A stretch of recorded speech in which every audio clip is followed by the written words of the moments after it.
pones el... Habilítame el micrófono. 1, 2, 3, testing English channel. 1, 2, 3, testing, testing. 1, 2, 3. Can you hear me? 1, 2, 3, testing. 1, 2, 3, 1, 2, 3, testing the English channel. Taking streaming, 1, 2, 3. Can you hear me? Testing, 1, 2, 3. 1, 2, 3, testing, testing, English channel. Can you hear me?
Hola, hola, hola, hola, hola, hola, hola, hola, hola, hola, hola, hola, hola, hola, hola, ¿me escuchas bien? No sale afuera. Hola, hola. Sí, sí, sí.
Hola, buen día. Ay, ¿cómo?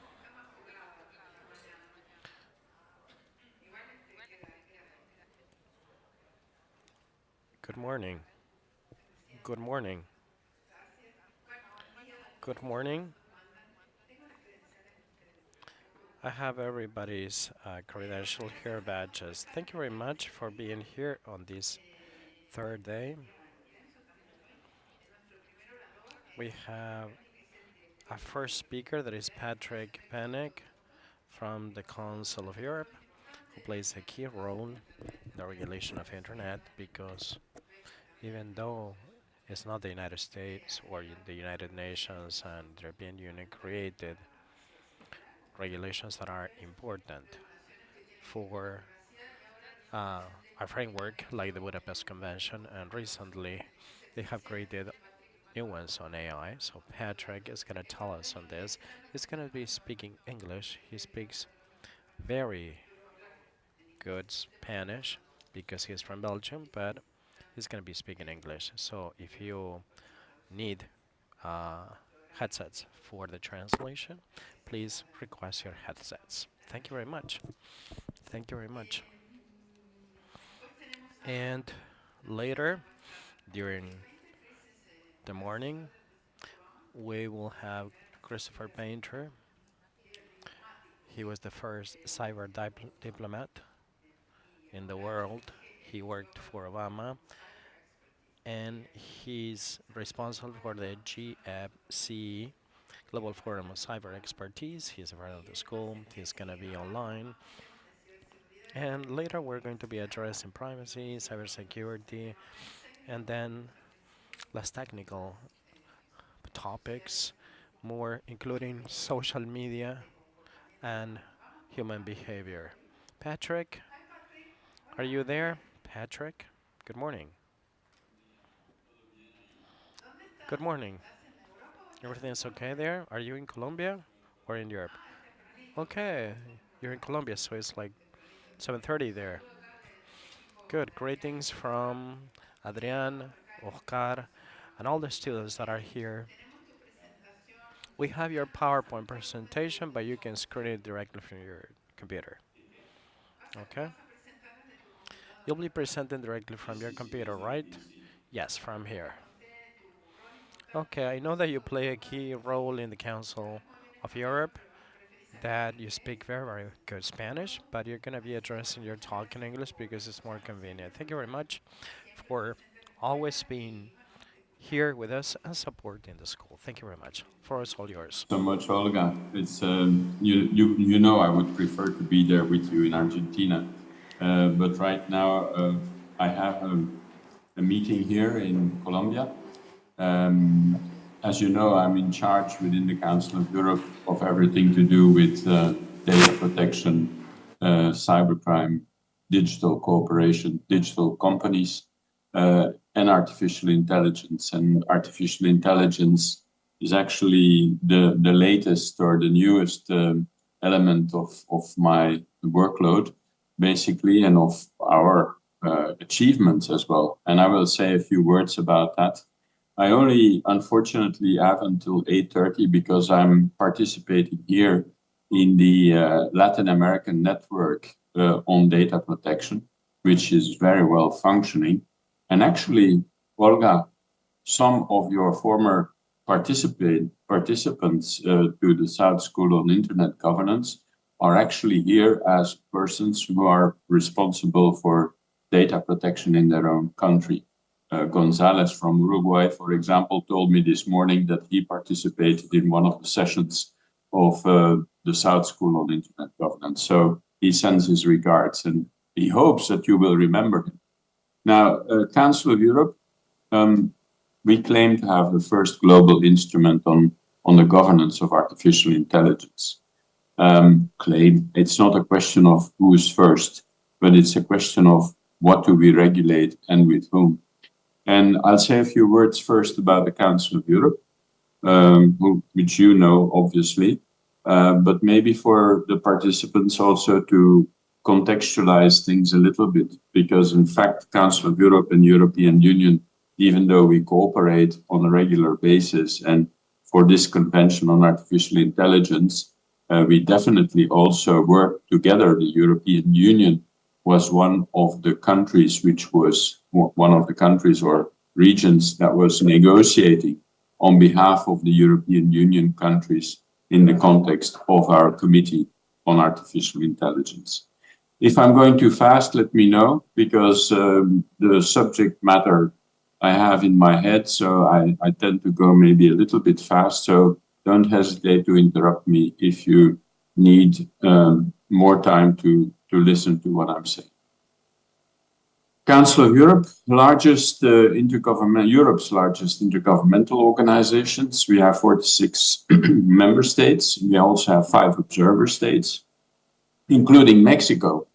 And you probably also know about the European Court of Human Rights, which is part of the Council of Europe system, and obviously the European Convention of Human Rights, which was basically elaborated in early 1950 and was actually based on the International Convention on Human Rights. So we have tried to be a pioneer in globally binding, legally binding instruments, which are usually translated in the form of treaties or conventions. Right now, we have 225 treaties.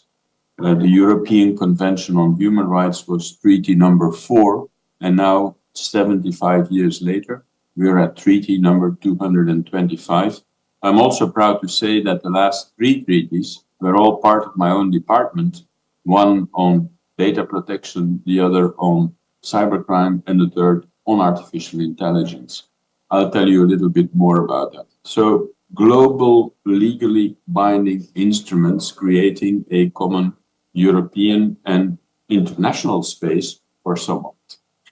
I already mentioned the European Convention on Human Rights, and you probably heard already about the Convention 108 and 108 Plus, which is a convention for the protection of individuals with regards to the automatic processing of personal data, and also its amending protocols.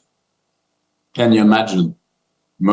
I'm sure that participants in the room were not born in 1981, and it was well before the age of computers that we already worked on this automatic processing of personal data. I'm always amazed that actually we were so foresightful. You know that many years later, 20 or more years later, only we started to think about these kind of things in Latin America. We also have the Oviedo Convention, which is the application of biology and medicine and its protocols. It's human dignity, about human dignity. This becomes, again, very much in the limelight for the simple reason that we are now talking more and more about neurosciences, neurodata. So Convention 108 Plus, on the one side, on everything to do with protecting personal data, now an extra dimension of gathering biodata and neuroscience and neurodata, which is actually one of the topics that is being discussed here right now in Cartagena, the Indias, with the network of data protection authorities, because these are new developments which we haven't fully gotten under control, and we need to be looking into it in terms of what is the impact of those on human rights. And then the Budapest Convention on cybercrime dating back to 2001. Now, we started, I'm not going to go in much detail about how we started on artificial intelligence. In fact, in the media sector, which was also under my parameter, we started first looking into the manipulative aspects, the manipulative capabilities of algorithmic systems in the media sector, because we were confronted with everything to do with fake news, as it was called at the time, disinformation, the misuse of the internet. And therefore, we from there moved towards an ad hoc committee on artificial intelligence. We looked in 2019 to 2021. For those of you who remember, 2017, 2020 was basically the epoch, the era when all governments, all companies wanted to develop certain kind of ethical standards with regards to the use of artificial intelligence. So we were looking into what are these ethical frameworks, what is missing in those frameworks, what are the legally binding instruments that exist, and do we need something like a new convention or a treaty on artificial intelligence? And the conclusion was, yes, there are certain items which are not covered by the current legislation throughout the world. And therefore, the Committee of Ministers of the Council of Europe decided that we should develop a framework convention on artificial intelligence and its impact on human rights, democracy, and the rule of law. I think that you have to take as a basic premise. As Council of Europe, we only work towards human rights, rule of law, and democracy. And the impact of technological developments, the digital world, on those aspects of human rights, democracy, and the rule of law. So that succeeded then because the Committee of Ministers gave us a mandate that ended actually on the 15th of March of this year, and which was to negotiate this framework convention on AI, human rights, democracy, and the rule of law. We are currently also working on a methodology for the risk and impact management of AI systems from the point of view of human rights, democracy, and the rule of law, the so-called UDERIA methodology, because it's not sufficient to only have a global framework convention, but we also need to be able to implement it, and that is what we are currently doing. We are also supported by, we have had a Council of Europe summit, which is heads of state and government last year in May 2023, just about a year ago, where the Council of Europe stated we need to ensure to keep a leading role for the Council of Europe in developing standards in the digital era.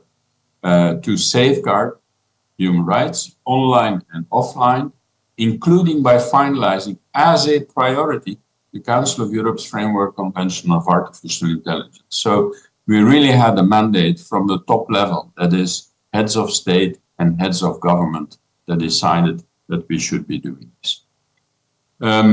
Important is that it also has a global character. Olga knows that we are always involved. I mean, there is a major difference, I would say, between the approach of the European Union on the one side and the Council of Europe on the other side. Our starting point is always that our conventions are open to non-member states. And that is crucial, because how can we, as an international institution, as a European institution, say that we're going to develop standards for the world without involving the world? And that is important. So from the start, not only the observer states, which for the Americas include Canada, the United States, and Mexico, but also the Holy See and Japan, a number of countries joined our work in the negotiation of this convention, and a number of them are from Latin America: Argentina, Costa Rica, Peru, Uruguay. Not in the least, not because I visited Olga in Buenos Aires in July last year, but primarily because there was an awareness that the necessity for those countries to participate and give their opinions in the elaboration of such a convention. And that was very important. I can tell you, Argentina played a very active role in all of this, alongside Mexico. Other countries were maybe a little bit more silent, but you can imagine that when you want to regulate artificial intelligence, you cannot do that without having the major players on board that support the same value system that you try to achieve. So we also had a participation of civil society and industry. We had what we call the multi-stakeholder involvement, and I'm sure that you have heard about that, speaking about internet governance before.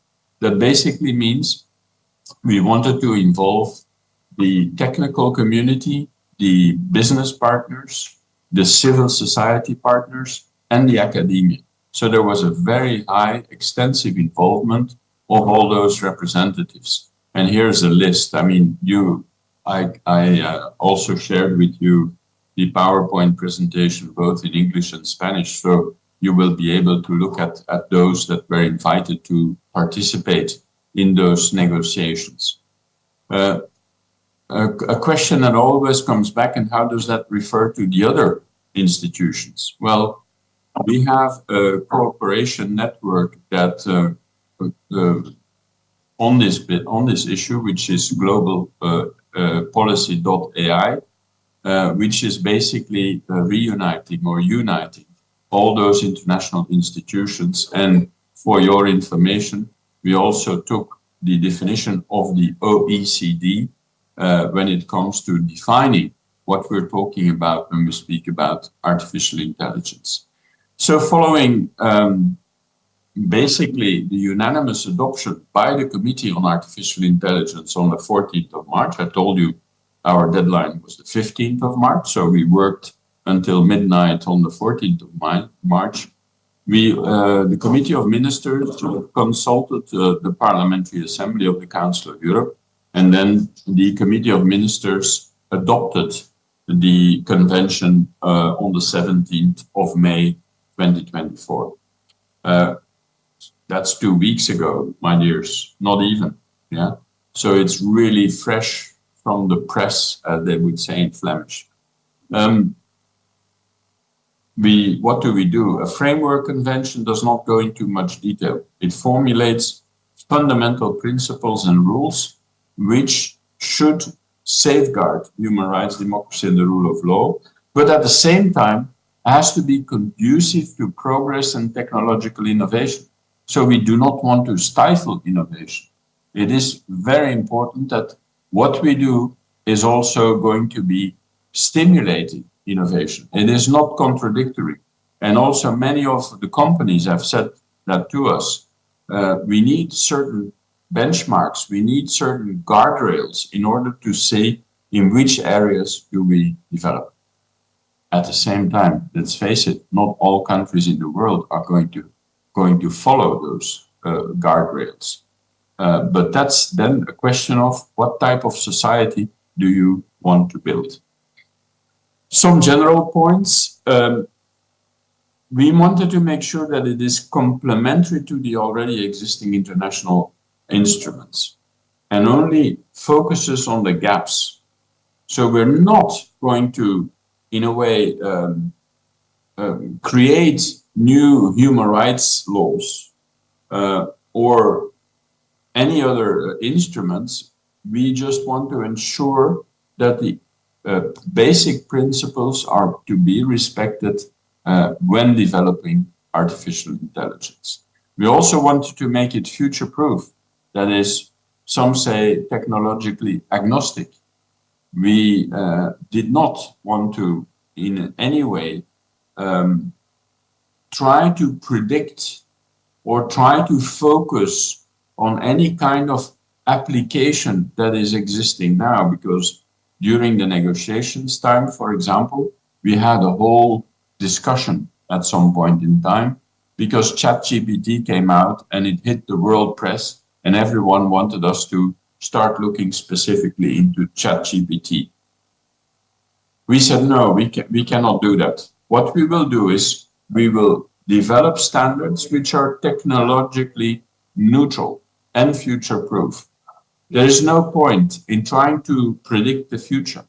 We need to be able to set out these principles for any future developments that may occur. The convention covers both the public and private sector. I can tell you that was one of the key discussion points because you know that we are facing different legal systems throughout the world.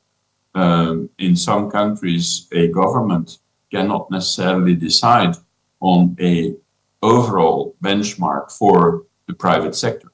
So that basically means that we needed to adapt the formulation of what we were trying to legiferate into the different contexts, both of government and of legal systems.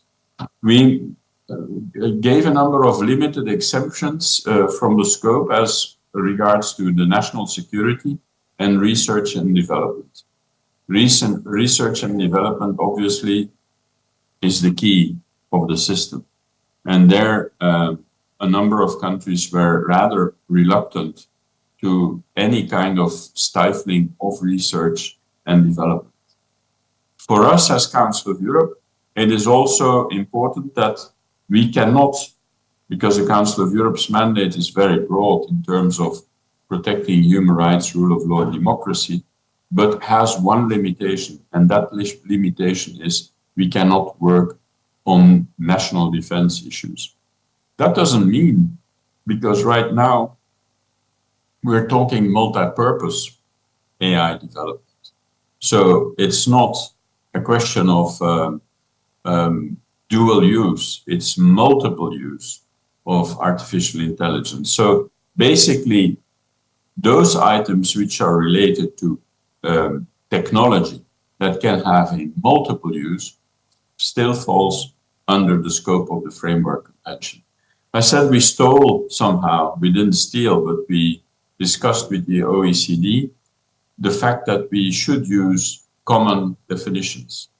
Common definition with the current AI Act, and at the same time also the same definition with the OECD, meaning that we're speaking about a machine-based system that for either explicit or implicit objectives tries to reach an outcome, and that outcome can be predictions, they can be content, they can be recommendations, or decisions that may influence both the physical and the virtual environments.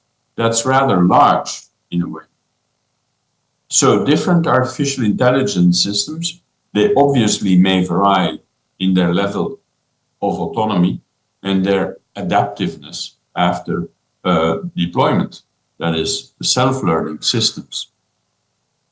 So what are the fundamental principles that are contained in the convention? We're speaking about human dignity, individual autonomy, equality, non-discrimination, protection of privacy, personal online protection. And we try to provide transparency and oversight, accountability, responsibility, safe innovation, and reliable innovation. Now, I can tell you that during the negotiations, those principles were never put into question. Those are the basic elements on which that community of 57 states that negotiated the treaty never came back on. Those are fundamental, and they are agreed by those 57 states already that have agreed to the adoption of the convention. Now, that doesn't mean that tomorrow it's going to be implemented. Let's also be clear about that. And therefore, we also decided to include in the convention as such remedies, procedural rights, safeguards, the obligation, for example, to document the relevant information regarding the AI system, so that information regarding its use and its effect on persons can be documented. And such information should be sufficient to contest certain decisions, basically which are made or substantially based on the use of AI systems and the use of the system itself. So we can question, we have to be able to question the use of the application that is being used. I can give you a very small example, but with enormous consequences. The Dutch government, for example, decided to use an AI system in view of the attribution of social welfare payments. This was done by an AI system, and about 30,000 families suffered from the decisions of that AI system because it was a discriminating system and left a huge amount of number of families outside the disbursement of social welfare contributions. Had enormous consequences. The Dutch government fell over it. So if we have no effective possibility to lodge a complaint to the competent authorities, and by the way, those competent authorities, apart from being the legal system, the judicial system, a number of countries are reflecting on which would be the competent authority. Are we talking about creating a new authority that will be dealing with AI systems? Are we thinking about using existing authorities, such as the Data Protection Authority? I just heard from the colleagues here from Brazil that they decided that the Data Protection Authority will be the one in charge of complaints to the authorities about the remedies and about the in order to be able to contest the decisions which are being made. That is important, and it's a development that is going to take place now. Not everyone is prepared for it. It's novel and will have serious consequences in the coming years. We also made sure to provide effective procedural guarantees, safeguards, and rights, and a provision of notice that one is, for example, interacting with an artificial intelligence system. That is important because more and more today, when you contact any kind of interlocutor, you may be confronted with an artificial intelligence system and you wouldn't know. So there is a provision of notice that one is interacting with an artificial intelligence system. It also means that we needed to make sure that there is risk and impact management requirement. that relevant assessments should be taking place, and that those and what I mentioned in the start of my intervention is that in fact the criteria, the methodology that we are now developing and finalizing until the end of the year, we're now sandboxing the development of those. We're looking into the specific requirements in several countries in order to see where we stand. But that we have to make those impact assessments and they have to be carried out iteratively. So sufficient preventive and mitigation measures, introduced bans or moratoria are foreseen. So that basically means that what we call, and what is in the AI Act, I'll say maybe a few more words about the AI Act afterwards, which takes another approach. But within the AI Act, you have what they call the red lines. What are the high-risk developments of AI that should be banned? And we introduced in the convention, which is more global, also the possibility to introduce bans or moratoria on certain applications of AI. And in order to do that, we are now developing this impact assessment tool that will be adopted by the committee by the end of this year, which it gives detailed guidance on risk and impact management issues. I said I would say a few more words about the EU.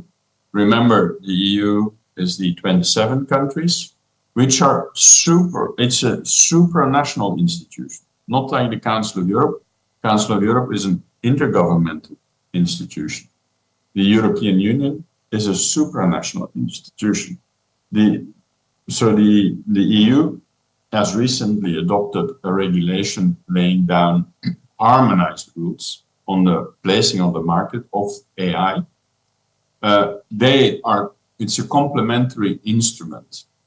Our instrument basically addresses through international cooperation the key elements that should be included in AI development. What the AI Act does for the member states of the European Union is replacing the domestic legislation in the member states through a directly applicable AI Act. The difference in starting point, so you see the difference already in the scope, that is, the European Union is going to deal with the 27. I'm not saying that it's not going to have an impact on the rest of the world, but they are regulating within the European Union, whereas we are looking at a much more global perspective with those 57 states to start with, but we also already have interest from African countries to be able to join in. The difference also is that the European Union takes as a starting point the product, the AI applications. Our starting point, on the other hand, is the value system, human rights, rule of law, and democracy, and the protection of those, and therefore the conditions that need to apply to the development of AI systems. Now, so what are the next steps? The convention was adopted on the 17th of May. What are we doing now? The convention, as it goes, will be opened for signature to states on the 5th of September in Vilnius, Lithuania. Some say it will be the Vilnius Convention. We don't know, because we tend to name our conventions after the cities in which they are open for signature. We will need 5 countries, 3 of which are Council of Europe member states, and 2 can be outside the Council of Europe, but minimum 3 within the Council of Europe. Will be the then we can, once this is done, once the convention is ratified by 5 states, it will enter into force. Can be very quickly. Since those countries have been able to sit at the table when developing this, we've seen that with Japan, they can sign and ratify the convention rather quickly. Now, important also is that we're talking about a framework convention, gives the general ideas, the yeast of things. We're also complementing that with a series of other instruments which will apply to specific fields. For example, to the justice system, to criminal justice. Think about self-driving cars, autonomous vehicles, to art, to education. All of those areas will follow, and they will respect respect the conditions that are framed within the framework convention.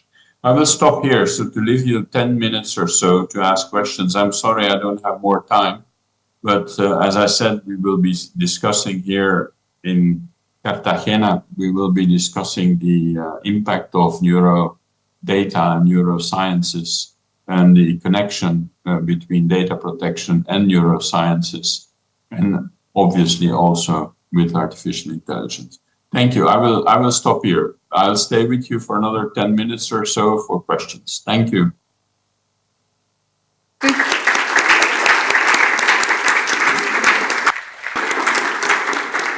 Thank you very much, Patrick. I have some comments, questions. Do we have comments, questions from our dear fellows? Yes, 1 second. In the meantime that I get my microphone for the fellows, I just was wondering, when I was seeing the protest from many, that their voices have been used for advertising or maybe in not authorized ways. Thank you. And I was wondering which would be the impact of all these new regulations about artificial intelligence in the real life of people. It's maybe a kind of a philosophical question, or maybe a question that we cannot answer, but I wonder how our lives are or will be impacted by several regulations that are being developed, European Union, Council of Europe. And I go to the question to our fellow, it's de este lado. Patrick habla bien español, así que yo puedo ayudar con la traducción. Sí, en español. I can help with the translation anyways.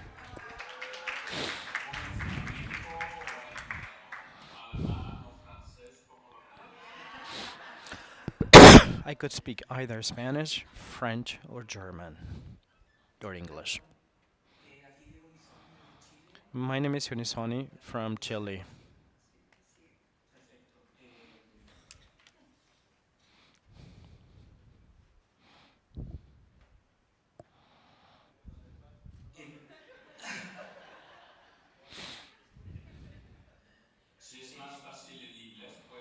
You can ask the question in English if you want to. No, not a problem. We know full well that the European Union has had an impact on the regulatory framework at the international level, especially since we started with the GDPR. Impacted the framework of Chile and Ecuador and Brazil. So we were wondering, with the new AI law in the European Union, if that is going to affect similarly our frameworks, considering that the European law responds to the reality in Europe, and I do not feel that cannot be extrapolated to other countries in a very, very simple way. What are the elements from the European Union do you believe that should be considered or could be taken into account in other legislations at the worldwide level? How to respond to this? Thank you.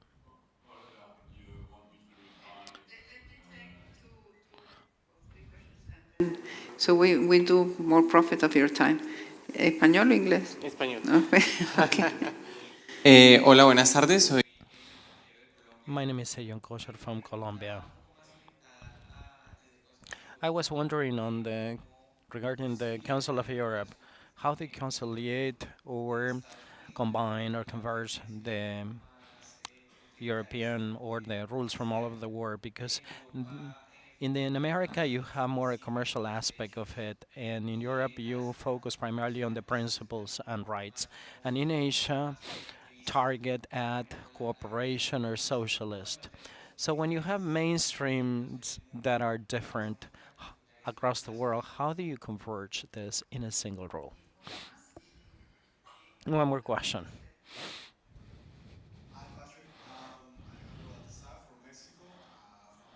Institute of Juridical Sciences of Oaxaca. I would like to make a question because I'm taking advantage that you will be having talks about neural rights. With this approach of not trying to develop new human rights laws or any new laws, new regulatory tools, what will be the indirect protection channels that we could use to protect neural rights? Because neural rights will be very linked to internet governance, because that's basically what it's going on, I think, with these new social media platforms that are affecting neurological aspects of the human biology. What would you think that are the mechanisms that the European legislation in general offers to protect this new scope of human rights? Thank you. Okay, that's it for the moment. Thank you. They're all very, very pertinent questions. And let me start by reminding you of one thing. That is that the Council of Europe was established in the aftermath of the Second World War, 75 years ago already. And at the time when we developed the European Convention on Human Rights, it was basically meant to say there is a number of developments in our democratic societies that we want to avoid. First thing being, we do not want another war, another global war to happen with all the human rights abuses that it entailed. That is a starting point. So when I was saying that's a different starting point from the European Union, which is far more product-based and has the intention of preserving the values within a given context, which is the 27 member states of the European Union, our approach is more global. Now, it also basically means that our starting point is to work with that community of values that intends to support those basic values, that intends to support human rights, the rule of law, and democracy. So it's not, and technology is not value-free, as we know.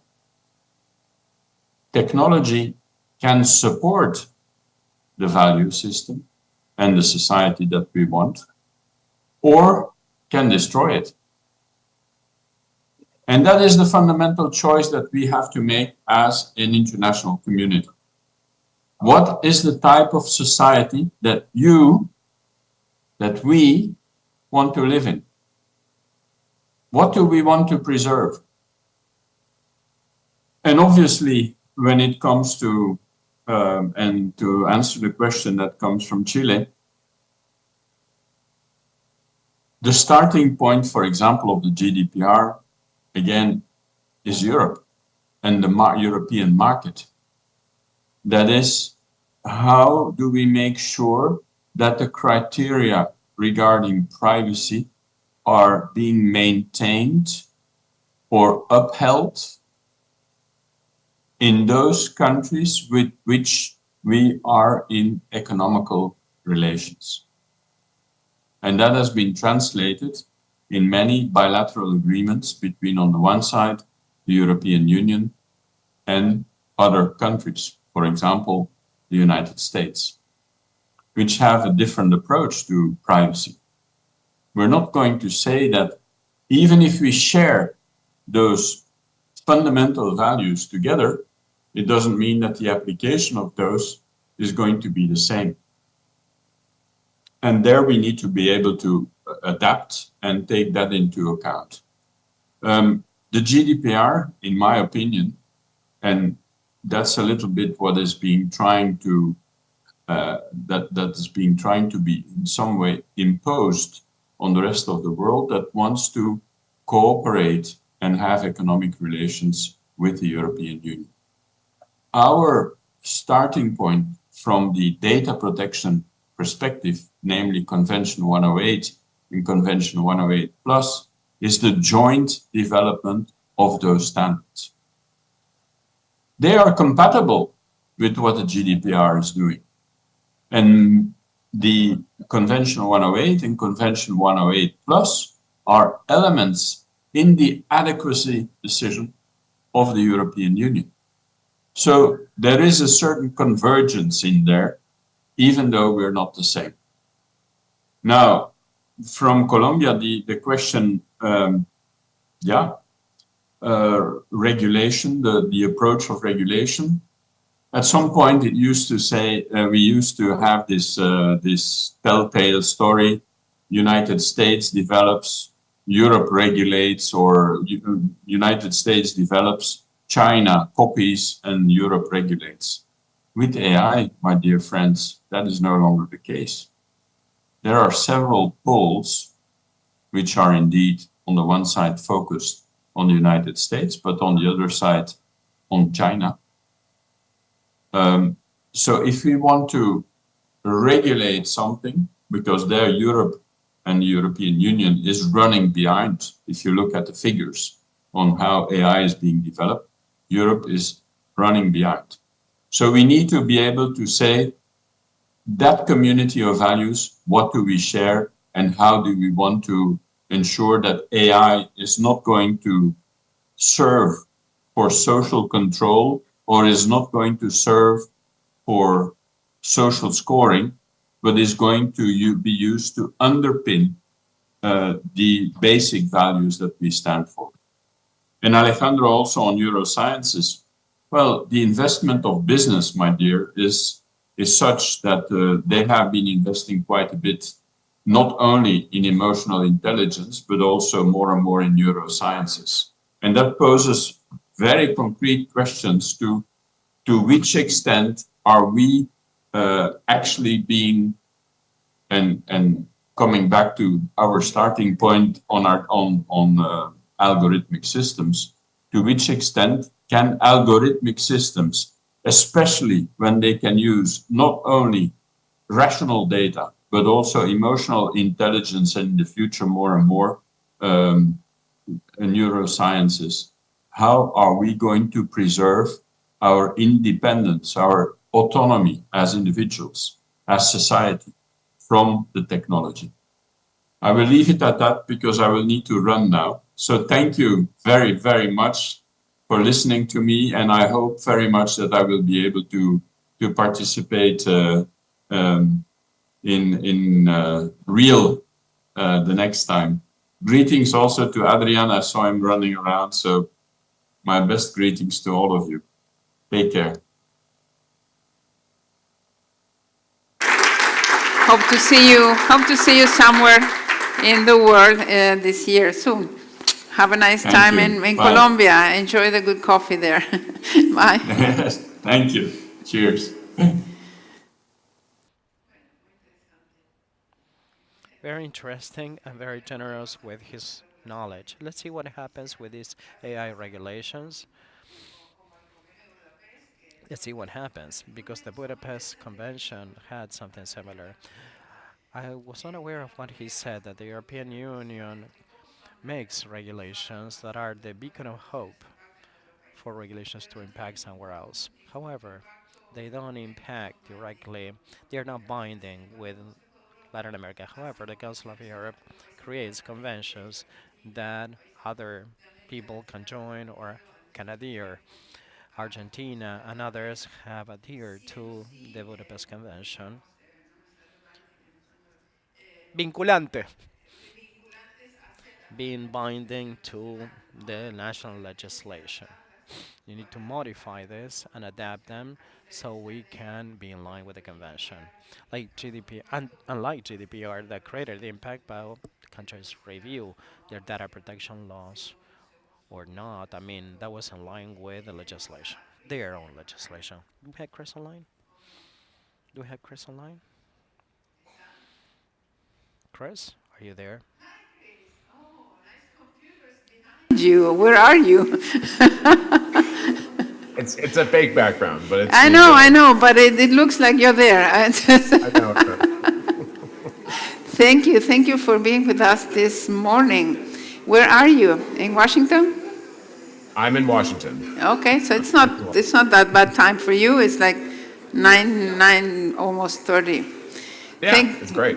Thank you for being with us. We were just talking about the presentation made by Patrick Penick about the new developments in the Council of Europe about artificial intelligence, and we were just thinking about the impact that those regulations will have in different countries. Here, all the fellows send regards, and Adrian and Oscar are sending your regards to you. You look very elegant, by the way. You look very good. So I was explaining the fellows that your role as the first cyber diplomat, el primer ciberdiplomático del mundo.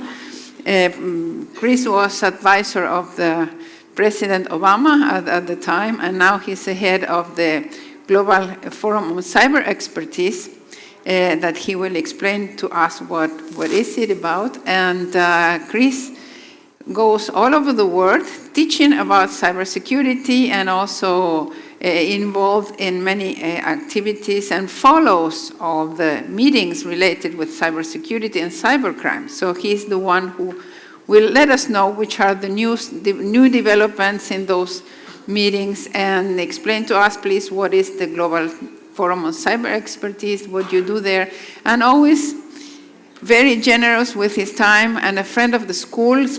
Chris has been present with us in some of our meetings, but he's always willing to be present or online. So welcome, and the floor is yours. Well, thank you, Olga. And similarly, Olga, close friend, I think we've been collaborating for, I don't know, like over 10 years, maybe 15 years, maybe more than that. On this, and happy to always speak at the South School. Sad that I'm not there in person because I love Argentina. Oh, Chris, one comment. We got a WSIS prize yesterday. We were awarded with the WSIS prize in Geneva. So we follow all the presentation and all the ceremony here with the fellows. It was very nice. So part of the success is also from all the experts that participate in the school, and you are one of them, one of the most important ones. Well, that's great. I mean, congratulations on the award. Well deserved. And so Thank you so much. I have several folks from the GFC who are there in Geneva at the WSIS Plus 20 now. It's hard to believe it's been almost 20 years since the original WSIS and 10 years since the last one, which I was still in government for. Well, as Olga has said, my background, I've been doing cyber issues for a long time, since I was a prosecutor prosecuting cybercrime back in the 1990s. So this was before there was actually a World Wide Web. There was an internet, but not a World Wide Web when I started, and prosecuted some big hacker cases. Kevin Mitnick, who was a very famous hacker, some of the first internet stock manipulations cases in the 90s. So those were computers being used as the method rather than the object of the crime. But was involved early on in those when I was a federal prosecutor, then moved back to the mothership at Main Justice and helped run the computer crime section at the Department of Justice and did some of the international work there. And then moved from that to the White House as under President Obama, as Olga was mentioning, to help create the directorate, what they call the structure within the White House National Security Council that does cyber and has now grown significantly since I was there. But also do the international strategy for cyberspace that the U.S. released back in 2015, which at the time was the first one. I moved from the White House over to the State Department. And as Olga mentioned, I was at that point This was 2011. The first dedicated cyber diplomat in the world. Now there are about 50 and growing around the world, which is great. It shows the importance of this area. And what I'll start with is, as Olga mentioned, one theme where I am now, the Global Forum on Cyber Expertise, is Heartland. The issue is capacity building. And, you'll see as I, talk about some of the big happenings in the world, capacity building is always undergirding those because every country in the world, whatever level of their development, it's important to have capacity, to have trained personnel, to have institutional setups, to have laws. But I'll go back to that. Olga mentioned some of the big processes. I'd say that probably the two biggest one from a cyber security perspective are the current negotiations, which are coming to a close one way or the other, of the ad hoc committee on the negotiation of a cybercrime treaty. The actual title for that is much, much longer because it was an original Russian resolution, and they don't like the word cybercrime or cybersecurity. They use through the use of ICTs. It's a I don't know. It's a long title. It's easier to say cybercrime. And what's going on in the UN, what they call the First Committee, which is a different part of the UN that deals with arms control issues, but it's been the traditional place where a lot of the international security issues, state issues involving cyber security have been debated for years now among states, but with other stakeholders there too. So I'll talk about that. But this is in the context of just a huge number of things happening on the world stage, which I don't really have time to get into, and you've gotten into some of them. Obviously, there's a huge focus on AI. It is both, I think, really transcendental, really important, but it's also, it's not really clear what we mean often by AI. There are so many different people who have different meanings of it. There's a lot of hype around it right now, certainly, as I think we all know, but there's also some real issues around it, like how it's used ethically, how it's trained, etc. Now, you've had that background, so I'll not focus on that as much, except for to say, as we talk about any of these issues, AI is going to increasingly come up, whether it's in law enforcement and cybersecurity. One of the many things I do, one of the hats I wear is I do some advisory work for a cybersecurity company. And of course, they are touting their AI capabilities, as everyone does. And the challenge with AI is it is both, potentially this great thing that will help us secure our networks because you have more automated ways to do this. But it's also a tool that can be used by attackers. And that's both in terms of traditional attacks, but also in terms of disinformation and misinformation, which especially with the upcoming elections, not just in the US, but really around the world, how that's going to affect things. And it's really unclear. We haven't seen a lot of examples of that yet, but I think that's something we're all worried about. We also have as we mentioned, the WSIS Forum. We have the Global Digital Compact, which the UN is writing. There's a draft of that. It's not really focused as much on security, but there's some capacity building aspects of it. There is the Secretary General's agenda for the future, which will have these issues in it too. So there's a lot of activity. It's hard even to keep track, especially for smaller countries, of all the stuff that's going on. But let me focus on the ad hoc committee and what's called the group, the OEWG, the Open-Ended Working Group, a little bit. The ad hoc committee is, I guess, easier to understand. It is the cybercrime negotiations. And this has been going on now for a number of years. However, they have to reach a conclusion or not reach a conclusion this year. And there's only one more negotiating session left. And that's going to be likely in August in New York. And what we have is, for years, we've had the Council of Europe Cybercrime Convention, which now I think there's like 70 countries who have acceded to or modeled their laws after that. And that's been around 25 years now. It is a convention that deals with cybercrime. Some countries felt that wasn't enough, or they didn't like the fact that it was negotiated without them.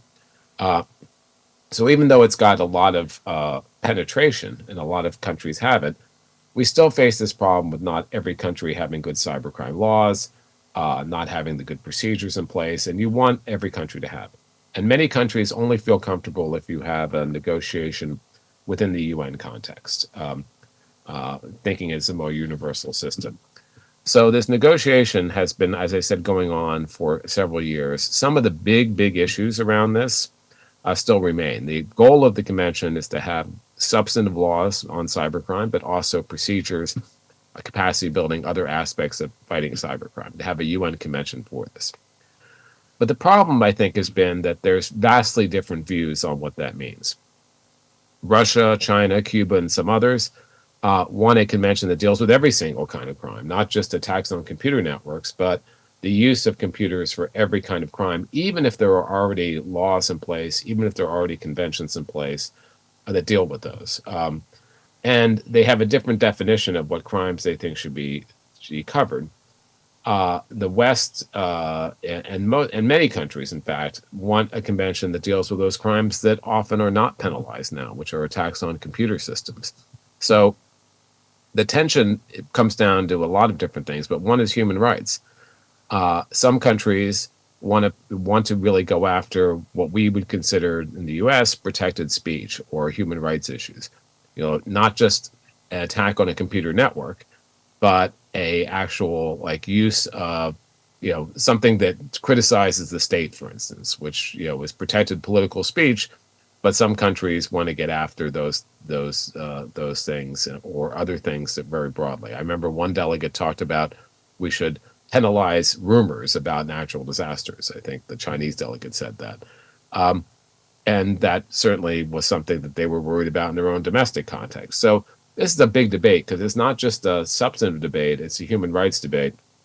And there isn't really a resolution yet for that. The other issues are scope in terms of getting evidence. This is a big issue and a fair issue because many countries want to get evidence that's located in the US or other places, and it's hard to get that evidence. So how can you make this easier through this convention? So it's important, there's been a lot of great negotiation, a lot of progress made, but we're still coming down to the end point where it's not clear there's going to be any agreement among the parties. And if there's not, and they vote, there could still be a convention, but it could be a convention that many countries don't sign on to. Or there could be no convention at all, and we're back to square one. So I'd say watch this space. It's the very big space, especially with things like ransomware that's causing a lot of issues where people understand the importance of cybercrime. So that's one process. The other is this open-ended working group. And as I mentioned, this is the issue of, what are the rules of the road for countries in cyberspace? The UN, even countries who vastly disagree, like Russia, China, the US, and others, have been able to agree that international law applies in cyberspace, that there should be confidence-building measures, ways to cooperate with each other. There's been work in the OAS on that too, the Organization for American States. But also there are certain norms of behavior that states should voluntarily comply with. Things like don't attack the computer emergency response team of another country. They're like the ambulances or hospitals on the internet. Don't go after critical infrastructure unless you're in wartime. And then there's different rules, but still there's rules of proportionality and protecting civilian infrastructures, et cetera. But when you're not in actual war, don't attack them at all using cyber means. So it's great. We've had a lot of agreement there. However, and there's been several processes, like smaller groups in the UN, and then something called this open-ended working group, which blessed these issues. And now we're in the second 5-year-long open-ended working group for this issue. And it's making, I'd say, at best, incremental progress. Things are not moving very quickly here. As I said, there's been agreement on these norms, but there's no agreement on how you have accountability for violations of those norms, how you enforce them, how you make sure that there's better cooperation among countries. And again, I think what we've seen in this UN context, and this particular process, this UN process, is a consensus process. The treaty, at the end of the day, they can vote, but for this open-ended working group, it's consensus. Everyone has to agree. Now, you might guess that the world is a difficult place right now, that there's a lot of geopolitical issues, particularly with Russia and the invasion of Ukraine, but also in the Middle East and Israel and the Arab states. There's a lot of things that have nothing to do with cyber necessarily. Sometimes they do. Russia does use cyber attacks against Ukraine, but mostly they don't. And they have made it even more difficult to reach any kind of consensus. And so there's very difficult process. They have been able to agree on things like for these confidence building measures having a directory. Now they've agreed on that, but it's going to take a long time for them to do that. They want to do more around capacity building, which is great, but it's hard for the UN to do this because the UN is states and doesn't have other stakeholders, and they don't really have a budget for it. So how that's going to play out is not clear. So there's been this incremental progress, but it's hard to say there's been real major movement. And there's also this debate of what happens after this thing runs out in a couple of years. It's a 5-year mission, like the Star Trek mission, I'd say, but it runs out, and there's very different views on that. A lot of countries from around the world, not just Western countries, but lots of countries, including Egypt and others, have put forth this idea of what they call a program of action, something that is both a debate forum, but also a way to make substantive progress around capacity building and other issues. And as I said, capacity building keeps coming up. It comes up in the cybercrime context. It comes up in the in this open-ended working group context, because every country desperately needs these tools, and that's something that everyone has in common. But where this next process will be, again, is a big political debate. I think Russia wants to have an extension of the process they have now. Others say we need something more action-oriented. And so this is not clear either where this is going. So both with respect to the ad hoc committee in cybercrime and the cybersecurity debates in the UN, who knows? There's lots of interesting things happening. There's lots of debate, which is good. Debate is good, but progress, I think, is going to be difficult, and we'll see where that ends up and where that goes. All this then, and then just to hit some other major things happening in the world. Obviously, not in the UN context. There's a lot of work being done on the regional level. The OAS has been leading a lot of work on capacity building, on norms. What they mean in the context of Latin America and the Caribbean. Of confidence building measures. There's been a lot of really good work done within that context. But another issue that has been, I think, almost equally as important as AI in terms of the profile it's gotten is the issue of ransomware. And I think you're all familiar with some of the big ransomware attacks. The good things about ransomware, to the extent there's any good thing, is that for us who've been involved in the cybersecurity or cyber policy space for many years, and we're trying to get the attention of the senior leadership of the ministers or the cabinet secretaries in my system, or the CEOs of companies, they often were like, oh yeah, that's a technical issue, it's important, but we don't, it's not really our thing, you guys go deal with that. But because ransomware is something that is much more clear than someone stealing your information, whether it be a nation state or someone else, that has made it, it deals with business operation interruption or interruption of government services. That means that even people who don't care about cyber understand the impact. And I think what that's done is, in a very real way, made cyber much more of a priority on a policy level for countries around the world. And that's a good thing. I mean, it's a silver lining that more countries say, hey, this is important, we need to pay attention to that. And there's been some really good activity around that. I'm a co-chair, one of my other hats is I'm co-chair of something called the Ransomware Task Force. And we issued a big report a few years ago with a whole bunch of recommendations. And then the week after we issued our report, there was a big attack in the US on colonial pipelines, which meant people had to stand in line for gas. And that really, again, makes it a political issue for countries. They care about it. So it raised the profile. In the US, the White House, one of the recommendations and one of the things the US did is create something called the Counter Ransomware Initiative, which now I think is about 65 countries, also some civil society and other organizations. Council of Europe's part of it, Interpol's part of it, GFC, my organization, is part of it, and which is really focused on ransomware. And the interesting thing about this group is it's not all the usual suspects. It's not just the West. It's it's got South Africa, it's got Brazil, it's got India. It's got a really interesting broad collection of countries. Not everyone. I mean, Russia's not a part. China's not a part. Russia has been, unfortunately, one of the places which has been a safe haven for some of the ransomware criminals. because they don't go after them, and that is a continuing problem. But interestingly, this group, Singapore and others, has made a lot of progress, substantive progress on combating ransomware. It's broken into different groups.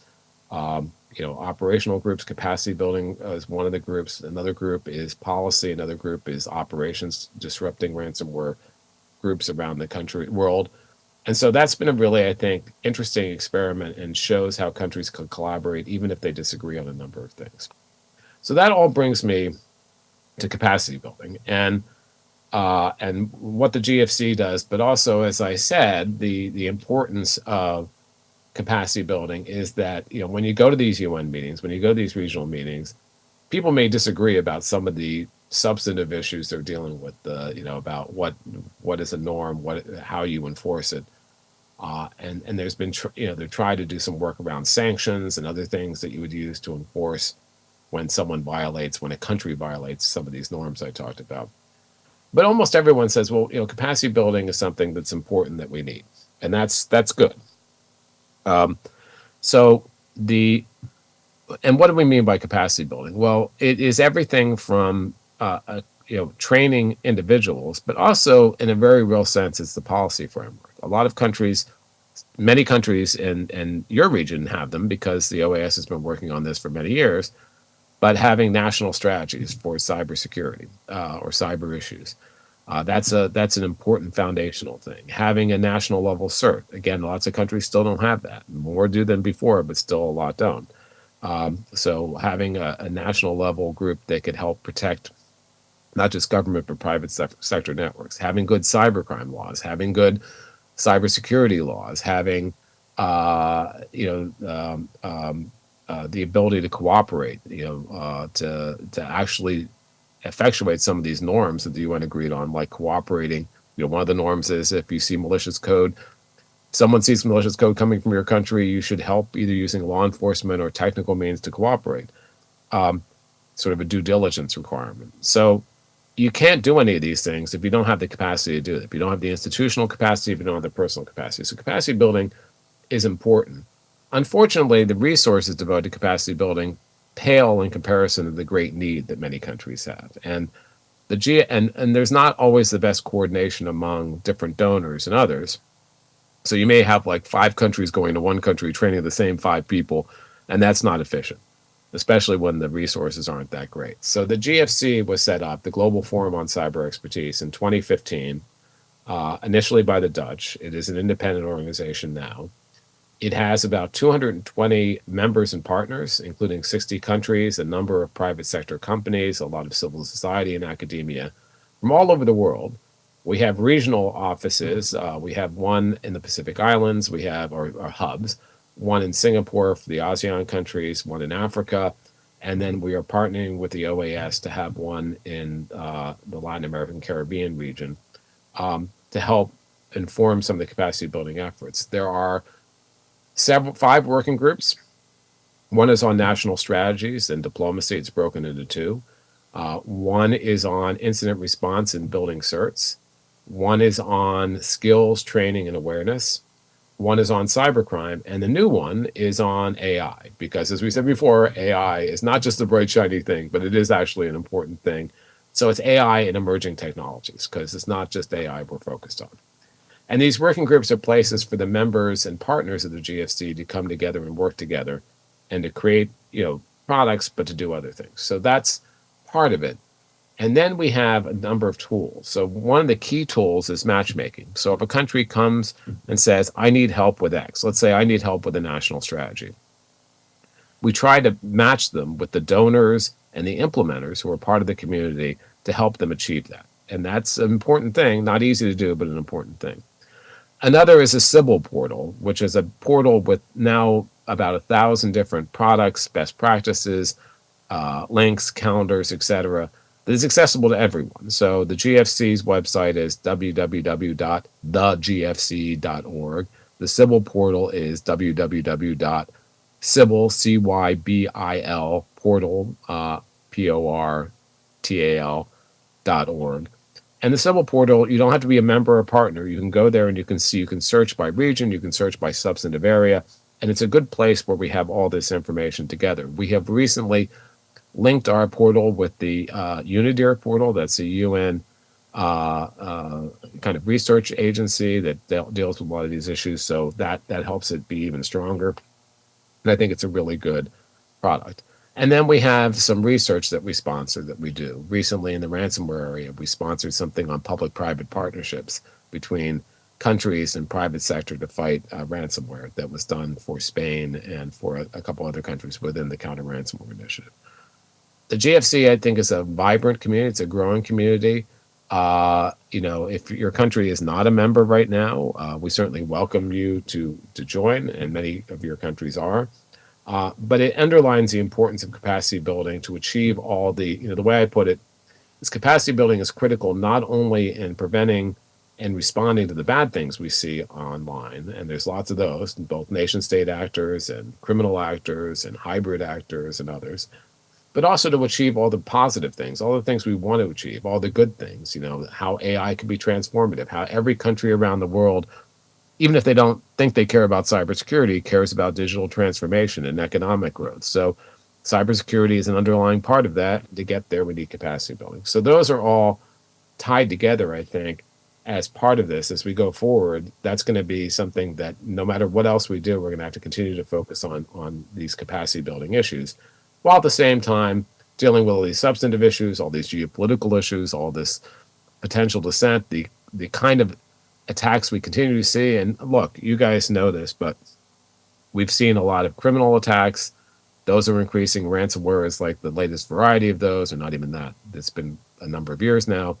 We see increasing nation state attacks. We see this being used in warfare increasingly. We want to have a stable cyberspace. We want to have, we want to have prosperity and peace, but at the same time, we're beset by all these challenges. And the only way we're going to be able to fight these is to have strong partnerships with countries around the world, and they need the capacity to be able to be part of those partnerships to collectively go after these threats and make sure that we have all the development that we want to have. The last thing I'd say, and then I'm happy to open up to questions, is another thing we're trying to do is join the people who do cybersecurity capacity building are their own community, just like every community is their own community. And so they're great at talking among themselves, they're great at cooperating among themselves. But there's this whole other group, which is the traditional development community, people like the World Bank and UN Sustainable Development Goals. That, interestingly, the UN Sustainable Development Goals, as important as those are, cyber and internet are not mentioned once in those goals. They're completely left out. But you can argue they undergird most of the ones there. So if we're going to try to achieve those, we have to have good cybersecurity, we have to good digital policies. And unfortunately, the development community is their own group and the cyber community is their own group. So it's important to bring these groups together, just like it's important to bring the technical community, the policy community together, the economic community and the security community together. To bring the development community and the cyber community together is important. So last year in Ghana, in Accra, Ghana, we had a big meeting called the the GC3B, Global Conference on Cyber Capacity Building, with a theme of resilience, because the development community don't like the term security, but resilience they understand. So it's a resilience. How do we achieve resilience in cyberspace? Every critical infrastructure is dependent on it. And that was a very good meeting. The World Bank was the co-host of that. The World Bank is certainly doing more in this area as well.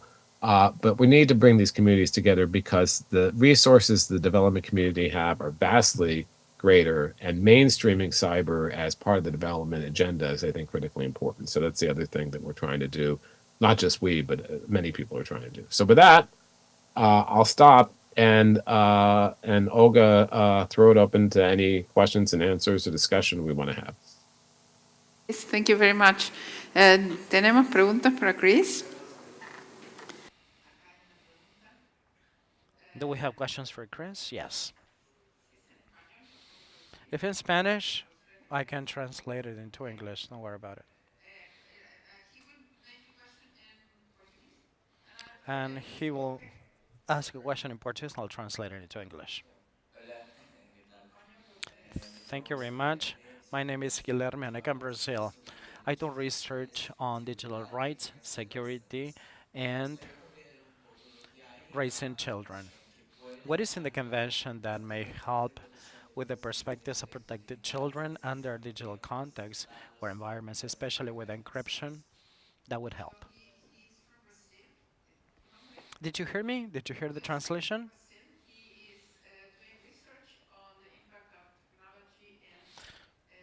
Children, yeah, and he is interested in the how all these different meetings are focusing on this issue, the protection of children and the internet, and especially, dijiste algo de cifrado, especially in relation with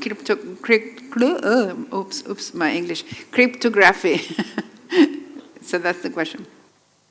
So I'd say two things. First of all, I spent many times in Brazil, and I know they just had Net Mundial Part 2. I remember being at Net Mundial Part 1 10 years ago. Again, hard to believe that much time has gone by.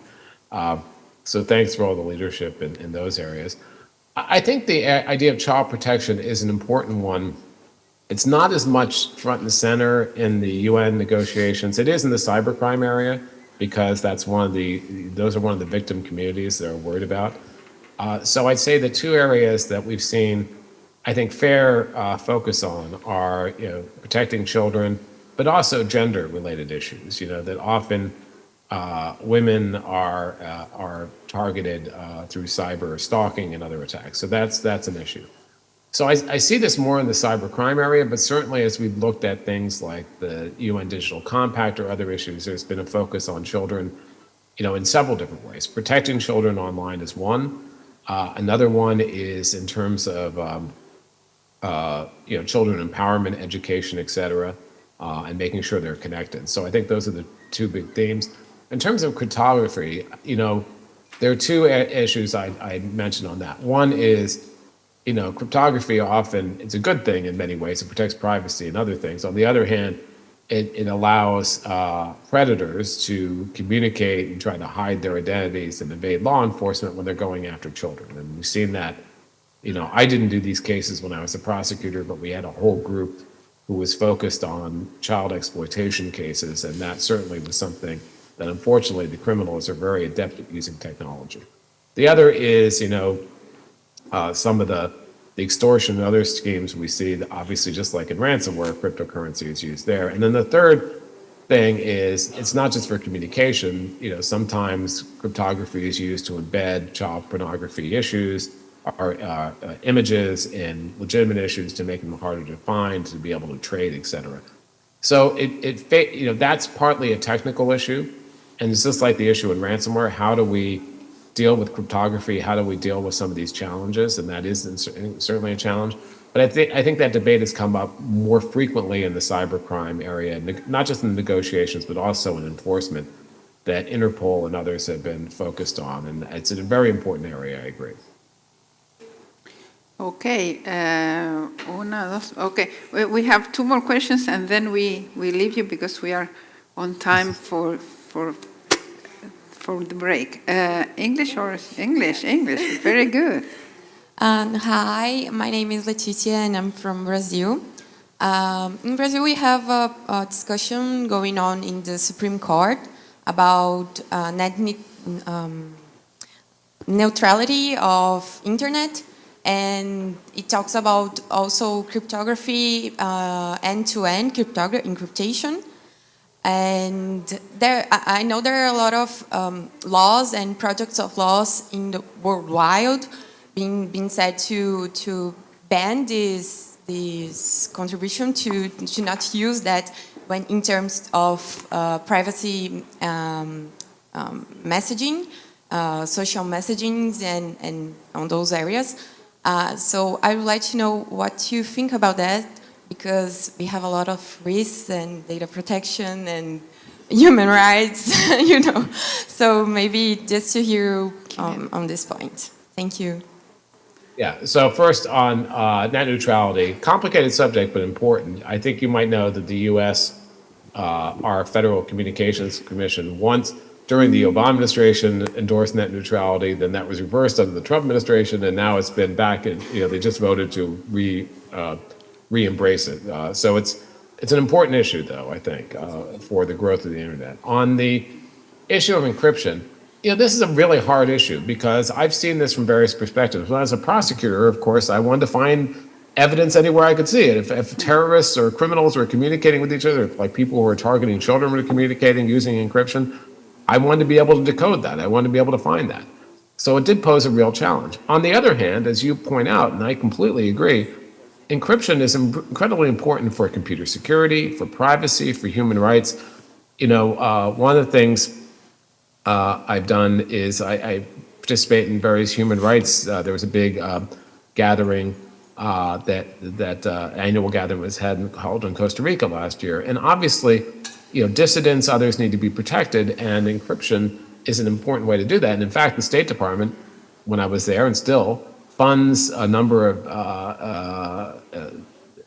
programs to help dissidents in countries be able to use encryption, et cetera, to try to protect themselves. So there's no easy answer. I will tell you that when I was at the White House, or even when I was in the State Department, there was a White House under Obama debate about this, where, of course, our Department of Justice was like, look, we can't allow terrorists to use this and not be able to find them.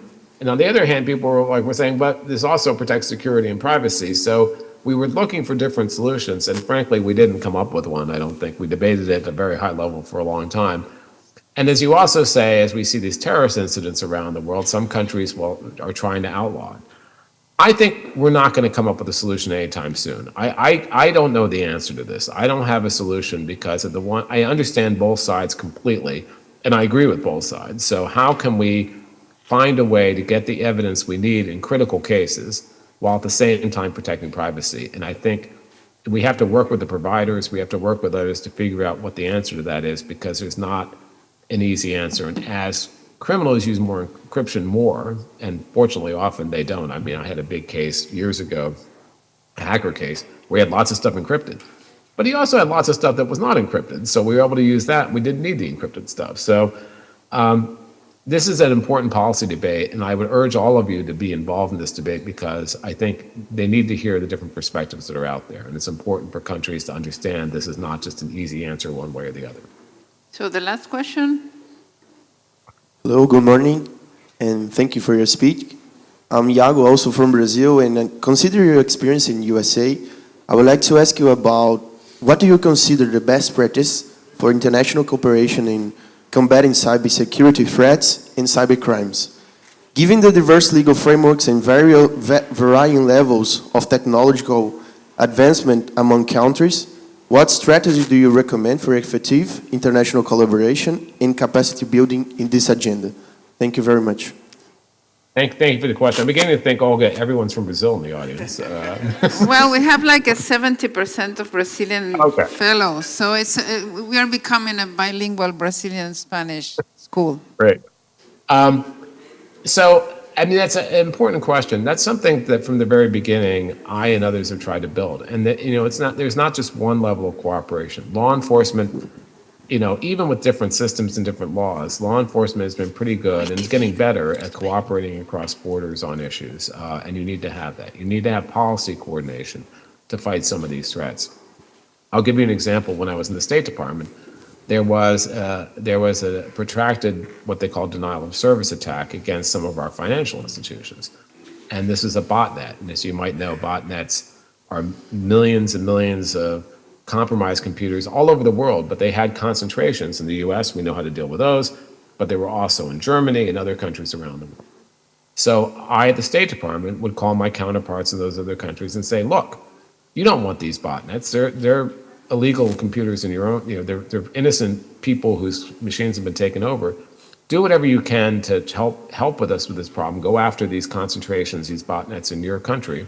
We'll obviously work to help you in the problems you have. So building that cooperative tissue is really important. The other thing we did is we did whole of government dialogues. I mean, I did one with Brazil. I led our Brazil-US dialogue for years, where we would talk about all kinds of issues in cyberspace and digital issues, and how we can, even if we disagreed on them, how we could collaborate, how we could both exchange information on a practical operational level, but also understand each other's views in terms of policy. The counter ransomware initiative I mentioned, that is, cooperation now among over 60 countries focused on the ransomware issue. So there's various different strands you can do it. There's various best practices, and the CRI is one way to look at it.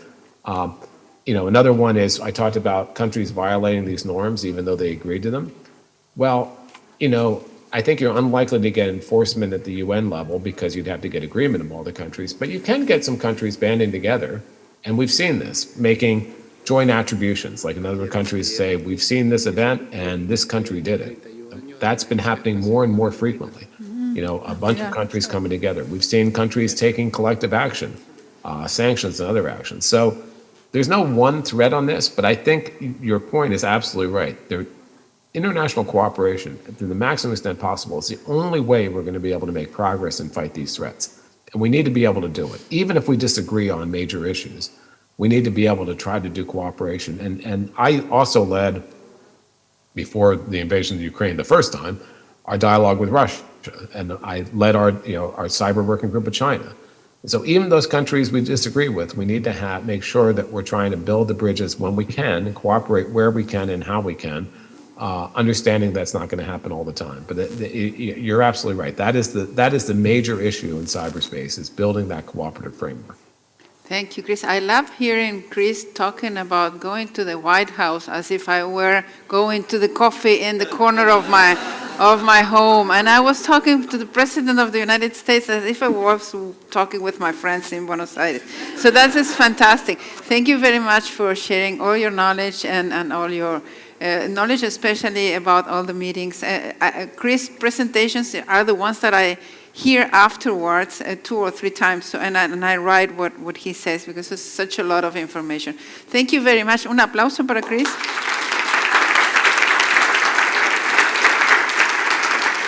Thank you, Olga, and thank you all for being there. It's great. The school is great. I'm really happy you guys are all part of it.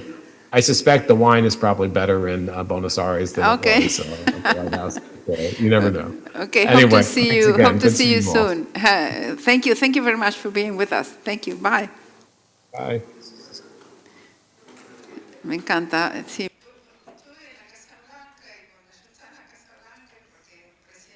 I love it. He says, I was at the White House and I talked to the president, and he's such a simple person. He's so nice and so open to share knowledge. Now we're going to have a coffee break and we will resume at 11:30. Thanks for your questions.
¿Ya está?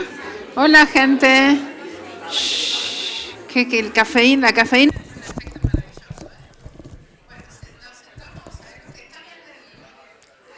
Let's take a seat so that we can resume the session.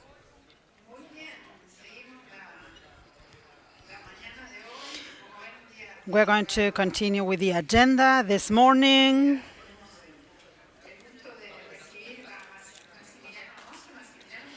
The next speaker is going to be Maximiliano Noce. En Fortinet. He works in Fortinet, that is a very renowned company providing infrastructure in cybersecurity. He's a system engineer team leader. Thank you, Maximiliano. Thank you for being here. Not only do we have him as a speaker, but also Roxanne Brun, that is Argentine and Brazilian. How many Brazilians do we have in the room? Wow, so many. It's a quasi-Brazilian school. An Argentinian as well. It's like Roxana. Okay. Okay, Maximiliano, the floor is all yours. First and foremost, thank you very much for your time.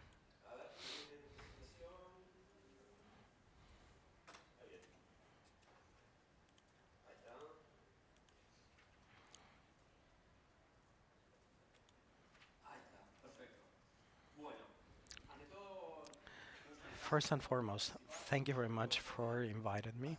I work in Fortinet, so I've been in the company for the last 9 years, and I've been working in this company for a while. I have seen its evolution or how the company evolved. And let me tell you the prediction that we made 10 years ago, and right now, this is mirrored in the cybersecurity strategy that all organizations should address. But I put this, or I compile it in a presentation. So you can ask questions on any topics that are not clear or that you want to delve into. Let's start with a question. If I were given the opportunity to time travel and to talk to yourself in the past, and it's not a Back to the Future movie that you're gonna disappear if you find yourself in another timeline. No, it's you're talking to yourself in the past, and probably you can give a tip. What would you tell yourself? Buy bitcoins. Yeah, I am always told the same thing. It's a very good idea, right? To study cybersecurity as a major at the university, great. To study that early on is very profitable. But we ask those questions to cybersecurity practitioners in the industry from many organizations. We conducted a survey in the United States, and we gave them this chance. If you were to speak to yourself in the past to make a decision or transformation in your career, what would you have done? And here, these are some of the answers. Some of them said that they could have planned better their bandwidth needs to substitute technologies by solutions that they work together to hire more personnel, to have a single provider or security provider instead of many. But I focus on these two. There are two bars here, one in blue and one in purple, because one thing is what we ask the organizations that they have fewer than 1,000 employees, probably a small, medium-sized company, probably for Latin America.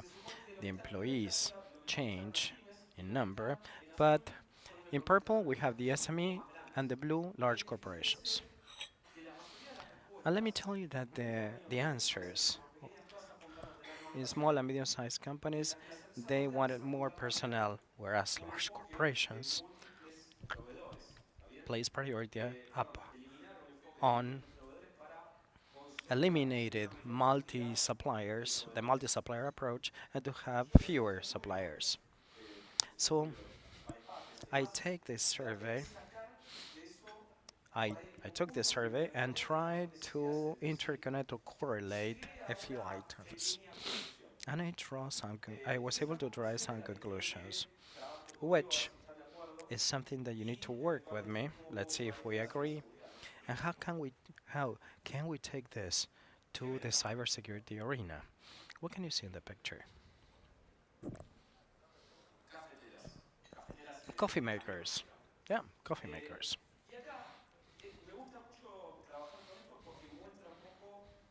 I like working with these drawings because it shows me the evolution of this idea. If you see, small size companies were requiring more employees. Large companies wanted to reduce their vendors and consolidate, and both focus on the more primitive point or rudimentary point, that is to face the challenge or to live up to the challenges of cybersecurity nowadays. One is to have more people because they cannot deal with the complexity and the so many resources they have. And on the other hand, there's such a wide range of solutions and dispersity that I cannot operate them. That's why I would like to have convergence. In both things, we talk about complexity. And I like the coffee makers because this is a historical evolution in coffee making. Here we have a cafeteria that one may find in one of the bars dating back to the 30s, 40s in Buenos Aires. I don't know if you're operating a machine like this one. It's not very intuitive, but this I'm sure that it require that the coffee maker or the operator had the necessary training or expertise because it was complex. And nowadays, as any coffee maker, the result that he's delivering is coffee. With coffee like this, we basically had the same coffee with the similar features, living up to the same challenges in complexity. And then we evolved and we have the espresso machines. And these are the ones that we find in the late 90s, or as of the late 90s. If we take a closer look at this, the result or the output is the same. That is coffee of similar quality, that and the one that we had with this original machine. However, the features right now are more intuitive. By reading the handbook, pressing buttons, the 7 or 8 buttons, we're okay. I don't require a technician to train me on how to operate it, and then I had to replace water and coffee, the input. And lastly, we have the capsule coffee makers, an espresso, that even the dumbest person can operate it. By just pulling the lever, basically, you can make your coffee. We may argue that the output of coffee is it different? No, it's going to be the same, uniform. The material, the raw material is basically the same. It's coffee and water, not anything magic. But we have reduced the automation process, the complexity of the machine. And let's see how we reduce the process, the complex process. This works with steam. You need to load water. You have special valves, keys. It's very complex. On the other hand, this one, the espresso machine, has special features that make the complexity of operations be managed by a microchip and 2 or 3 internal valves driven by electricity, and we're okay. And then this one, the last one, there's no complexity. That is basically intrinsic in the supply chain of coffee. I'm not requesting anything complex from that coffee maker. And instead of selling me beans of coffee, you can sell the capsules with the different strains of coffee. And as if by magic, you have the same coffee or better coffee. I mean, we have the same complexity. We need boiling water, coffee, beans, etc. So what we're doing is to mitigate the complexity and retouring that complexity to the supply chain in this case, or by mechanical and automation components to the second machine in this case. So what I bring to the table is, can I get rid of the complexity of cybersecurity? Either you're not answering, either you're not answering, or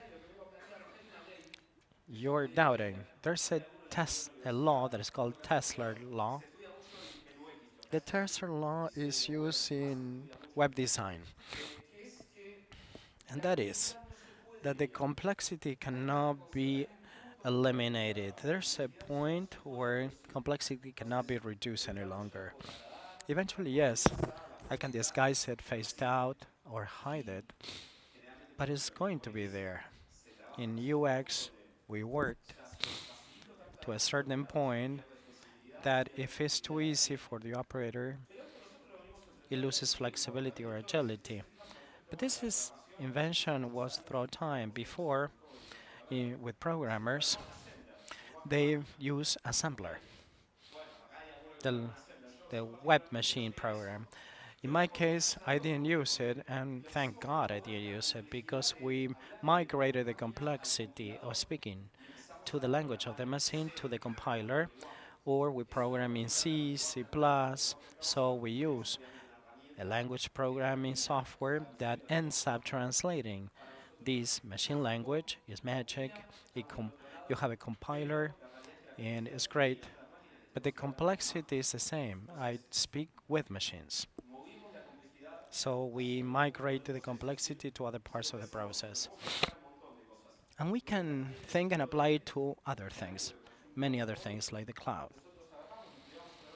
We are deploying a new application on the cloud, and in that case, we are empowering that application to a third party, a cloud service in this case.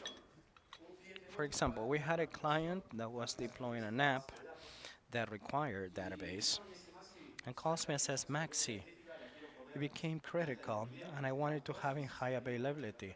So I need to have two or three that are redundant in the case one falls. So you'll have high availability in the databases as well.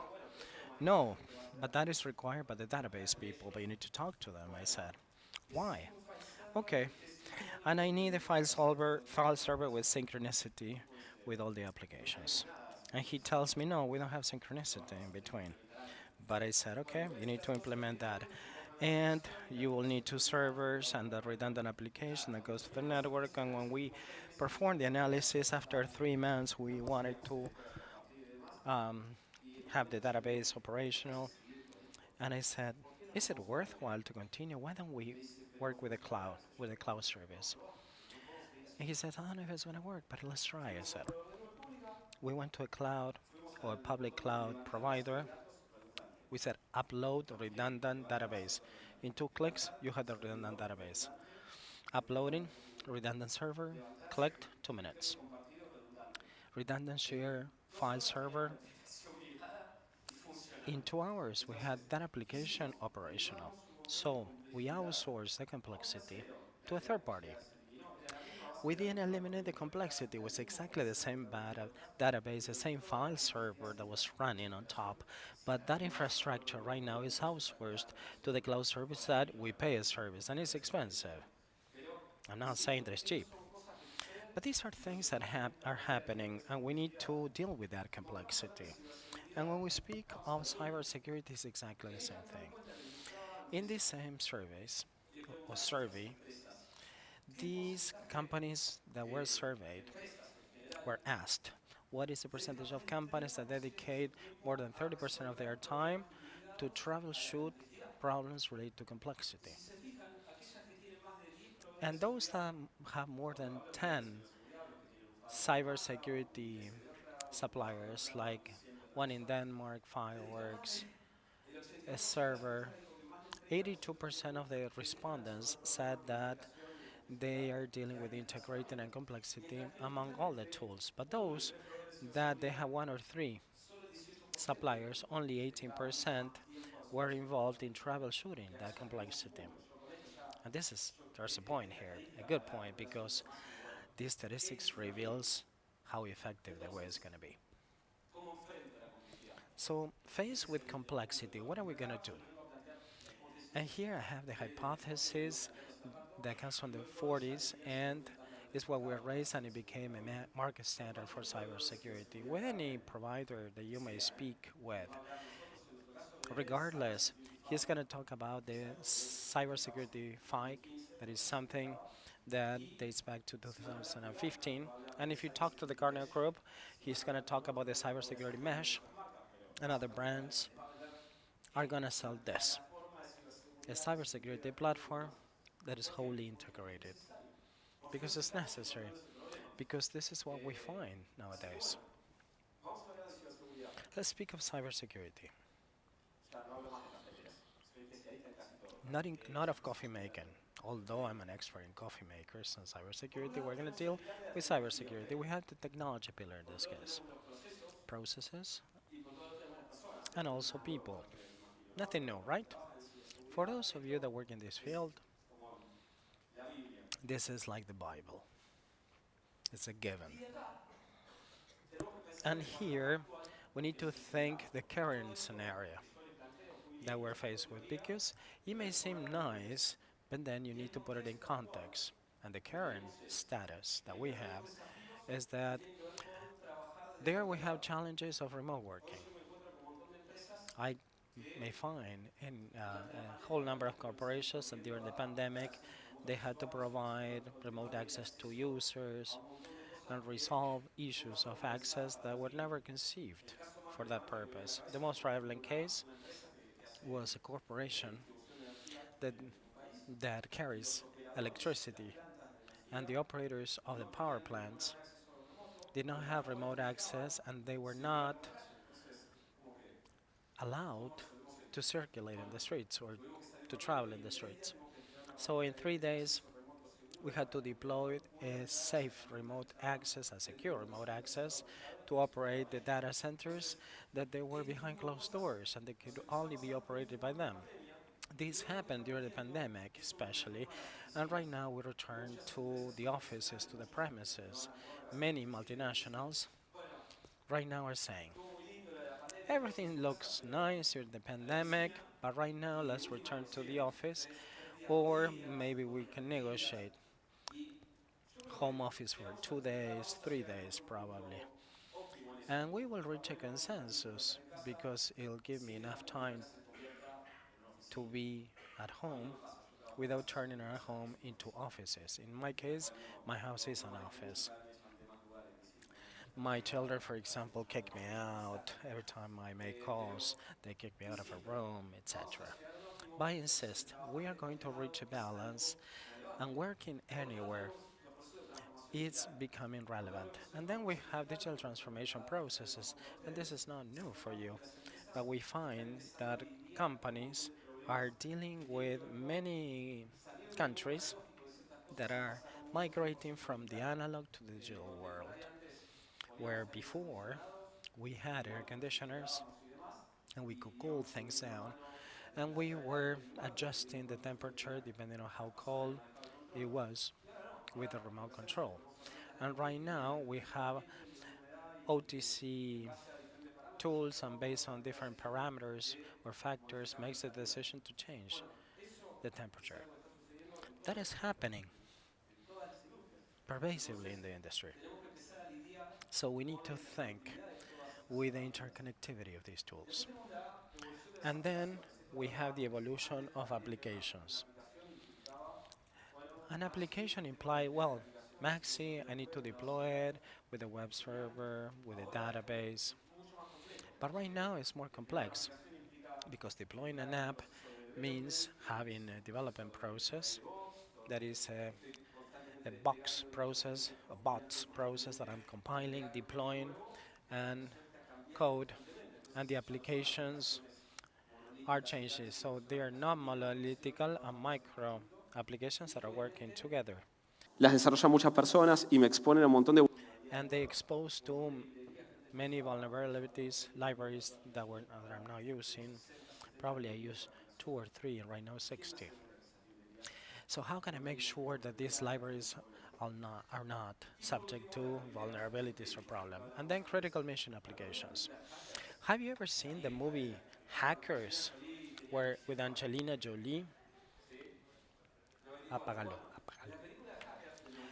In Hackers, in 1994, the bad guy plants a virus that controls the weight of the ship and makes it tipped over. It was impossible to have connectivity in a ship. That was pure science fiction, but the movie is great. Nowadays, with the levels of connectivity that we have at the satellite level, that we have low orbit, medium, and high orbit satellites, the vessel is 100% connected, so I can operate the vessel remotely.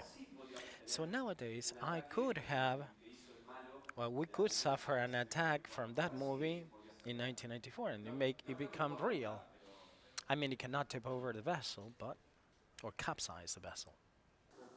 Claro. Bueno, que pierdan los controles o que... Exactly, or to lose control, to lose the containers, or to make it unbalanced. That may happen. We are exposed to that risk, and we gain a lot by providing connectivity. We reduce the risk of sailors or operators in the same vessel. However, we are exposed to cyber attacks. And then we have the environment. We don't have the necessary skilled labor. Going back to the past, in terms of security, there's a high demand right now. I still have to respond 3 or 4 requests per week. The people are seeking people to work as analysts or CISO. I recommended as many as I had. So there's a lack or a shortage of skilled labor. You have budgetary constraints as well. Everybody has budgetary constraints. We have slow procurement processes depending on the organization. And I can tell you that whenever there's a cybersecurity incident and time flies, we cannot afford to open a tender to respond to the incident appropriately because malware propagated, and that impacts negatively on the way we work. And then we have a serious scenario in this sector of threats because they are on the rise. In Argentina, we suffer many threats affecting the citizenry, and this has affected Chile. In Latin America, this did not happen in the past, and right now, we are an easy target. If I find vulnerabilities, cybercrime can exploit it. So we have a serious scenario related to attacks, threats, and how virulent these attacks are, how they change because they are very serious. And obviously, what companies suffer is the lack of coordination between departments. The cybersecurity department works in this way, IT works uh, heading or looking the other way, IT setting a new different course, and it's very difficult to reach a consensus of convergence. But I am trying to be optimistic here. First, let me address technology. I was speaking of platforms, and you will ask me, okay, what a platform is. Nowadays, let me tell you, if I pick any company at random, I will say, okay, this one. And I'll ask if they have all or what kind of solutions they have. I'm sure that they resort to 20 or 30 manufacturers providing IT, connectivity, cybersecurity. But these are many providers with many acronyms. The CRM, I don't know what, firewall, many acronyms. And if we have a manufacturer we increase the complexity that I need a device to talk or communicate with the rest of the devices. So at this time,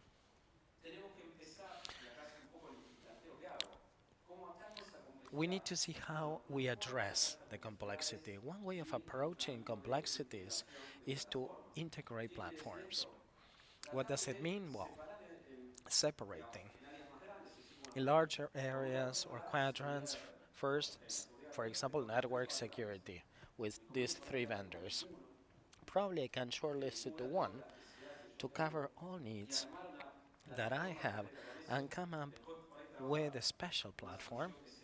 And then on top of that, I could add XDR and CN or CBOT that could be on top, and they could be from the same supplier to make this application seamless. So I develop a platform that is going to be interoperable with the different platforms within the company that is going to be naturally integrated. And this integration reduces costs, like who is going to support the solution, because if I have to support 10 solutions, I need to have 3 or 4 suppliers or providers that are going to be the integrators that I will have to hire to support them. But I could have a single contract for support so I can reduce costs. And generally, this is in line with the level of maturity in cybersecurity because all corporations delegate these areas to IT infrastructure and they try to do what they have is like the best efforts they have. When we have CISO, they come up with a working team, so they hire a CISO, and it's like the bad guy, the crazy guy that says, okay, we need to change, we need to make these changes, and he doesn't have the number of personnel. So the CISO basically hires or outsource these to third parties to operate these rare things, and then we migrate to 2 or 3 platforms, a minimum number of platforms that they could interact naturally among the 3. Because the CISO will be accompanied by analysts or working together with analysts and other people, and they can optimize and streamline processes, and the integration will be seamless, and we will reduce and troubleshoot the number of problems or issues, and instead of resolving those issues, we will be in line with the corporate strategy and improving the tools and eventually make the business more profitable or to comply or fulfill the objective or the mandate that we have. As Fortinet, this is our message. The core message is providing a solution. We make products out of those rare acronyms of cybersecurity. And on top of that, we assist all organizations along this path of growth. So we come on board with these organizations from the very beginning. Through phase 1, where we're implementing tools that I may have in infrastructure,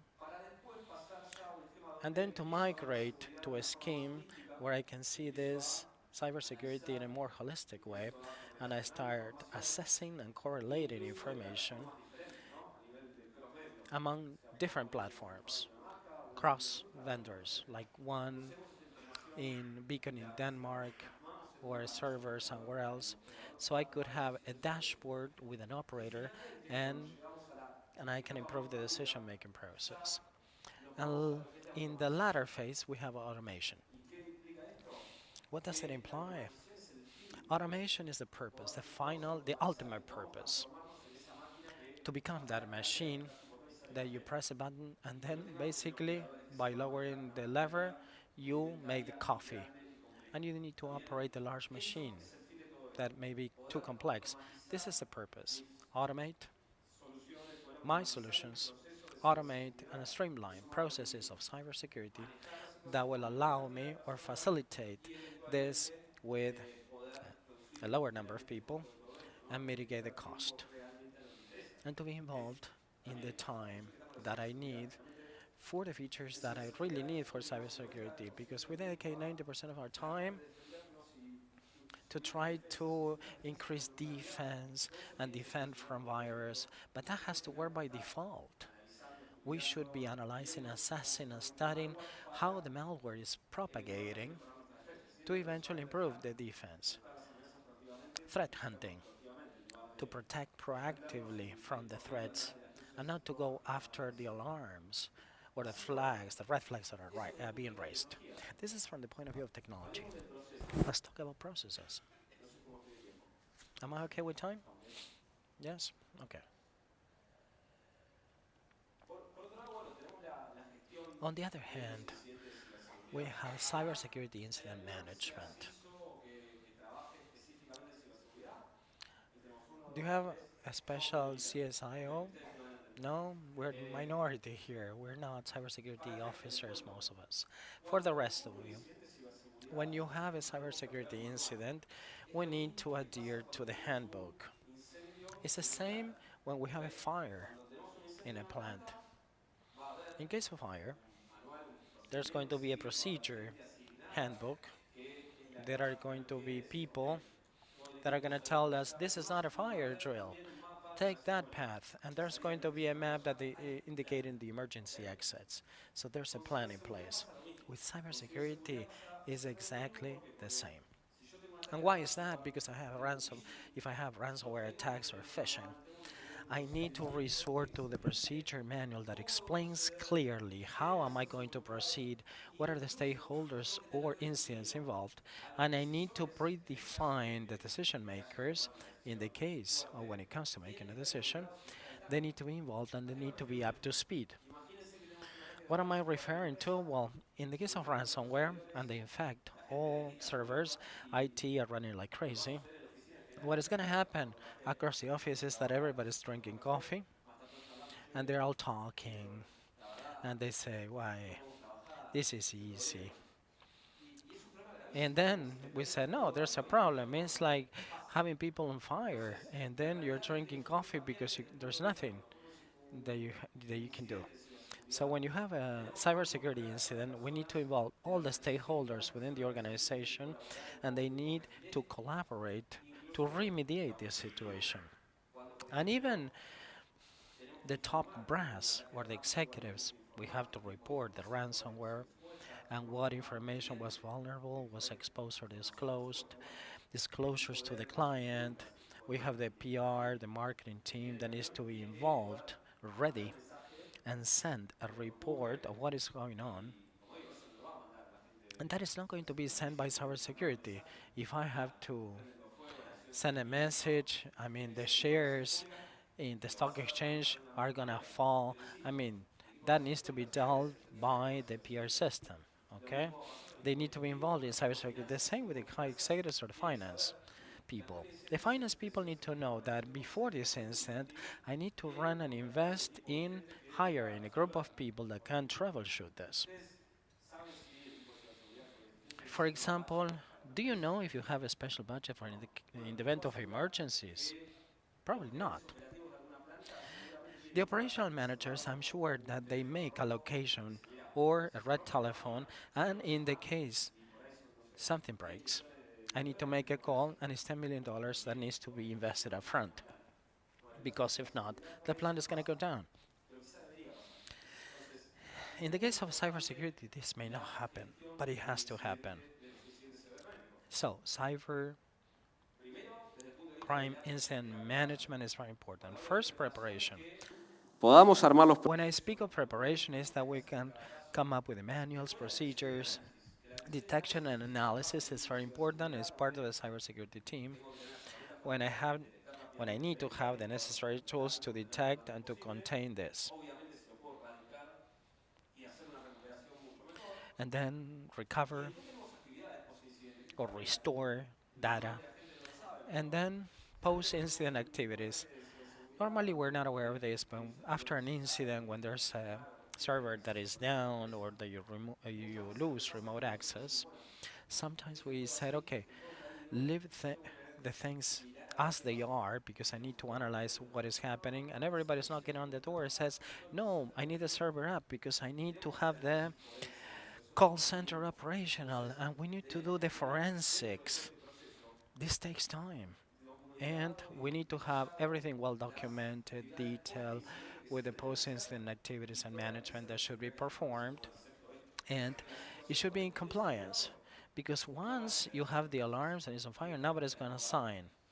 Compliance should be made like basically before the incident. And it could be credential theft, phishing, spam, reaching an email. It could be a ransomware attack, an infected machine. Or, here I'm speaking of cybersecurity, but also there are physical cybersecurity issues like tailgating. People that basically that skip the controls and enter the company. So there are many things that we should take a closer look at, and we should have the necessary processes for every single task. So how do I go about these processes? And this is where in Fortinet we can offer and provide you with services to help organizations to create them. This is important. Why is that? Because it's not trivial. It takes time. It requires all stakeholders involved. How often in your organizations have you tried the contingency plans, the fire drills? Never, never. Once a year. Yeah, the fire drills, contingency plan once a year. You need to try this as well. But isn't it too much? But it's just like the fire drill. You have to do it once a year. But how many fires do I have a year? None. Well, better. In the case of cybersecurity, none, but better. We need to be ready for for any occurrences or contingencies. So we need to help organization to perform these incident simulation to optimize and to remediate them. That is very, very important. And then to train people on cybersecurity, like the cybersecurity team and the platform team, and to assess or perform an assessment and preparation of this material. Because whenever we join an organization, they're in different stages with a wide range of products, tools, a cybersecurity team, and this is done. Sometimes it's not. Sometimes they have the resources, but not the processes in place. And sometimes we go with they have processes, people, and probably they need to enhance them or try them. So we can help you with that and remediate or assess the processes. And lastly, we said technology processes, and we need the other pillar, that is people. And let me go back to the same thing. Cybersecurity is made up of all of us. The cybersecurity team obviously advocates or defends everybody on the name of cybersecurity. So here we are training the task force. Why is that? Because I may have the best technology, the best system detecting behavioral malware, e-signatures, but if I have a user clicking on links, Asegurar. there's nothing that we can do. My son is like a sandbox.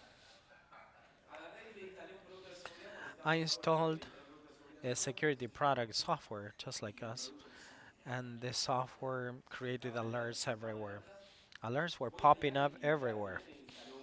And he installed like a kitten that jumps on the screen, the mouse turns into a banana. If he keeps clicking on things, things are gonna happen. So, even though we have good products, if the user is not aware of cybersecurity, this is gonna happen. So it is important to train in cybersecurity the people, everybody. So we work along these lines to make it as easy or as methodological or interactive as possible and less invasive because we don't want to invade people's time. If it's gonna take time, I mean, you're having a look at my presentation or the PowerPoint, but if I send you the recording and you see it at home, if you have a look at it, you can double click slides and you'll go twice as fast. You're not gonna watch videos, for example, at normal speed, so it has to be interactive, brief, and dynamic, to the point, and clear messages. So all these tools are the ones that we're providing to the marketplace to train users, and we perform assessments where we send our own phishing to try to see if it's detected by our users. So it's a trial and error thing. It's not training, but see if it's successful, and I have to rethink my strategy. But cybersecurity involves training all users. And you're going to tell me, okay, Maxi, why did you tell me all of this in half hour? Because this is unavoidable. This is gonna happen.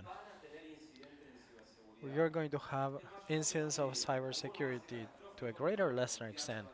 Chaos, catastrophes, probably the network is gonna be down or smaller, but that is gonna happen eventually.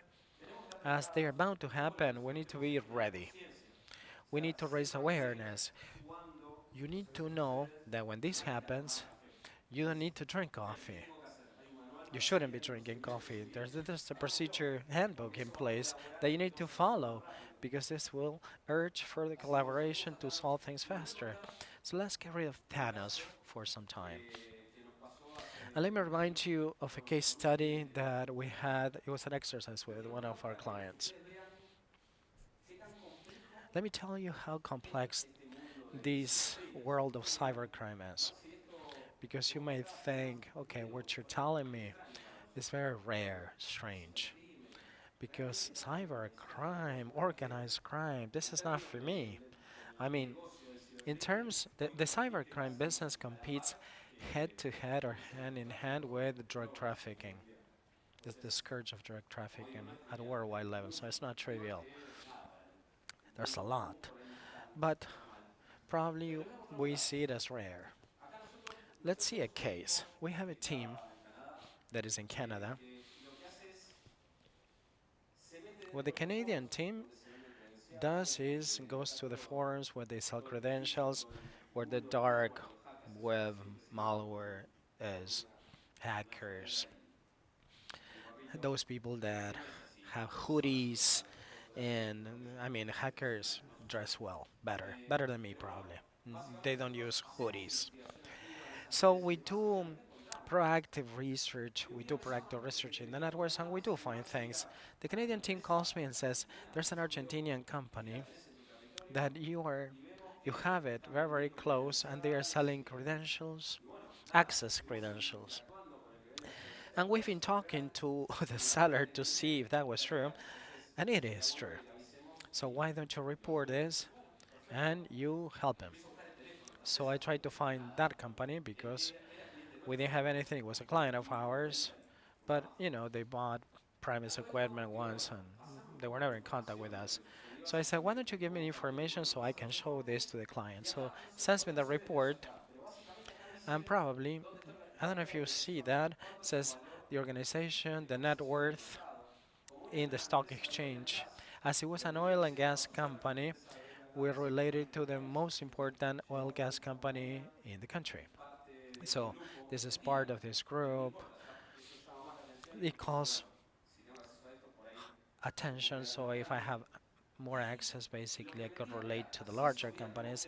And they were selling desktop remote access, direct access to a working station within the organization with administration privileges. You could do anything, and for $200 additional, you were given a malware that could go undetected and noticed by the software implemented in the company.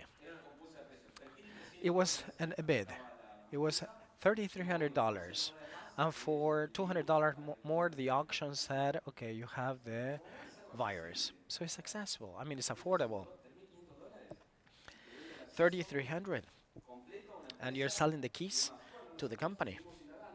So we did further research and says, can we validate that this access works? Well, here you can find all the machines in Windows, and all these machines were visible. Everything was included in the report. I called a client, and I said, I would like to talk to your cyber security officer because we have a concrete cases and we're suspicious that you're under attack. And he tells me, no, there's not a cybersecurity officer here. So who's responsible for this? And he says, me, but you're in work networking. And I told him, this is what happened. He turned pale. He didn't know what to do. And I tell him, you know what you have to do? And he tells me, no idea. I never imagined this could happen. And I tell him, okay, why don't you go and you scale it internally to SEO or whatever and explain the situation because this is serious. And he says, okay. He didn't know what to do. Probably he started crying. I don't know. Basically, 2 days later, he makes a call. He says, Maxi, hello, how are you? I need your service. So I have a special team with incident response. Those are the teams that not only prepare but assist you with an attack. And we started working with him. Obviously, this is a paid service, so we had to wait for the Argentinian times to participate in the bid and all of that. But in 3 days, we were working. We were up and running. So we did the forensics. We found how the malware or how the attacker or the hacker entered. We closed the point of access. We remediated the failure. It was a very old vulnerability that was exploited and detected years ago. But as I don't have a cybersecurity team, and it worked. So he said, the infrastructure guy said, okay, let's continue. I mean, regardless of what was happening. So we control, we cut the access, and problem solved. And right now we have a business with that company to create a cybersecurity team.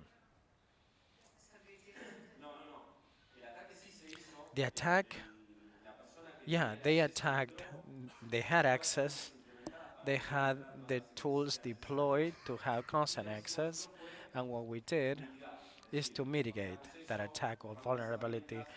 We erased, we got rid of the access, we took remedial action, and he said, okay, we didn't get rid of the problem, we solved just this, but you need to make improvements to your network. So the client is really trying to hire a cybersecurity chief officer and things like that.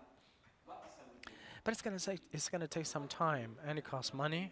It's difficult to find people investing in equipment, in the team. So the better or the sooner we do it, the better. And let me remind you that you need to be ready before these situations, these incidents, because in this case, we had the team at our disposal, but it cost money. We had to quote these services. The finance guy came and the IT guy says, okay, you need to pay for these services. And the finance guy had to pay. Cybersecurity needs to be pervasive, just like IT, communication. Those are cross-functional areas in our organization. Cybersecurity should be like that. And that is why we need to raise awareness in these processes. Summarizing. Manufacturing integration strategies from fewer to many, or is something that I recommend once we have set the course towards cybersecurity, and automation should be the objective. Our mandate should be automation. All the tools need to be geared towards automation. And how many processes will be able will I be able to automate? And the process is as important as tools or people. I could invest thousands of dollars in cybersecurity with the best of people. However, if I don't have a procedure book or procedures in writing, it's not going to work. And it's not cybersecurity. I mean, it applies for everything. It goes with the processes. We need to try them. We have fire drills. We have contingency plans. Well, this is exactly the same. And finally, fighting complexity in the most optimal way. Remember that complexity cannot be eliminated. There comes a time that it's going to be ongoing, permanent. So based on that, I can change the direction of strategy, I can segregate it, I can migrate it, but it's not going to be eliminated. So I need to think of the best way to reduce it. And that is why many times I say that we need to empower other people, reducing activities. So it's a way of approaching cybersecurity, and it happens in cybersecurity when the CSIO has a titanic assignment of creating this across the organization. It delegates obligations to third parties, and it's the way of streamlining complexities. And the most important thing, time flies. So if you're not ready for this, you're going to be in a pickle because undoubtedly this is unavoidable, it's going to happen. So you need to be ready now. The faster, the better. And it's for your personal items as well, for your personal aspect. Probably you never had a problem of ransomware, password problem, but when it happens, you need to have a contingency or a backup plan. How many of you have backup of your WhatsApp? All right. And double authentication factor. In other words, yeah, but you're involved in cybersecurity. That's why you're replying like that. And in Twitter, double authentication factor. Yes, because they hacked me. Ah, okay.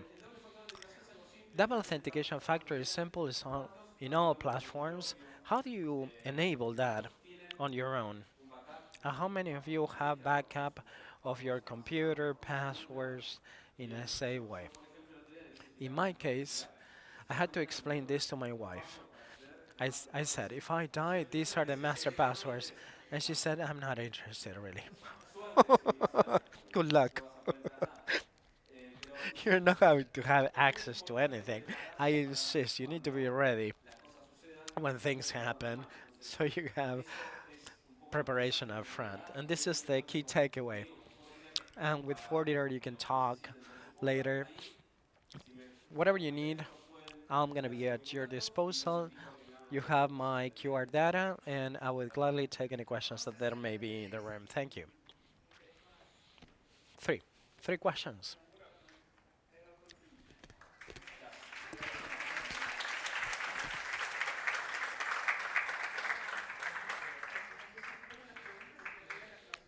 I forgot about the applause.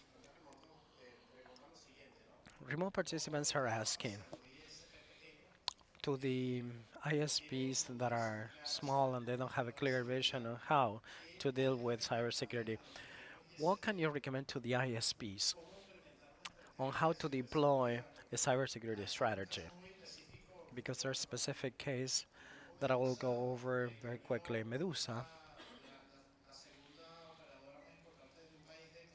finished a public work in the Caribbean country and had the same problem with the time counter and all of that. And eventually, they disclosed what they found. They revealed that. However, authorities denied the cyber attack. First and foremost, it's very important. Frankly speaking, I recommend not to pay because sometimes things are common sense, but when you have to deal with ransomware and they encrypt all the information, it's because the information that they want to steal, they already got it. Ransomware is when I'm destroying the operation because just by mere destroying that. Because if I steal information, I disappear. I don't encrypt things. I disappear. So the moment they encrypt the information and you have to pay for ransom, the valuable information is being encrypted. So you're paying for decrypting the information, but they stole data already. Damage occurred. So it's very important. Yeah, and it makes no sense to pay that ransom. Yeah, there are some people that recover the information, restore the information, but the damage is done. So you shouldn't be losing money. You said, okay, you cannot have access to that. Okay, let's see how I go about it. And also the issue of communication, because not all countries have legislation in place indicating how organizations, private and public organizations, could disclose the issue or an incident of cyber attack. If it's not regulated by law, they will probably deny it. And you need to believe on public domain information in the case or the public or not. However, your reputation may be damaged. For example, with the last attack in the casino, the large casino in Las Vegas, in the Caesar Palace, the stock plummeted. So imagine a cybersecurity incident may affect your reputation and your company be worth half in shares. So if you're not prepared, there are going to be bad things. And I'm sure there's going to be a press release that nothing happened, but that is not an effective press release. You gotta tell the truth, because you tell people that nothing happened and then they disclose all the information, you're being lied twice. So you need to know how you're gonna protect yourselves. A small ISP cannot afford large cybersecurity infrastructure.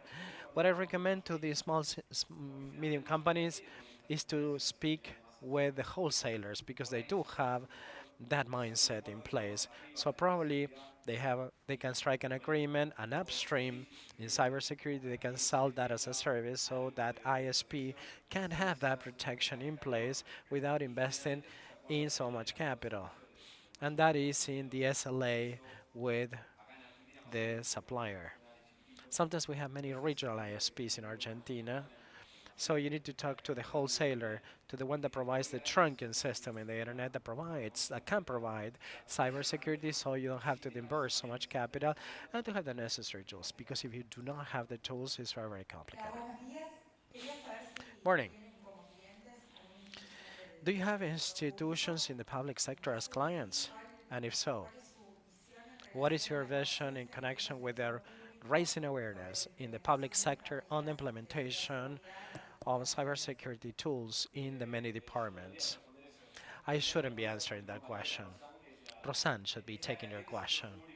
That is responsible for the public sector domestically in Argentina. I can tell you that there's awareness being raised, there are investments being made that are quite high in cybersecurity, and it's not a minor thing. And it's something that is disregarded in Argentina. I mean, it could be Argentina or any other country, but especially in Argentina, we have invested more seriously than before, definitely. Microphone, please. If not, the translator cannot translate. We are trying to see if organizations can develop collaboration among themselves, so they can put an end to the issue that is not in my backyard.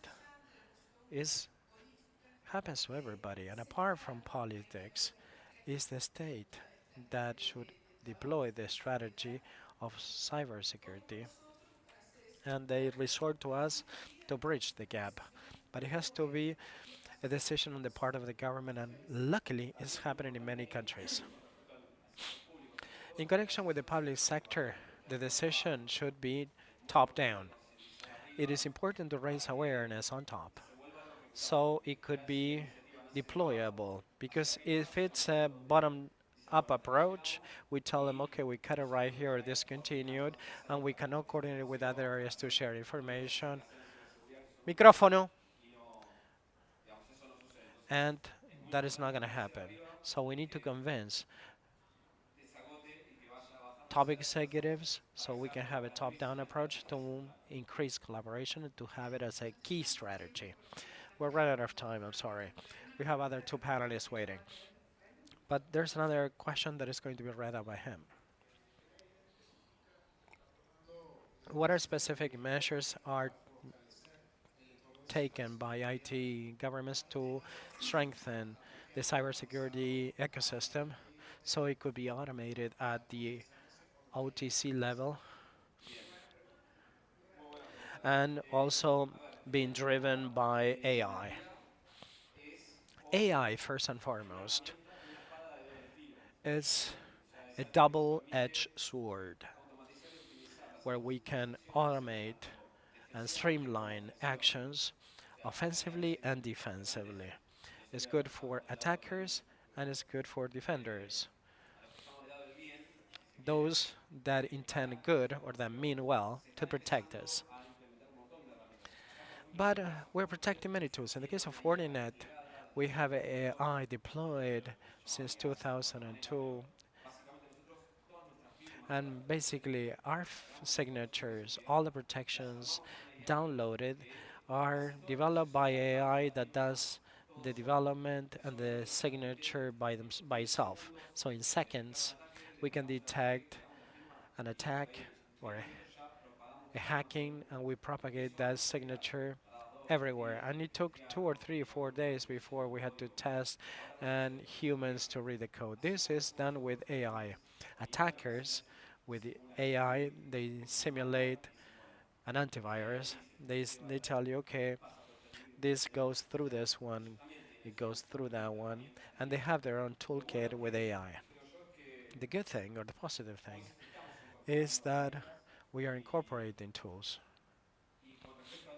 And in connection with OT in itself, Fortinet is making large investments, and we believe that cybersecurity is critical.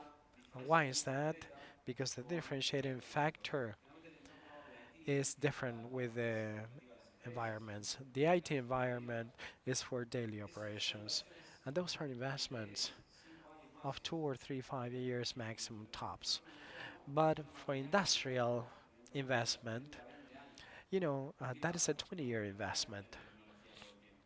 So you're not changing technology all the time. So if I go and talk to the plant manager, you said, okay, you need to change this and deploy a new technology. The plant manager stops talking to me and will not let me in because the plant installs a machine and the machine needs to be there as a fixed asset for 20 years. And anything that is there shouldn't hinder the production process. Cybersecurity has been involved, and we are trying to understand these ideas, and we are trying to make friends and not fight the production or the OT managers so that cybersecurity could become relevant for them. We have raised a lot of awareness, and as I tell you, it's very, very important, especially if you have an industrial company, to upscale this, because every 10 or 15 years you need to make investments, and for a period of 10 years you're unprotected from cyber attacks that are on a daily basis, and you have more things interconnected. 10 years ago you bought a machine, you had a technician, a period. Right now, by default, that machine connects to the cloud, to the internet, and does its own operations, and the plant manager is used to not to touch things. But the cybersecurity manager needs to know what the processes are like.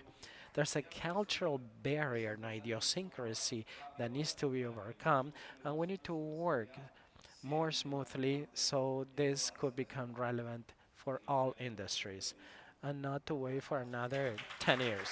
Thank you, Maximiliano.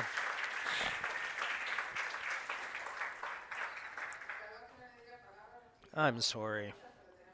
but we have two speakers from Mexico waiting. Maxi, let's take a picture. And we will resume the session in a minute.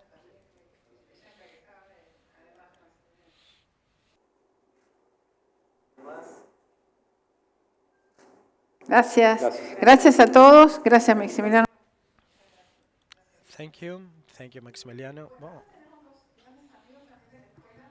we have friends from Mexico. We have some Mexican students, right? Compatriots from Mexico. Jorge, Alfredo.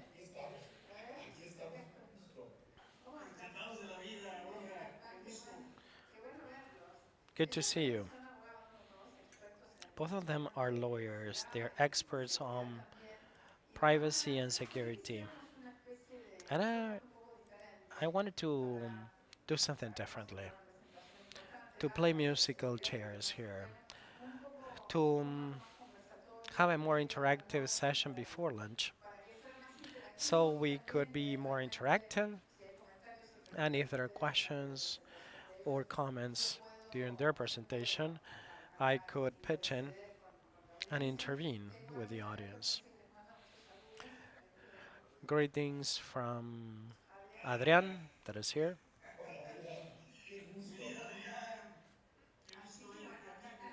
Great to see you here.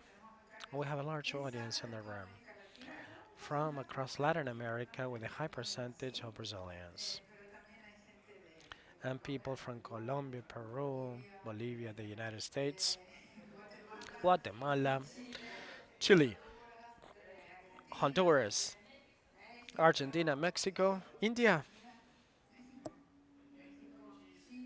Mexico, Chile, your way.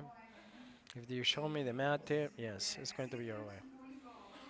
So we have a very diverse group, questions from the audience that are very, very good. So let me welcome you and thank you for being here. Thank you, Olga. It's been a pleasure.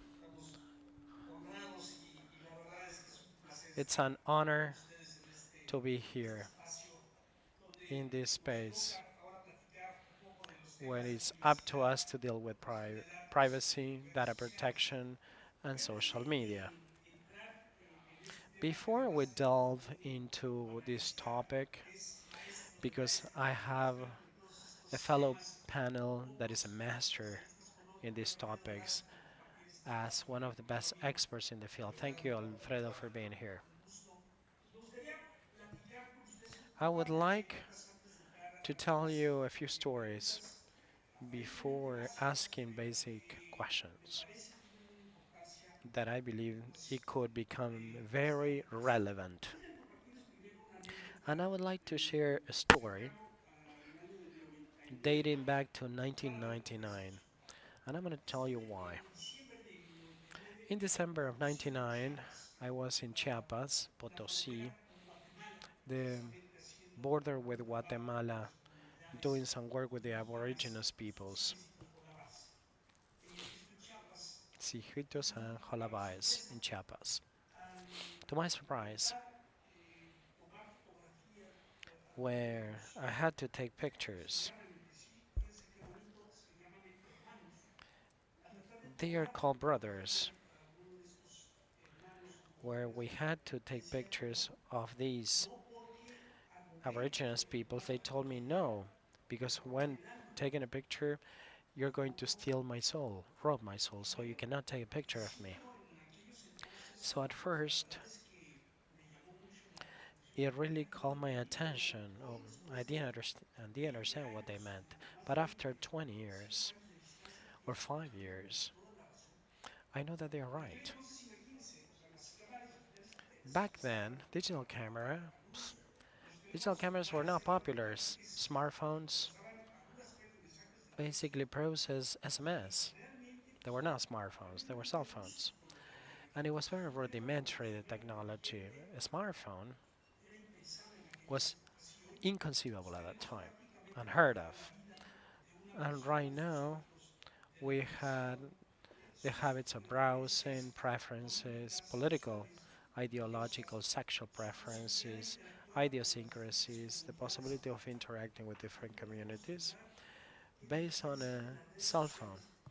Imagine social media statistics. Cell phone profiles allow us to identify or pinpoint or profiling individuals perfectly well.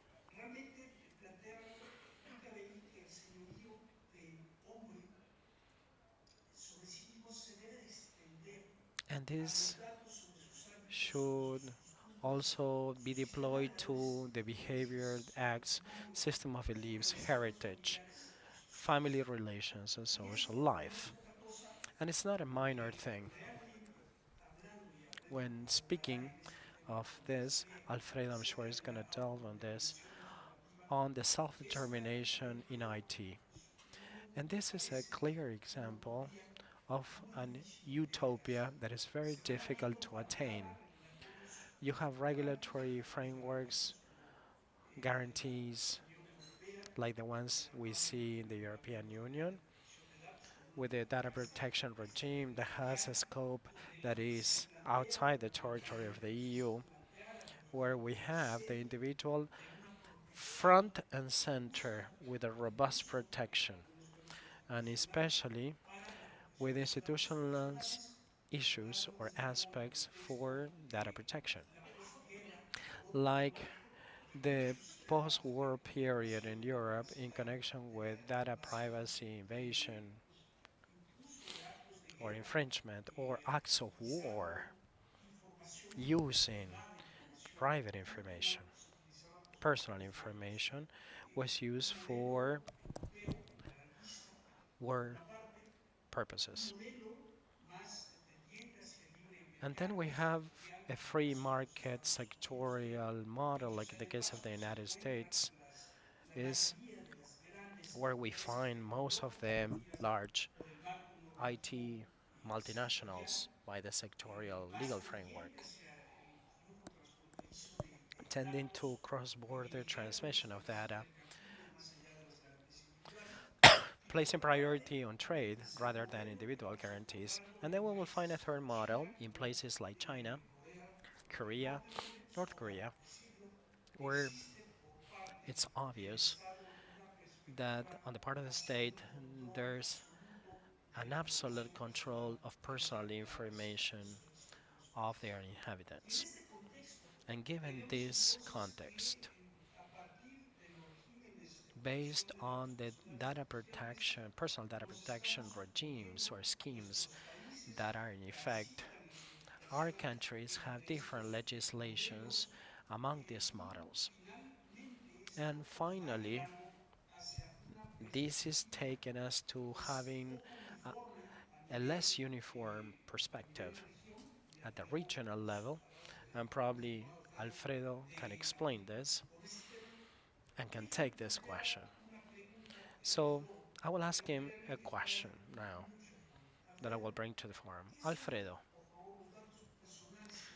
what is personal data? Could you share your view? And if possible, what is the regional perspective that we're having on the definition of personal data? Excellent, Jorge.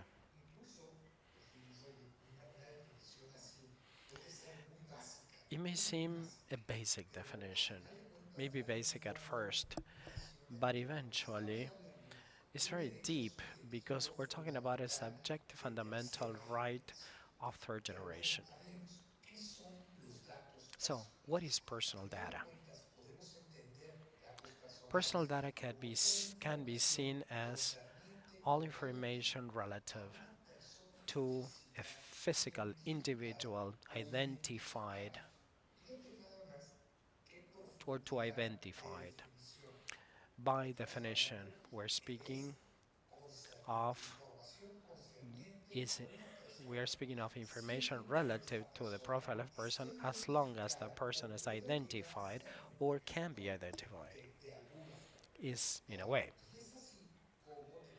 And that is why we can draw some examples. A drop of blood, for example, that blood in the room where we are right now, is it personal data? Can we open the floor for this question? Is a drop of blood personal data?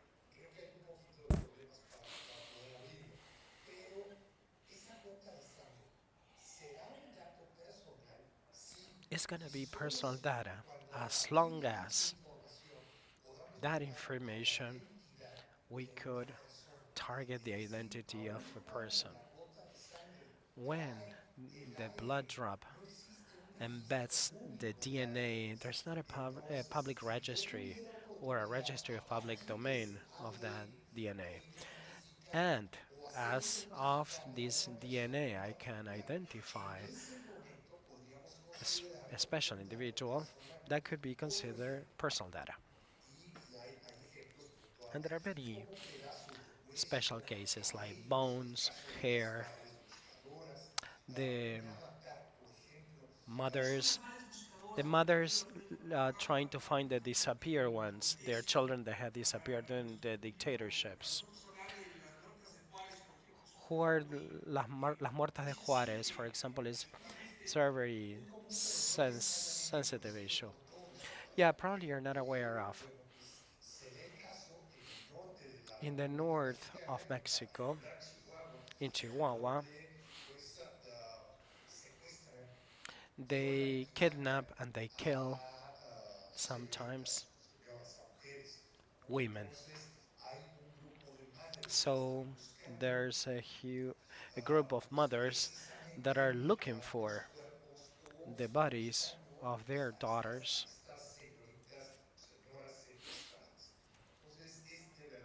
So that's why we call them seeking mothers, madres buscadoras, and they don't have public sector support or the support from the political spheres to look for their daughters. And that is why the remains that they could find could be personal data. Imagine to the extent that these mothers got because they got blood tests that could be identified or relate through DNA that remains of what they find buried. And they could correlate that to a family or related to forensic science or genetics and compared to that of relatives. There are remains that could be identified uniquely a person, like a tooth, bone, hair, that could be easily identify an individual. So this gives us an idea. In the case of an IP address could be personal data as well. Just like the drop of blood, it's not yes or no. It depends. In the drop of blood, it would be personal data as long as I have a registrar of DNA, like in the case of those mothers, what I could find the file of other drops of blood that could identify individuals. But in the case of IP addresses, first, it's a unique number relating a piece of equipment over the network to a person. But let's assume that that equipment is used solely by one person and that the IP address is a fixed IP address and that fixed IP address was hired by an individual and the only user or unique user of that equipment is an individual. In that case would be personal data. If not, there's no way of relating that to the individual.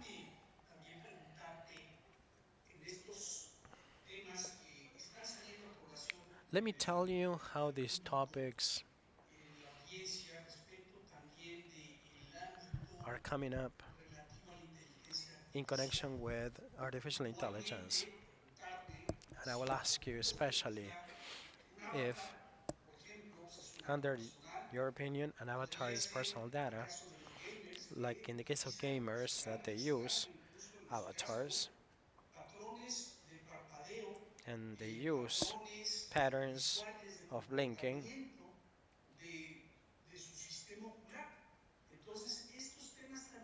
So these topics, how can we protect this personal data? This is very interesting, speaking of avatars. And if there's a way where we can relate that avatar with an individual, of course, it would be a personal data. Una cosa también. En el, la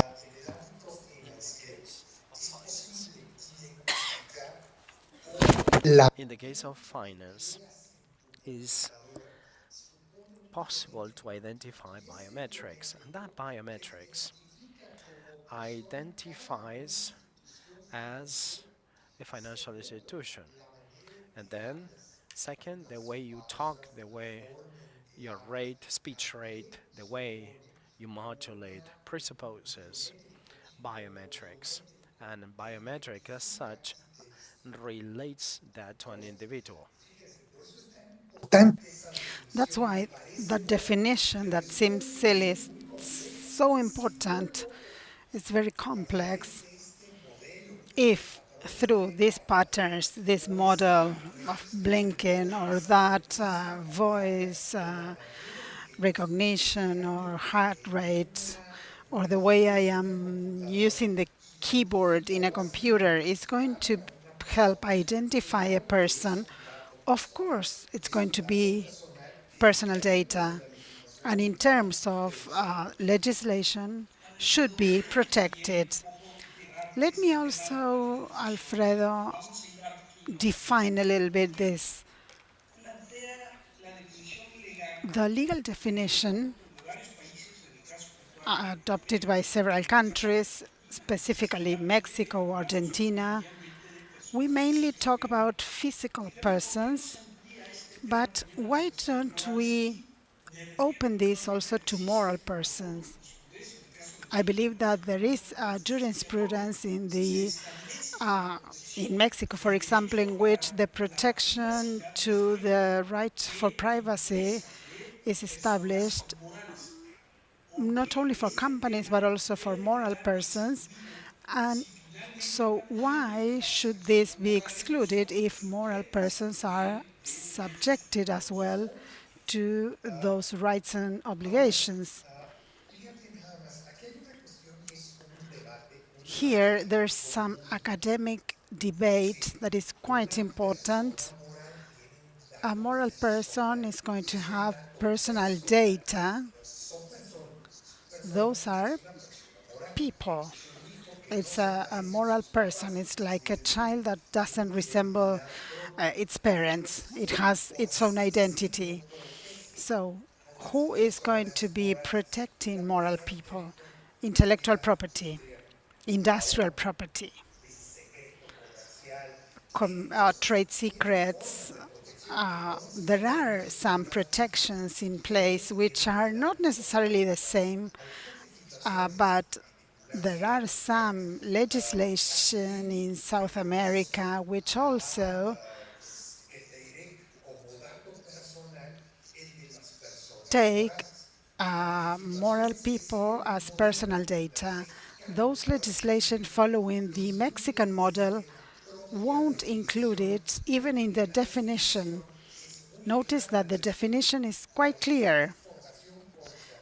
Any information regarding a physical person that is identified or can be identified. There are some references and some jurisprudence on some kind of information as regards a company, but in formal terms, taking into account the law, at least in Mexico, it cannot consider as personal data. could be included. There would be no limitations in that case. This is kind of a more positive limitation. I don't know if you understand me. What do you mean more positive than neutral? Natural rights. The positive would be from the Javier Arbat model, which is included because it belongs to human beings. So you can consider human being a company, for example. Is it possible? No, it's a group of human beings with a defined social goal, with some limitations, some bylaws, and their set structure, but it is actually a group of people with a common goal. So I have a question here. I believe that we can discuss about this, and especially as the definition of the law, this should be excluded, but we can also consider some of the interpretations by some courts, which sometimes include moral people into this. So it has to do maybe with the legal context of each country. Yes, that is very clear. And there are personal data for moral people, but remember that courts are going to be interpreting the legislation, and if we have some specific legislation talking about physical persons and excluding moral persons in a written way, in that case there is no interpretation. So we can go a little bit beyond the rules, but I believe that there may be a possibility to advocate this. Is there some kind of element that was affected by this provision? Not necessarily so. Maybe that is the way we are following, but I believe that in Mexico, and talking specifically about Mexico, it won't be right to consider personal data for moral persons. In some other countries in South America, that is considered as such, and we, of course, respect that.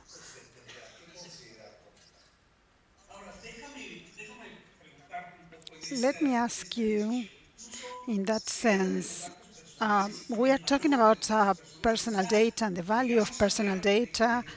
We have mentioned that personal data are like the new oil, because as we know, oil is not a clean fuel. But let's talk a little bit about the value of this personal data in social media, specifically in AI apps, in the metaverse. Which is the value, or how is this value of personal data determined there? Well, that is kind of the important point in this question. That's why I enjoy talking to you, Jorge, because you are so smart. And of course, it's a challenge.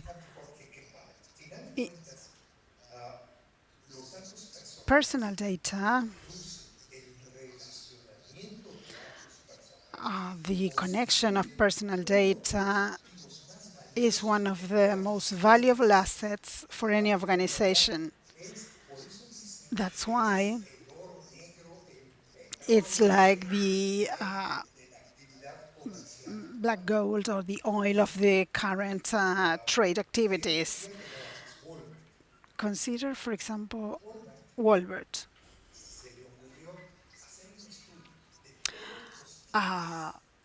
Studied all the sale tickets from their shops. So for a year, in all its shops, they started reviewing all the bills or the tickets of buyers to check and to have an idea of which were the preferences and the needs of consumers, among other things. And they got great information regarding data. People buy, for example, diapers, also buy beer.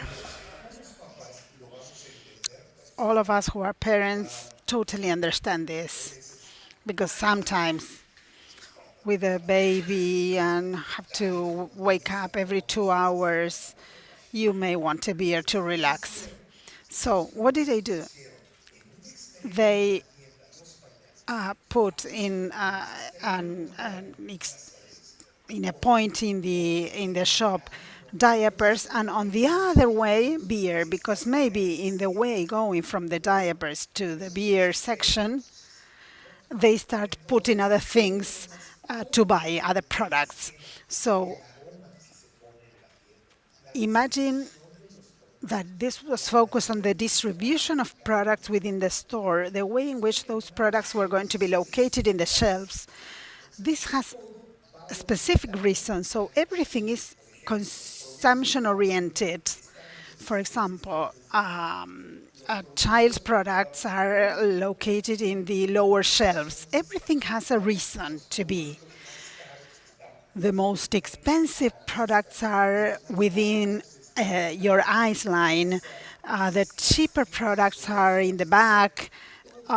Everything is consumption oriented.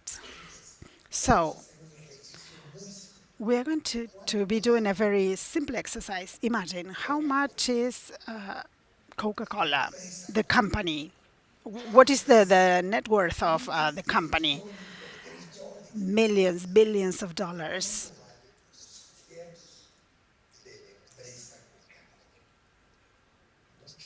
And what is the value of the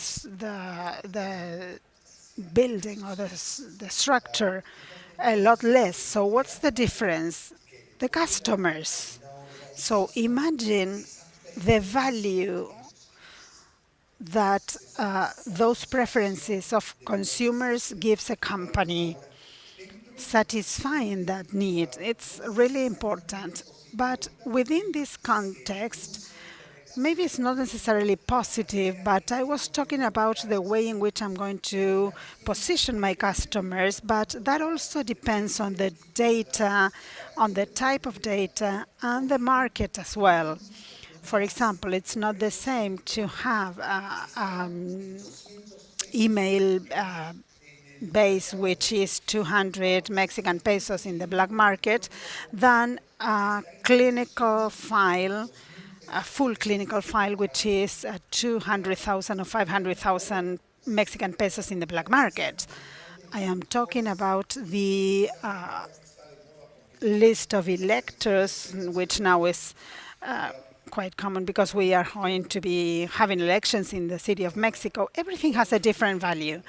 Another example as regards the value of data, of information, that information which is processed and classified is going to bring about AI.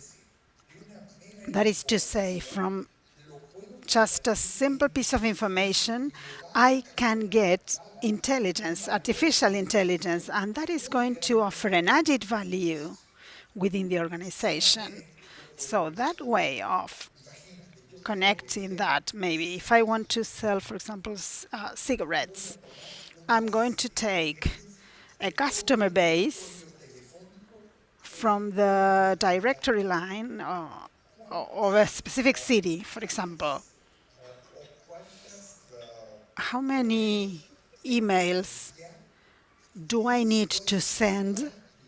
Which is going to be the work that I'm going to have to do to send a whole community those emails? How many answers am I going to get? Which is going to be the kind of efforts that I'm going to be making? If I had a segmented database in which only people who smoke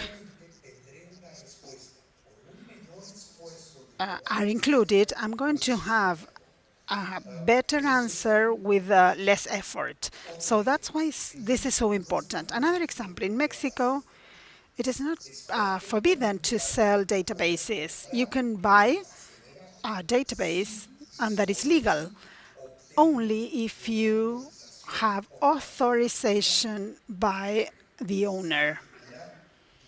If the owner of that database authorizes me to sell this database to a third party, I can do it. And if I buy those databases, that information, I'm going to be gathering information, but I'm going to also take accountability and I'm going to comply with the obligations, the same obligations than the person who developed that database originally. So if I buy databases, I should assume all the obligations that are included in the privacy notice of each seller. So in that sense, let me ask you another thing. You are mentioning something important here, I believe. So companies are transparent as regards personal data processing. Is there really a possibility of tracking this consent in order to practice this idea of self-determination, or to see who I'm going to share this data with, which is going to be the goal? And in the context of free rights that technological companies are offering, we have been criticizing this a while ago, and I remember when you told me that sometimes free services end up being end up being the price of these services. You mentioned that, and why do you think it's relevant in the context of social media and privacy? Alfredo, Jorge. I know that it's early in Mexico, but here we have lunch in a few minutes, and I wanted to have the opportunity for the students to ask questions. There are like a lot of hands raised here, so I'm going to offer the microphone to the Mexican people first. Hello, good afternoon, Mr. Alfonso. Alfredo, I'm sorry, Alfredo. I'm Alejandro Baltazar from the Legal Sciences Institute in Oaxaca, and my question has to do with neuro rights, which is becoming more relevant, and it is like a new scope for rights protection. How are we going to protect citizens in a system which has massive extraction of personal data as an engine? I understand that we can see that it's not the same for an industrial capitalism which we are used to, but in this case, business models are migrating to have as a main pillar the idea that the models would allow them to gather customers' data, not only the customers, but also the raw materials. So how do we help them, or how do we help to avoid abuses to privacy rights from this point of view? Alejandro, this has to do with the question that Jorge just asked. It's kind of the same question, actually. The private sector is transparent as regards the processing of our data. You were talking about neuro rights, Facebook, social media. Depending on our preferences, we are going to have different profiles, and those profiles somehow are sold, processed, integrated, and I have the possibility to ask Facebook which information related to my profile have they developed. It's not that they are going to develop an individual profile, but what they do is to create a profile of a certain community, for example. Remember that we said that Trump had won because his speeches were kind of modified according to what was established in the requirements of the community. So in that sense, they mentioned different ideas for those speeches, and in that way, they had a lot more influence in the communities. So these neural rights are a clear idea that on the part of the private sector that is not transparent. We are missing a lot of culture in that sense. So if you ask yourself, are you really the architect of the way you are exploring the web? Are you aware of the digital footprint? Everything that you check on on social network, is it transparent? One thing is information that I'm going to share that is developed through the process that I am developing or that comes from third parties, but actually taking into account, as you were saying, Alejandro, neural rights, it goes beyond this. What do you think, Jorge? I believe that Alejandra was very accurate in the sense that we are like using raw materials, because here there's kind of a lack of humanity in that sense, because our searching habits or exploring habits have kind of interconnectivity. And here the question is, are there legal possibilities to have certain clarity as regards this context of my personal data and the scope of those data in cyberspace and that profile of my information? I believe the answer is no. And of course, I see that this is quite a complex issue. And it's difficult also to leave this for self-regulation. Actually, what they do is to create a global profile. It's not an individual profile, consistent with the ideas of what is being developed in a certain group. So this goes beyond that. It has an influence capacity that is quite important, and it may have a destructive capacity as well.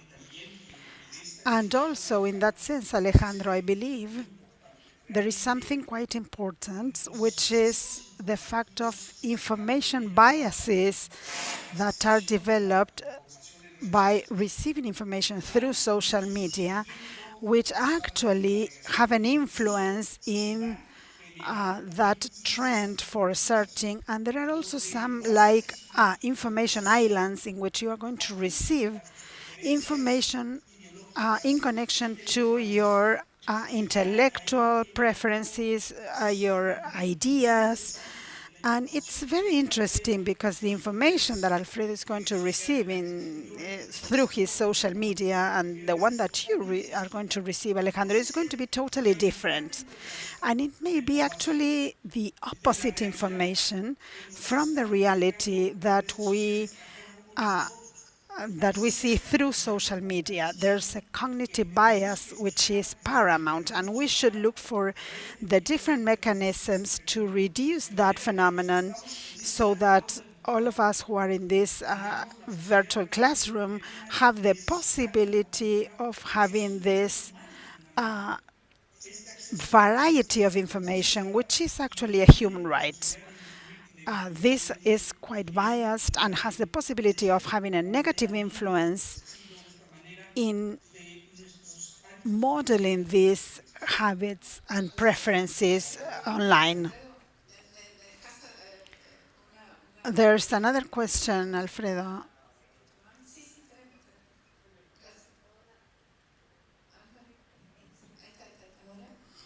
Is it working? Yes.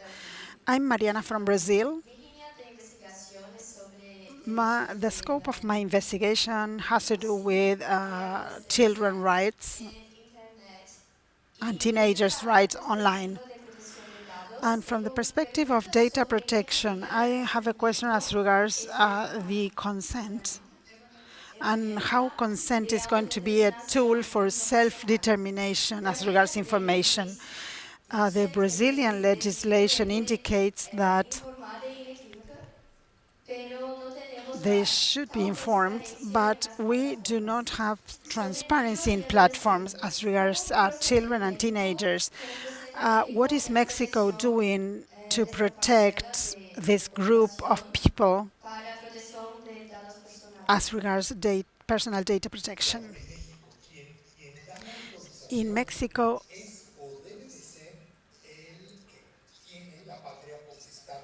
the person responsible for that children that are underage are going to be responsible to authorize that, to give consent. So you can only access this social media if you are of certain age. But there is no objective limitation so that a child that is underage would get into the social network saying that they are older. So in Mexico, what we tried to do was to get consent from parents. But from the objective point of view, it has not been so effective because underage children, in order to avoid getting consent from their parents, inform the social network or the website that they are older than they are. In other countries, there are some questions that have to do with getting some kind of reference, for example, in websites of selling alcoholic beverages. For example, in order to access the site, you have to answer which was the year in which you were born, or some way so that the service provider can determine if those children have the age in order to be able to access that content or not. The way in which we tried to solve this in Mexico was through the parents' consent. There's another question here. There's like a lot of questions. You are very popular here. There are a lot of online questions as well. So we're going to have one more question here in the room, and then we are going to answer some online questions. And then in 15 minutes, we are going to be rounding up because we have lunch waiting for us. Alfredo, Pablo Magania from San Luis Potosí. Such a pleasure, Pablo.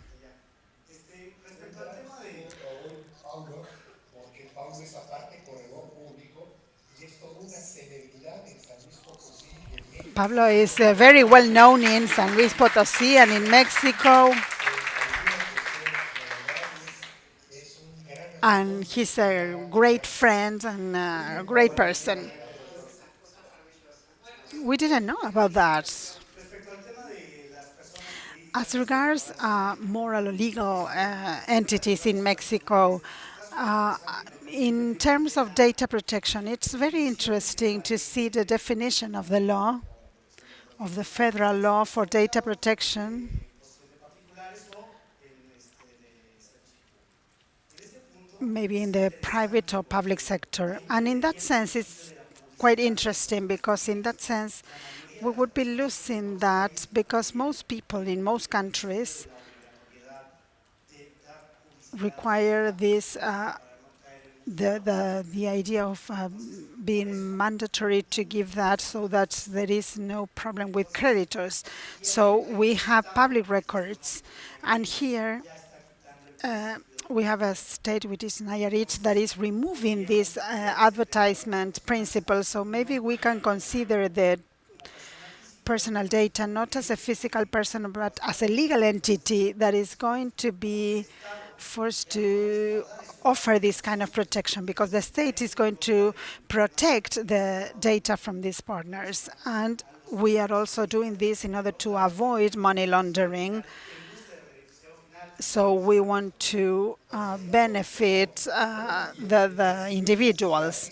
Yes, you are totally right. We are also talking about the fact that this is an individual warranty which is established in the Article 16th of the Constitution. We can say that individual warranties are also part of this group.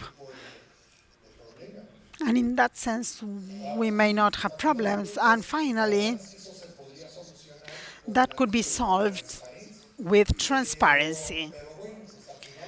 But this is something that has had a lot of debate and discussions, but it's actually a very good question. Another question, also from Mexico, from Infotech. As regards data or personal data, when the authorities have those personal data, which are the risks? For example, as regards national identity, which may be focus on a single agency, and which is going to be the use that is going to be given to those personal data. For example, in Mexico with cell phone numbers registry, that we had a problem. Yes, it's a very interesting topic, because in Mexico we have specific regulations. In Mexico, personal data, which some specific people have, are following federal regulations. It's the same regulation for the whole Republic of Mexico. But personal data in the hands of authorities, for example, are going to be following a legal global base, but with some specific regulations in each state in the country. So there may be some specific differences in different states, even when the base is the same. There are regulations, and of course those are personal data, and of course that the public agency, public organization should protect and in the terms indicated in the legislation, they should protect those data. Legislation is quite specific. The public agency is not going to be the one that is going to be penalized, but the public official is the one that is going to receive the blame here. The penalty, the money that they should pay is going to come from the person itself, not from the agency in the public sector or the government agency. So in that sense, what we are looking for is actually to protect the ownership's rights. So as regards the way in which that list of all the electors in Mexico was quite strange, quite particular. Remember that there was some kind of procedure in which a company was hired to clean the database, and it was not normalized, so a company was hired to clean that database from the Elections Institute. And the way in which that is done is simply, if you live in a certain street, for example, Maybe they mention that street, for example, Cerrada de Cortés. Maybe it's called Cerrada, maybe CD, maybe only Cortés. So the way in which they do it was to make those registries uniform, and apparently the government agency didn't pay, and that company kept a copy of the database, and then they sold it, and so those processing the information were the ones that were punished following the legislation.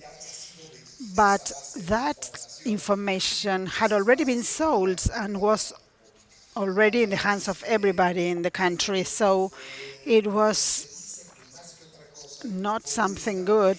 It was actually a tool that was used so that the consular service of another country could have information of Mexican cities. I don't know if it's true, but it is what we were told. We have only a few minutes and we have to have the lunch break, so I'm going to give you a couple of minutes each to round up the presentation. We don't have time for all the questions that we have. Someday we're going to organize a whole day to talk about this. So a couple of minutes for your final comments. And first, a round of applause for Alfredo. It's such a pleasure to be here with you, Olga. Please, Jorge, your comments first. Thank you, Alfredo.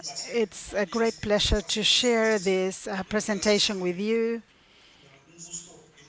It's a great pleasure since 2009, which was the first school in Argentina that we participated until today.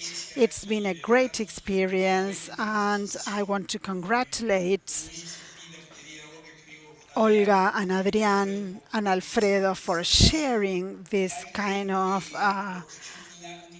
presentations. And finally, I want to mention that we are going to have huge challenges in the future, and we need to consider the context of AI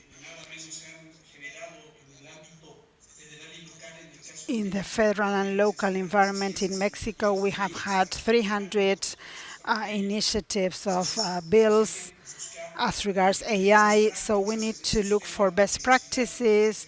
Privacy AI are going to be something that is going to open a lot of new horizons and a lot of new legal challenges, and we need to consider this. And I want to thank for the opportunity of sharing this presentation with you, and I want to offer a great lunch.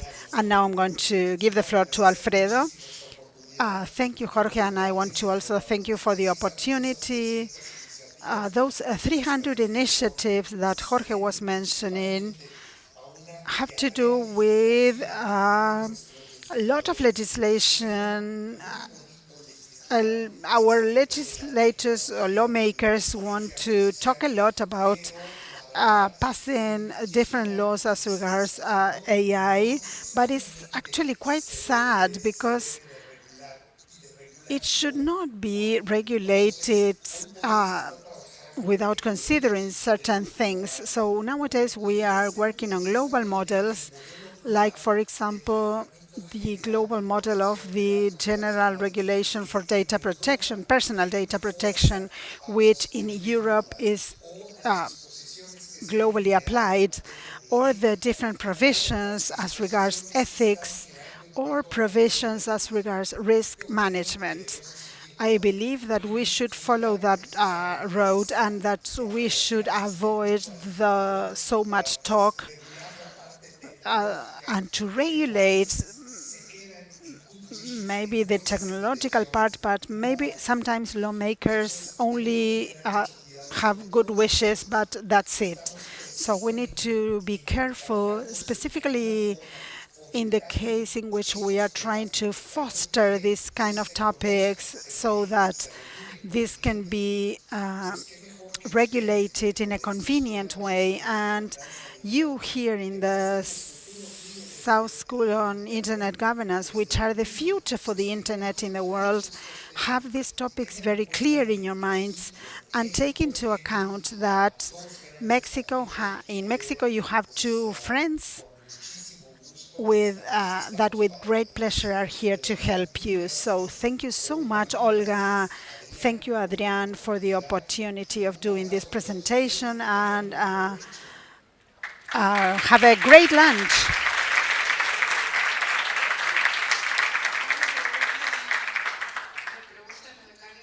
The students are asking if we can share your email addresses so that they can maybe ask some questions through email. Yes, of course, we are going to answer all your questions, and we are going to share through your WhatsApp, Olga, a presentation that I believe is going to help them in the to have a benchmark, an academic traditional benchmark, so that they can have some extra information which mentions some different textbooks and some different legislation that can be interesting for you. Another round of applause. Thank you so much. And have a great lunch. It was a pleasure to see you online, but I hope to see you face to face very soon. Thank you all. Thanks for the questions. I'm sorry we didn't have time for all the questions, but you can send them emails. We are going to have lunch, and 2:30 we're going to resume with the afternoon session. Thank you.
English, English, English, English. English.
¿Me escuchas, Olga?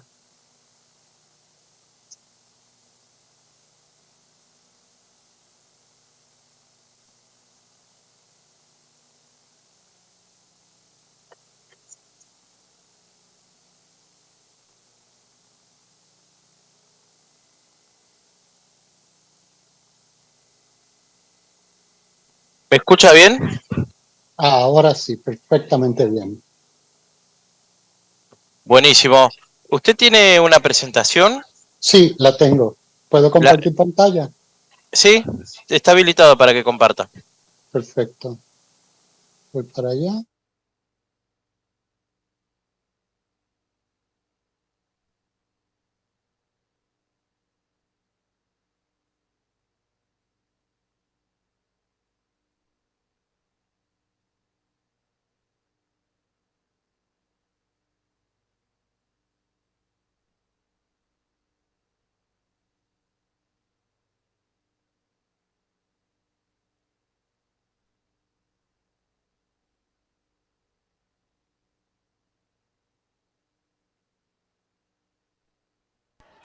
Testing. Testing 1, 2.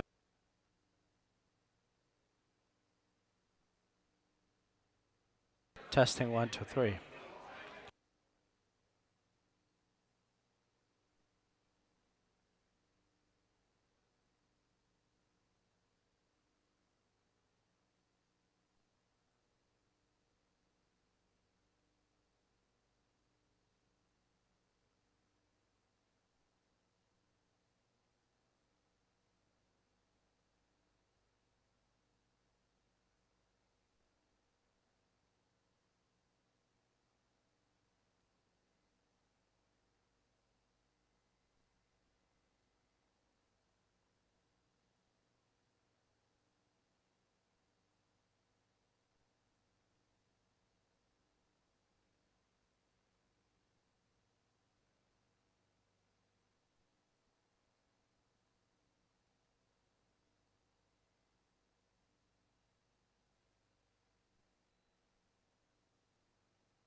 El quirófano, ¿qué parece un quirófano?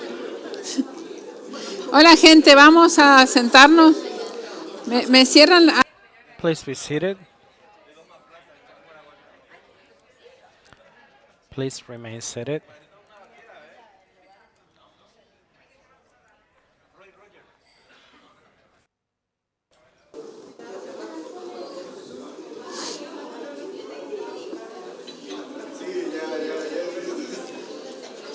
Vamos gente, adentro. Cerrame la puerta, padre. Ay, qué bonita.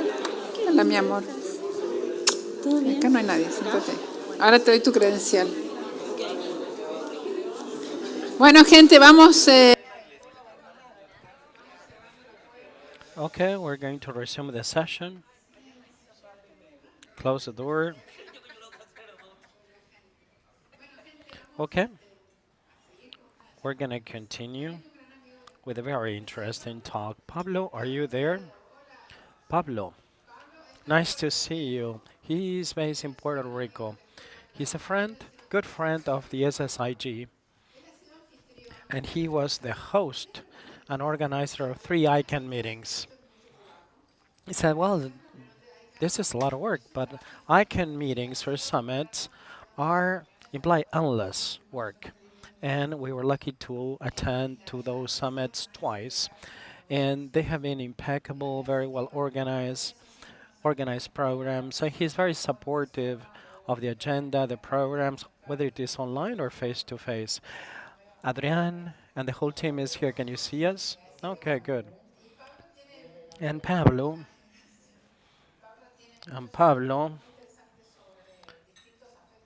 studied many different technologies, NCC, but he is going to be speaking on the ethics of emerging technologies. He specialized in ethics, and he has sent us a very important presentation. Sometimes we run out of time. Can we share your email just in case we have questions at the end? And if we can share or your presentation with the rest of the attendees. Precisely, is we never have enough time to discuss these issues. Especially, I would like to have an interactive session that can persist beyond the school, because the school, the SSIG, has been the place where we have discussed the intersection of ethics and emerging technologies. Most of the people have been discussing on the issue of AI. However, there are many things that haven't been discussed so far, and I would like to touch upon very briefly, because I will take a closer look at that, because these things are happening and we are urged to be involved in these discussions. Where are these discussions held and when? And what level of involvement and participation and responsibility we have as users of these technologies and recipients of these technologies. This is a summary of the topics that we'll be discussing. And before we delve into the core of this business, I would like to share with you how we define emergent technologies. Unequivocally, technologies are conceived as existing new technologies.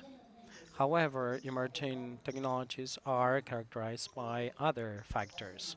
One is because it's promising, that it's going to be innovative, it's going to have a socio-economic impact, and that have higher solutions that may solve existing problems, and especially because part of that solution has not been attaining its maximum potential, and that's why is in the pipeline.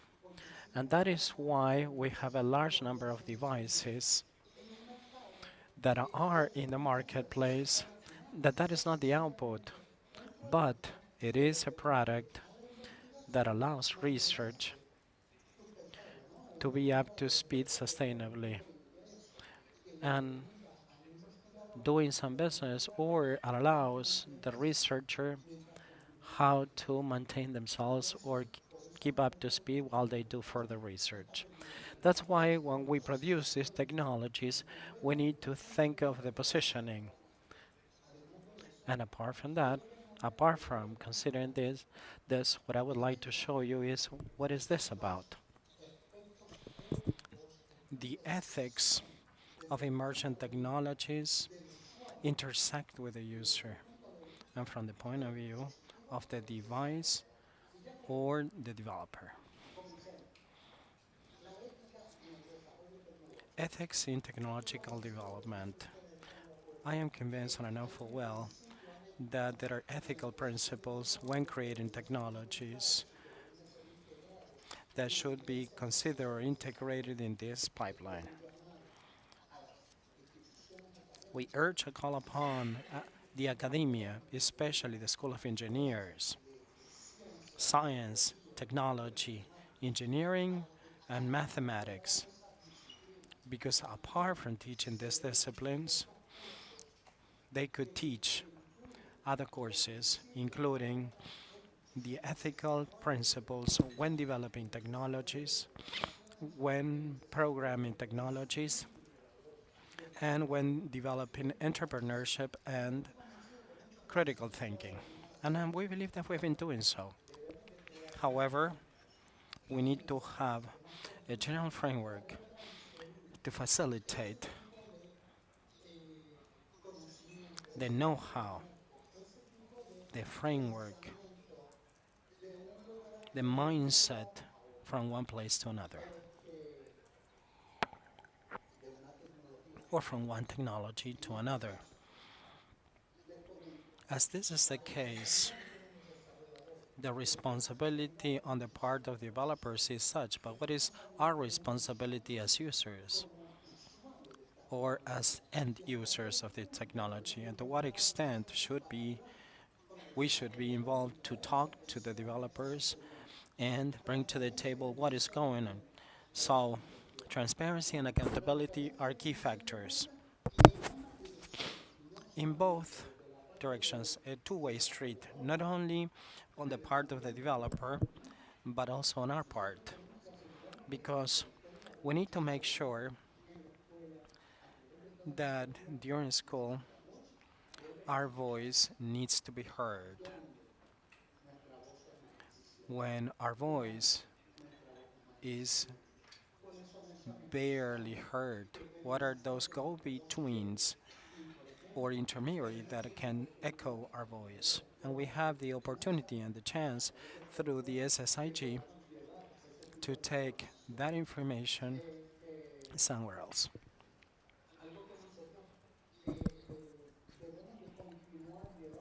What we should continue carrying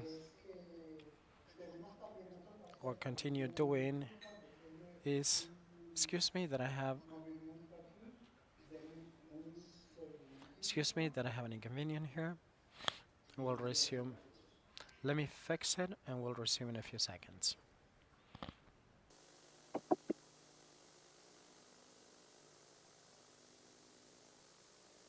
Mil disculpas por esto. Excuse me. Let's resume. When we talk about transparency and accountability, here we have how social impact affects technology and affects eventually society. The use of a technology, in this case AI, was used unethically and illicitly to create advertising over the internet and over TV using this celebrity's voice, that is Scarlett Johansson. I think that he was starring in Marvels, and she's filing a claim against AI for good as she is sponsoring a special technology. Please note that this is the negative impact that is detrimental to society. On the other hand, you will see that there are benefits. And the benefits are that you should be involved looking for further information on AI or artificial intelligence for good. So we're talking about neural networks. The Neural Network Initiative is something that is jointly organized or sponsored with the UN together with other initiatives such as robotics or other engineering disciplines. Natural sciences also. Social and hard sciences are pursuing solutions to cover other things like natural disasters, wars, removing waste in places where we've been we've been throwing away this waste, and how we can remediate and how can restore those places could be restored by means of this technology, coordinated to pursue this purpose. So please, you can look for more information. That is the AI for Good Neural Network. It's a global summit that I think is ending today, but I'm sure that it's going to go viral and we'll be talking about this topic for some time. So we talk about the implementation and the ethical challenges in the implementation, benefits and risks for society, and then inclusion and equality in access. When we talk about inclusion and equality, poor people, not only poor people, but also people with disabilities, living with disabilities, probably because they're deaf or because they're blind. They all know to pursue ways together with the developers of technology and with service providers. We need to embark upon an initiative to find solutions so we can include and we can all be inclusive with all these voices. So initiatives such as the SSIG is are very important because it echoes a voice to so many groups, to so many people, and to so much impact. Voices that should be heard. Forums like this are important to discuss them from the academic, professional, and personal view. Let's see how these technologies impact society, because the intent of my presentation is not just to preach or to convince. What I want is to raise awareness of what's going on, not only in terms of AI, but also together with other disciplines.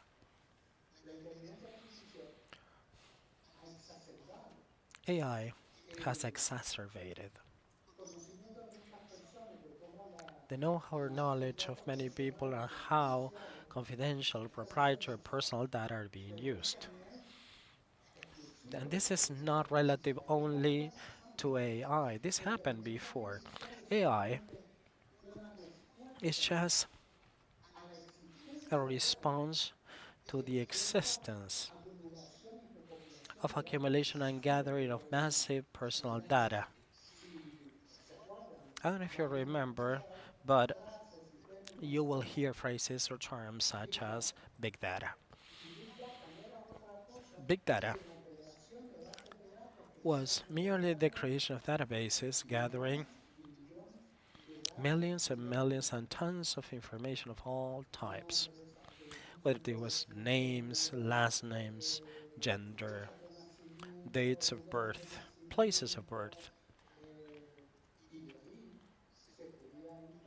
And based on that information, one could use that information to create successive information that would have to do with buying behaviors, entertainment, entertainment preferences, traveling preferences as well. But this information could be misused. It could be misused to discriminate against people. That it could be ethnia, religious, political, religious groups, political associations or affiliations. So we need to be aware that this could happen.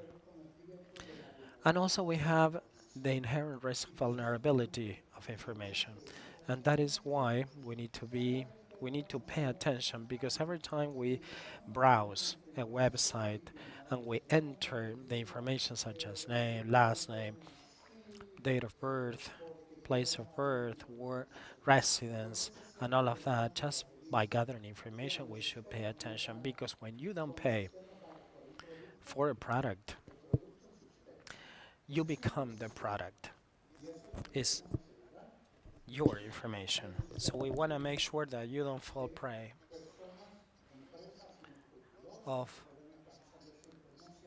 unscrupulous people or the bad guys that may abuse of your credit record, credit risk, personal data disclosures. So there's a whole need of regulating and protecting personal data. And we,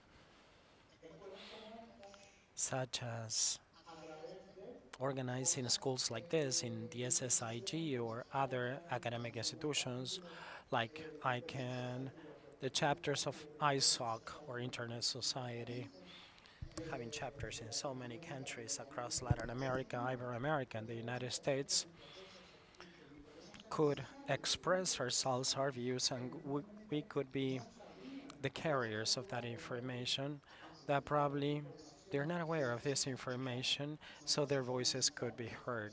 So we are basically their voices. We become their voices. So imagine how important your role or the role that you play in this school is.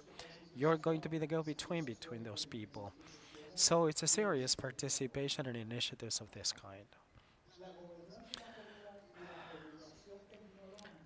Governance and technology regulation is very important.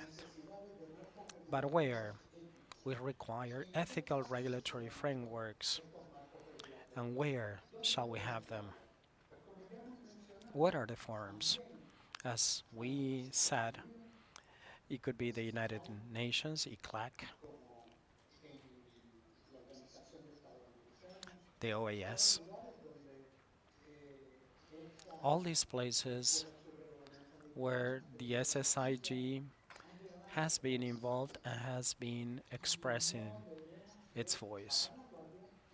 And we shouldn't get, we shouldn't caught off guard, and we should always take the message. So the ethical regulatory frameworks and technology regulation and governance is very important. However, the challenges are how we go about the ethical regulations, where to take them. And global regulations and ethical regulatory frameworks should depend on countries and other organizations where they could participate and integrate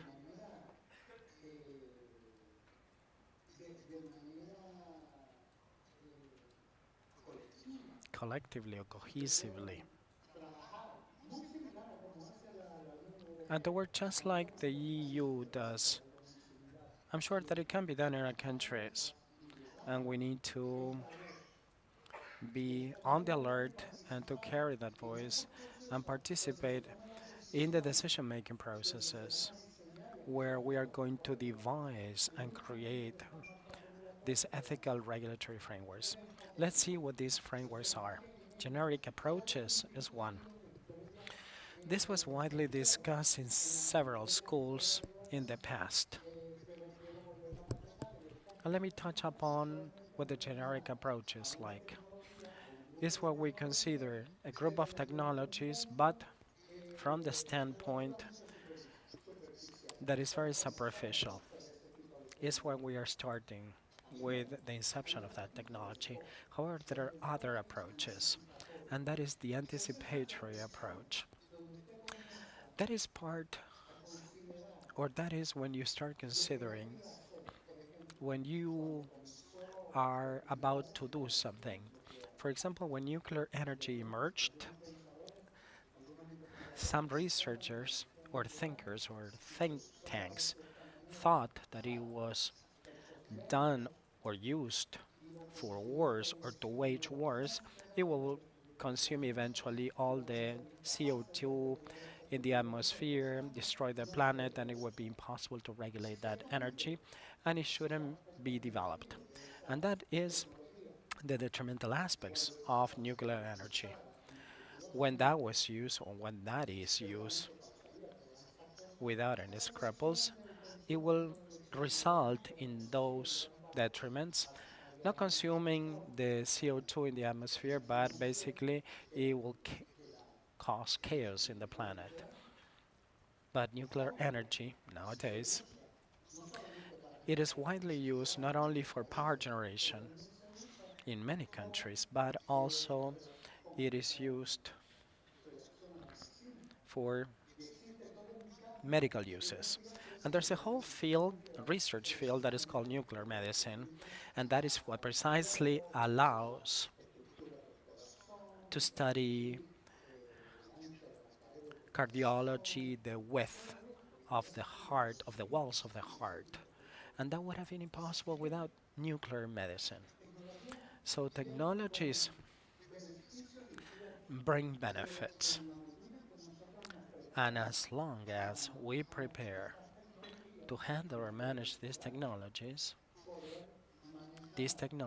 would allow us to mitigate risks and to mitigate risk and improve benefits. Then we have the ethical risk analysis. There are many. There's one that there's a cost benefit ethic risk analysis and the cost ethical risk analysis. And they could be compiled. It's not that we have to do one or the other. This could be used jointly to take a look closer at the technologies from different angles. So it is important for you to know these regulatory frameworks because as long as new technologies emerge and as long as emerging technologies, existing ones, and the ones that are upcoming, you should know full well how to mitigate risk and enhance its benefits, leveraging the regulatory frameworks that we have available nowadays. And these are not just all of them, but they're just a few of the many that exist by sharing methodologies to assess a technology. In particular, then we have experimental approaches. That's when a scientist or an engineer deals with this technology from the professional field, experimental field, to analyze the extent Involucrar ese. and the potential risks involved. But a powerful forum would be the deliberative, participatory, ethical approaches. Participation or participatory indicates where to take part. The rostrum, for example, at the UN. We cannot be part of the UN, however, we can do it through ICANN or through the SSIG or other organizations that become members of these organizations to carry the message to these international forums. Besides, at the SSIG, we have an extraordinary forum as a platform to bring these topics to the table where we can explore and go beyond what was explained and to push the envelope on what it may be possible within the community in your region. And at the same time, one can find continuity while having an ongoing dialogue with other people with similar concerns. So this is a special opportunity that we need to seize to learn the regulatory frameworks and to carry this information and to assess it and to participate and to attend these participatory and deliberative events. Also, there are challenges, the challenges that exist in harmonization of policies and regulations because there are going to be disputes in the way we see things, in the way we understand them. Even though there's no language barrier, every term has a different meaning. So imagine how cultural and legal differences that are proprietary or specific to a certain jurisdiction, region, urge us to participate in these international forums such as this one, ICANN, the Internet Society events, also protecting personal data privacy. This is taken as a given sometimes. We know that we're participating in these events to talk about the protection of personal data privacy, and we need to ensure that with the development of new technologies, we should carry this voice. We should advocate this as one of the features of academia, as students in the academic world, as users of technology, and as citizens of our own countries. We have the responsibility to discuss this and to make this possible. Obviously, there's no doubt that there shouldn't be any restrictions on the progress made by technologies, and we shouldn't hinder innovation either. Striking a balance between this innovation and the security of the privacy or the personal data privacy, especially if this is not protecting, it's not protected, and this is affecting people. So there are benefits, and we need to strike part or enter into partnerships with other institutions and trying to reach consensus at the international level with international collaboration, with resources, by exchanging know-how and resources. Like here at the SSIG, discussing ideas. While we discuss ideas is where we have the beginning of knowledge and know-how. The fact that you are attending this conference makes you a leader and makes you the recipient of that knowledge. And you're responsible for sharing with others that were unable to come here. That is why we have promotion of innovation and competitiveness. There are other ethical and social considerations in international collaboration. I have touched upon some aspects. However, there's an overlap of concepts because they are strictly related. The impact on equality and inclusion is the risk of being dependent highly on technology. That is a risk. Why is that? Because each country should do as much as possible to develop its own technologies. Even though they may be similar to others, but at least it's going to be its own.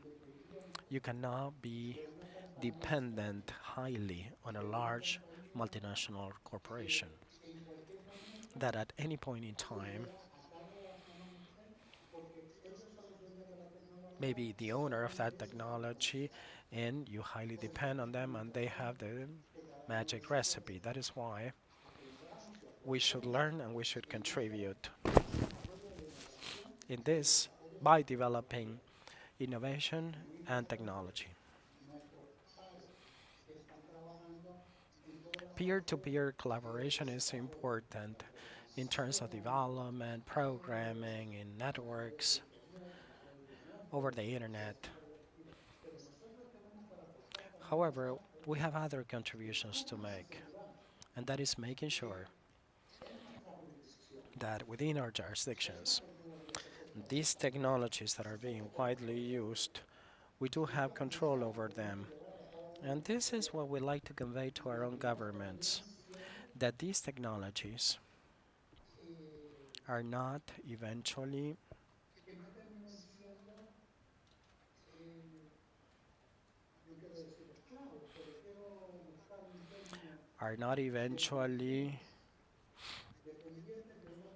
kidnapping us or hijacking us. So we basically fall prey of these companies. So it's very important to consider this, and it's very important that governments hear our voices, that we can make the necessary contributions, developing our own technologies. And that is why it is so important to invest, support institutions and other academic institutions at the national and regional level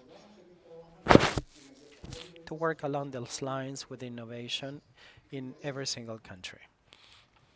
And for these purposes, we can mitigate the implications on global security because as long as we have control over our technologies, we will have the capacity or capability to manage what's possible, what's feasible, and what we can foresee or anticipate.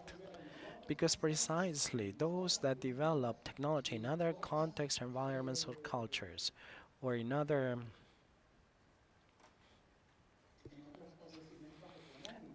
economic fields or companies did not consider this because knowledge has features of its own in line with the context where it emerges. It's very, very difficult that a set of developers in a certain geography different from yours, with an economy different from yours, could basically have to fulfill the same needs that you have. So we need to underscore that control over the risk of being dependent highly on technology. There are also ethical challenges on technology development. And one of them is the algorithm bias. Algorithm bias occur as a result of what I said before, because when you develop platforms, technology,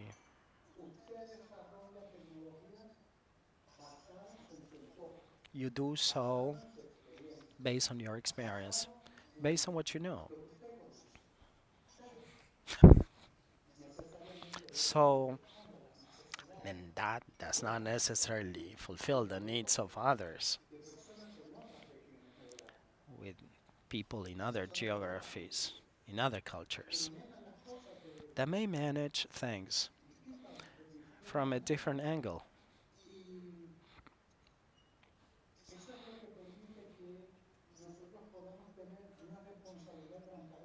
And this allows for transparency for this sort of collaborations.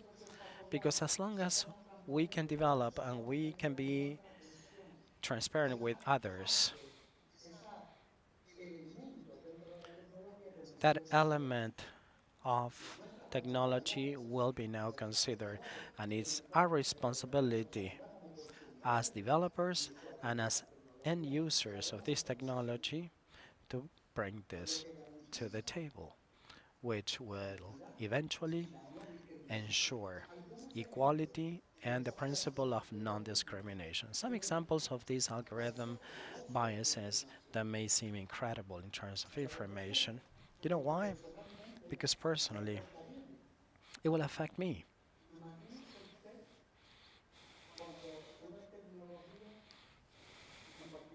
Imagine when you have face recognition technology or software cannot recognize somebody's face.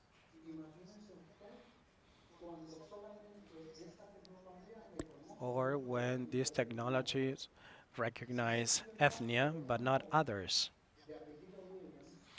That was the case of Mr. Williams in Detroit, in the United States. He had to take an online test,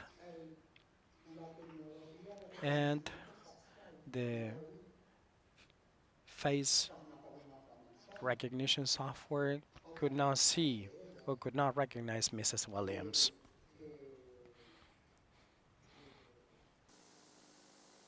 Otras amistades que son caucásicas. Or Caucasian, those that are white, sometimes they could see technology like that. And if they are black, probably there's no face recognition software. The software did not work, or sometimes probably they have to use lights aiming at the face so the technology could work. So unfortunately, that technology does not see that person because she's black. And those people that design that technology design it according to their needs, so they did not consider fulfilling other ethnies' needs. And they presuppose that these technologies will work. I mean, they haven't done anything wrong. There's no malice in this, but however, until you don't try this technology, you don't know if it's going to work or be interpretive. And there were some other cases. These are some news that came from Amazon, where the facial recognition software had troubled recognizing women faces, whereas in some others, they couldn't recognize between dark complexion and a gorilla.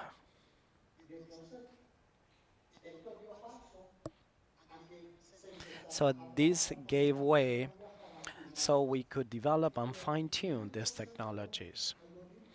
But there are some algorithm biases. More than 40 or 50% of these people that requested a file for a mortgage to buy a house were rejected that mortgage. Most of them had dark complexion.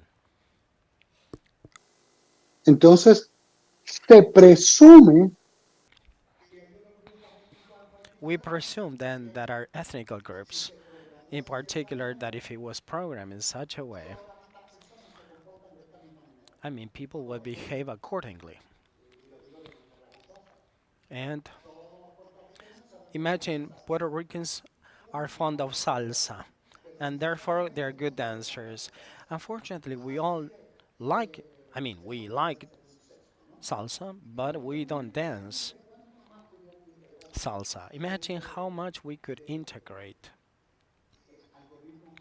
within algorithms such as this one for mortgages, for personal loans, for information recognition or facial recognition such as this. For example, in the case of facial recognition software, in one of these cases, identify that person as perpetrator of violence or wrongdoings. I mean, he was not a criminal, but he was recognized as a criminal. So this could be detrimental and could affect seriously human beings. But let me bring other things to the table, where we have AI and ethics and robotics. And let me briefly touch upon the impact on AI. We thought that robots were going to steal our jobs, that they were going to substitute labor force, especially in Detroit, where you have mass production of vehicles.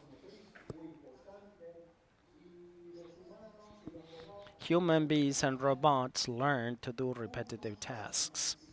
And right now, they become more efficient and they can enhance productivity.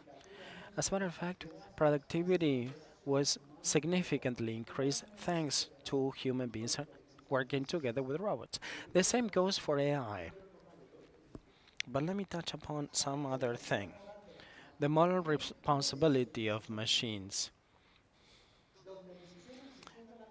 If you place priority on this title, on the moral responsibility of machines and how they will interact with us, let me bring this to the table, because from 30 years or 20 years or 50 years out, let's see how moral responsibility of human beings interact with machines.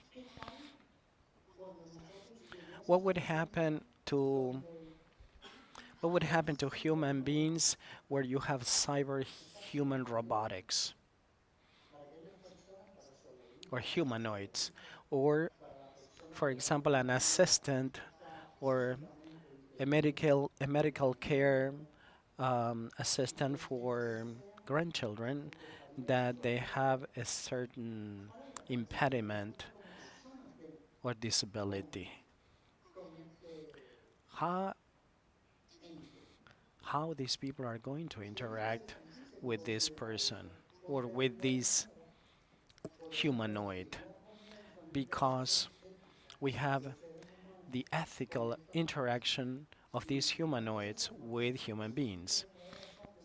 And let me bring to your attention that we do have a series of humanoid robots that are being developed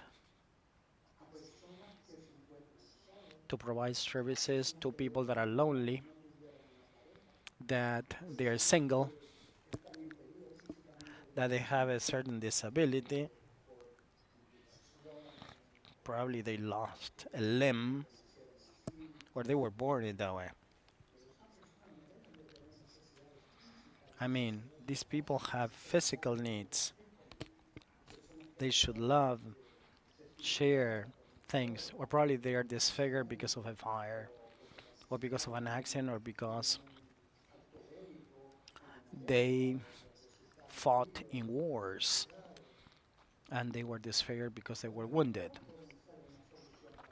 This, I mean, humanoid robotics could be a solution for these purposes, and they are already working on that.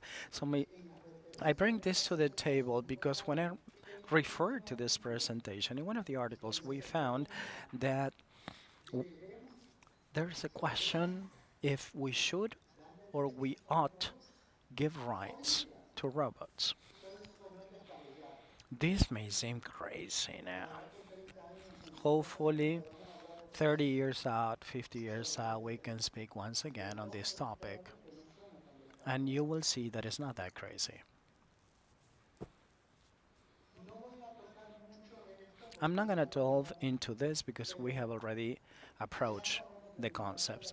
However, we know what's the impact on productivity and labor well-being is, ethics in training and labor assessment, the challenge of privacy of virtual labor environments, and striking a balance between virtuality or being online and the labor reality.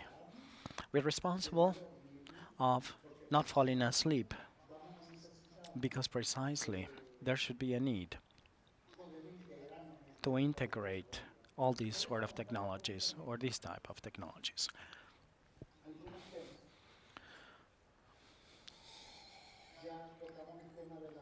We already touched upon governance and transparency. However, I do want to cover dialogue and involvement with the stakeholders, because we are the stakeholders. We are the ones taking part in summits or forums like this one, whether it is in the political, social, scientific, academic arenas. We should be attentive to this and participate through this dialogue. We cannot afford to waive that right. Our voices should be heard. So once and again, we should repeat and replicate this message. I'm sure that some of you have seen the Top Gun sequel. There was a part where the plane had to land a very protected area in Russia to bombard it. And in Top Gun, they were called standalone arms or weapons. I mean, they launch ballistic missiles, machine guns, vessels. So it's a whole bunch of warlike standalone weapons that, in line with parameters or variables. They decide whether to launch, fire, go, and displace itself to point A or B. And we have nothing to do about this. So how can we address this? Well, let's go back to that participation in the forum. There should be collaboration between countries then. Los aspectos sociales y laborales, mire, Social and labor aspects, because innovation is non-stop. Knowledge will progress whether we like it or not. So we should be involved in all of these technologies because eventually it will have an impact on our jobs. There's digital inequalities. From our point of view, having our own benchmark or having our own forms, what are we going to do to help those that they're not in the same level playing field or reach that digital equality? So we're going to take the message and convey the message to those corporations so this social corporate responsibility continues promoting knowledge, well-being,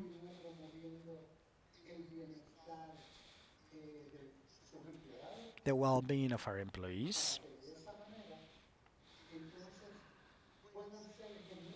So they could be legitimate, well-integrated members of society. So let me bring this to the table, the ethics on biotechnology and genetics, such as the key takeaway. I don't know if you remember the ethical frameworks. Well, the ethical frameworks could be driven from AI to programming, biotechnology, and as a matter of fact, there are bioethic disciplines in place. However, we need to be on the alert and be using these results or these technologies. And here you can see that we have a lot to say about this. For example,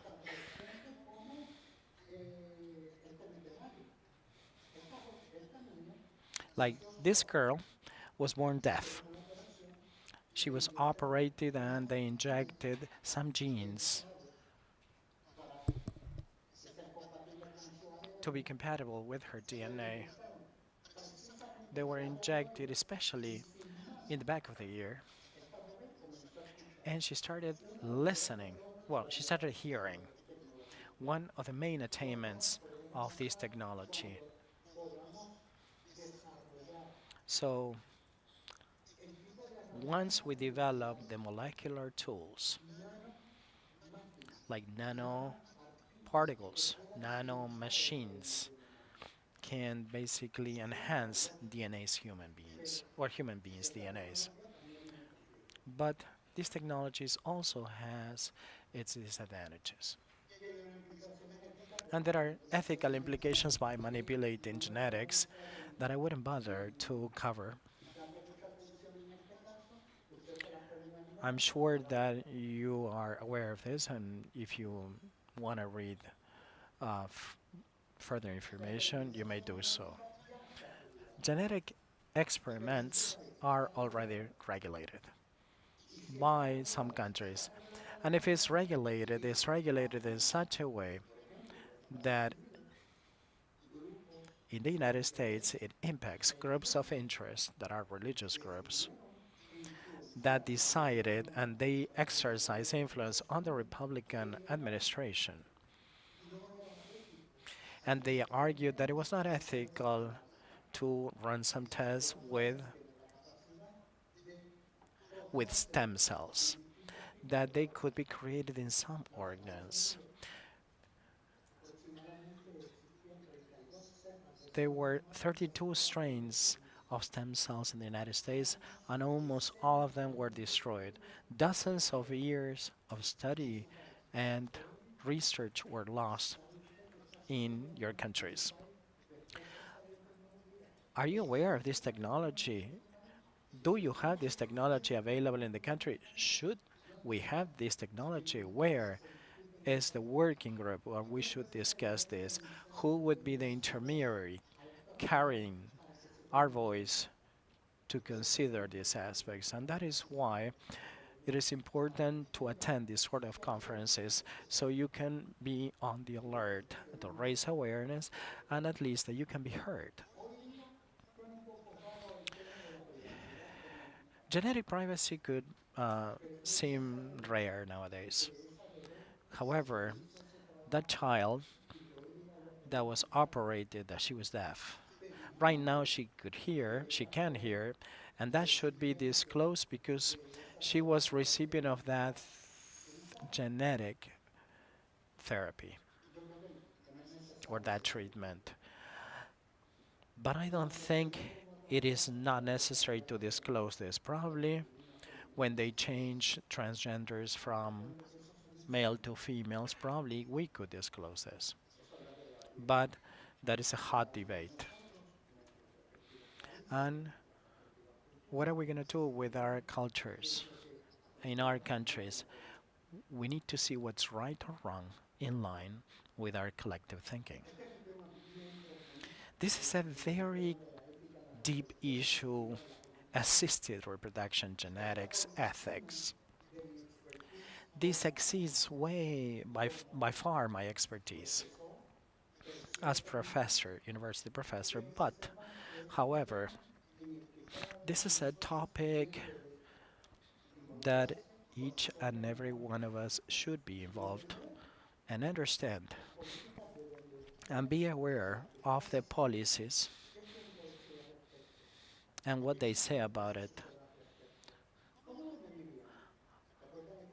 Remember the ethical frameworks. How do we have the metrics, or how do we weigh the risks and benefits in terms of genetics? And find the way so that everyone of our compatriots could have access to genetics diversity in terms in the medical field, or when we find other human beings that they were subject to other changes. So how we're going to interact with those people? What are we going to do about it? We have the ethical impact on augmented and virtual reality. Little by little, this is firmly rooted in society. We are getting to know this little by little, but it implies some risks of vulnerability and privacy. I am sure that you have heard of many impediments on development or advances on this experience. This is not excluded from the risks of or vulnerabilities. The impact of digital security. And what you have heard along these days is that this presentation wouldn't be comprehensive if we didn't touch upon this, in the spirit of not to take more of your time. Each and every one of us needs to pursue involvement in dialogue, in participation, and not be a passive audience of what others are doing. We're accountable to participate and to carry this message to those that they don't have the privilege to be heard. So, we have a whole set of challenges by representing reality. I was in New York. I was discussing about natural history in the museum. One of the curators at the museum came to me and said, "What's missing, or what should be added to this exhibition?" And I said, I believe that the ethnia represented in this exhibition, museum exhibition, is to be as accurate as possible. Not only the Aboriginal peoples would use eagle feathers or buffalo fur. Not all of them painted their faces or had leather garments. We need to make sure that when we use augmented reality, that we need to be as accurate as possible and we shouldn't fall into discrimination or mock others or mock other people, other ethnia because of any reasons. We need to be respectful of others because everybody has their own rights. And these are the ethical implications in that social interaction of what we've been discussing. Much of this is not deep. However, what is profound is that we need to be on the alert and aware that this should be integrated in the technology pipeline and in the future innovations where you could be an end user eventually, and if you are a user, that you don't fall prey of algorithm biases, that you don't fall prey of mockery, crime,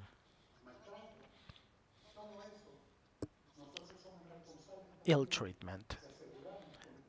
So we should be heard to prevent this.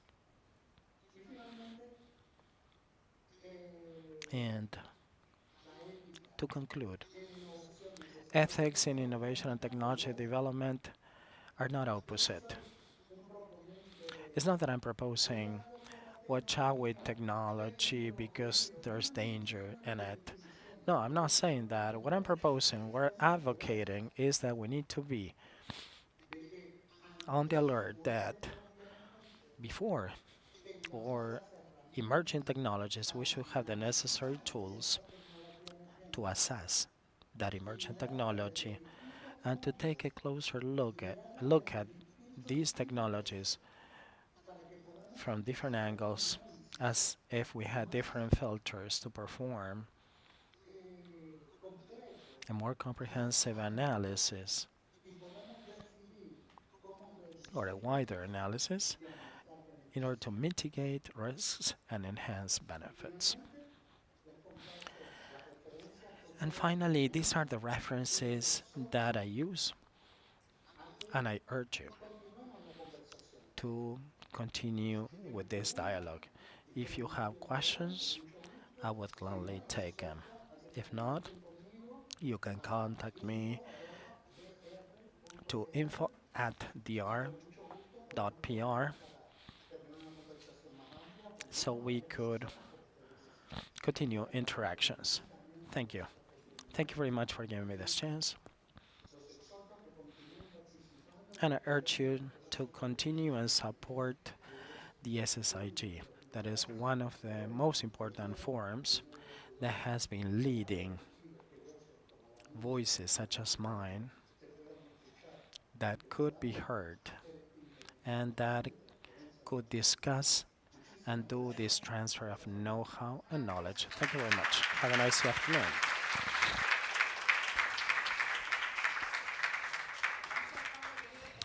Thank you, Pablo. I think we're run out of time. However, two brief questions that you can take, and later we will continue with the next panel. Two questions. Hello, Pablo. My name is Federica from LACNIC. Long time no see. Thank you very much for your presentation and for the wealth of information that you have to assimilate. And I wanted to ask you from the CCTLDs, as you are the director of NIC PR. You were speaking of promoting and protecting and advocating ethics in terms of emerging technologies. through collaboration as well as multi-stakeholder dialogue.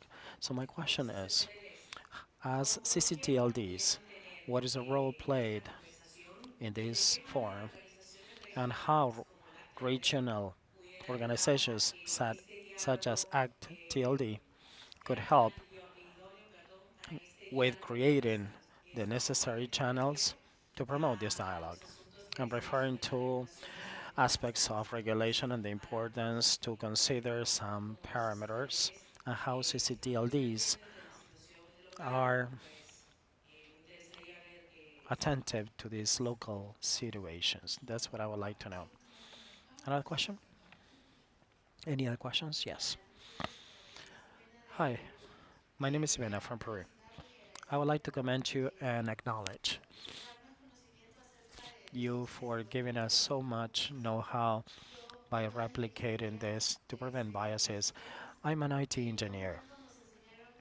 At all times, we learn programming, infrastructure, networks, and all of that. However, during my major, we didn't take any courses on ethics, social community, or whatever.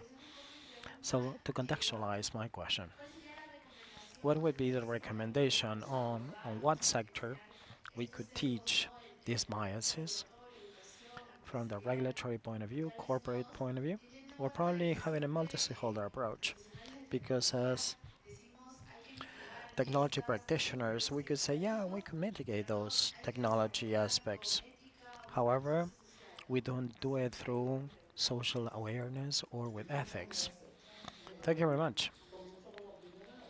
Let me take the first one. CCTLDs have a very limited mandate.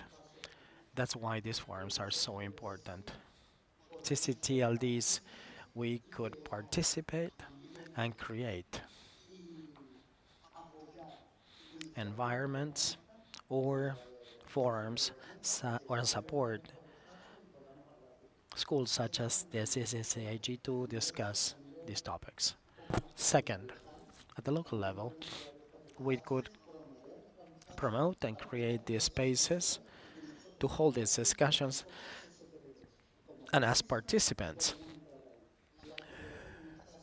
we could promote our dialogue. It's an special, extraordinary space that can help in creating the necessary spaces among the CCTLDs and support each other so they can learn as long as possible to join later on these forums. So obviously we can extend on these observations. In connection with the second question,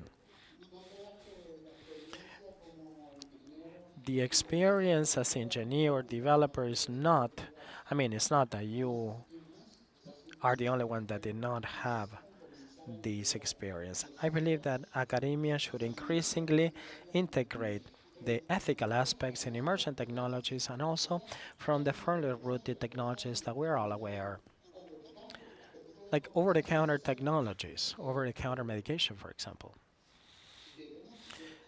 And we should integrate the academic curricula, the educational courses covering ethics in such a way so we can enhance and elevate and bring to the table the focus of this discussion to ethics, algorithm biases, and all kind of biases and discrimination, whether it is on the use or the development of technology. Once again, I urge you to contact me at info@dred.pr so we can connect later on. Once again, thank you for being here, for giving me the chance to speak. This has been a privilege, an honor. I wish you success and hope you have a nice day. Thank you.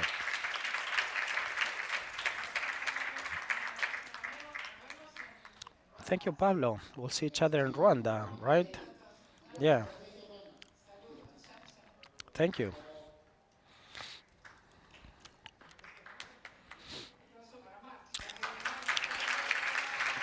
A round of applause for Mark.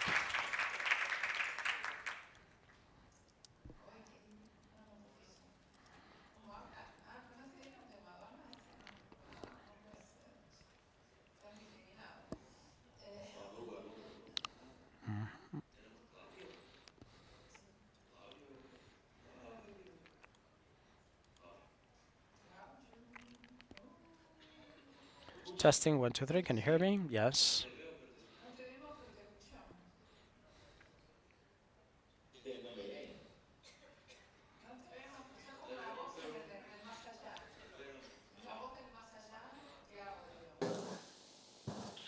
No, no sé por qué. Aquí mi cámara está prendida y a principio funcionando, pero Ah, perfecto. My camera is on. Can you hear me? Can you see my presentation from there? Okay. So, what was the host in Campina Grande, the South School of Internet Governance? Many people were at that meeting, and Pablo, together with Ana Clara, Percival, many other people participate in this forum. So we're going to do something more interactive. We are going to ask people to participate. I'm the moderator and will participate together with them. Professor Lucena will try to make it more dynamic.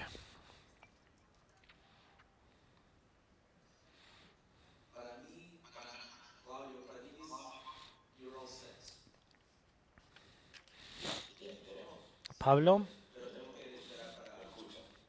can you hear me, Pablo? Yes.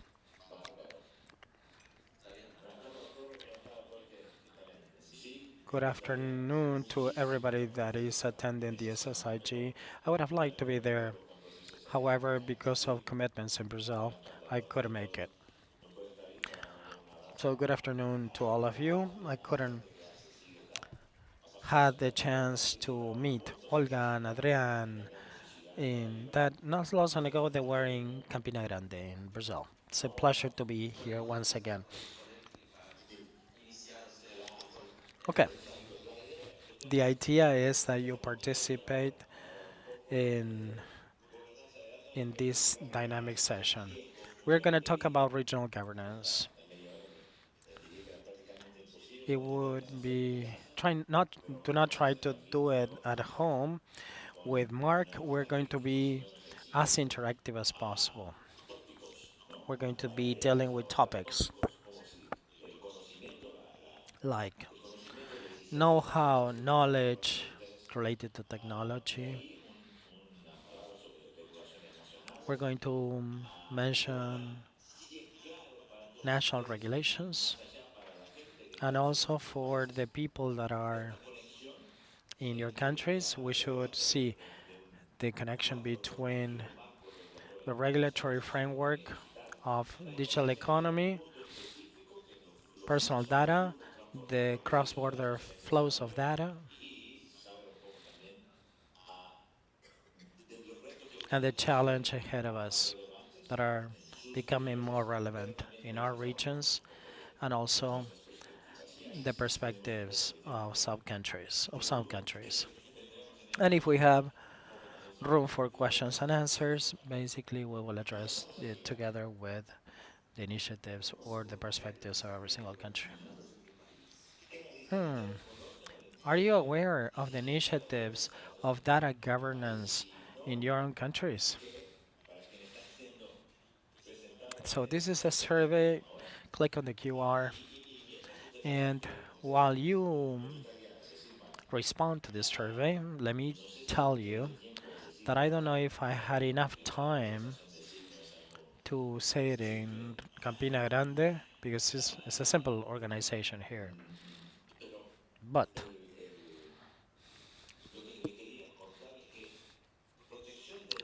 data protection or personal data protection sometimes is dealt as the end. as the end in terms of digital transformation. However, the starting point to face the data, the personal data perspective is exactly the opposite. Data protection is the way of entering digital transformation, especially the regulatory framework. In Brazil, is what we witness in Brazil. As a matter of fact, internet governance and a model of data governance as articulate specific actions serve to pursue the economic and the digital transformation that emerge in every single country. Is what we're going to do with synthetics, augmented reality, artificial intelligence. So this is very, very important in the SSIG. To frame and to underscore the data, personal data protection is entering, was the first step within the governance framework for a digital asset. What is the result of the survey? We see a couple of colleagues that are presenting this issue. Yes. We have a large number of respondents that are not involved. So it's interesting that we should discuss this. 33% respondents say no. So 33% are not aware of this topic. I don't know if you had some suggestions that we could make.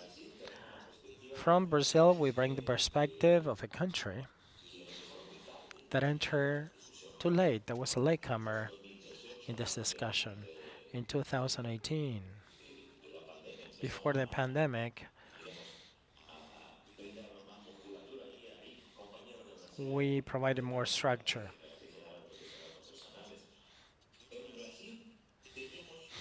In Brazil, at that time, I don't know if you remember a report published by Renato and Bruno before the pandemic, because we had 40 legal frameworks that spoke of personal data protection initiatives rather than having a law before having a law.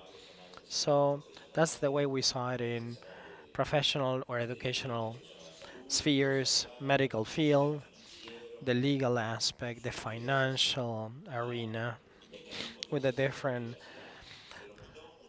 privacy mechanisms. But we didn't have a general comprehensive regulatory framework as the one that was passed by the law of data, of personal data.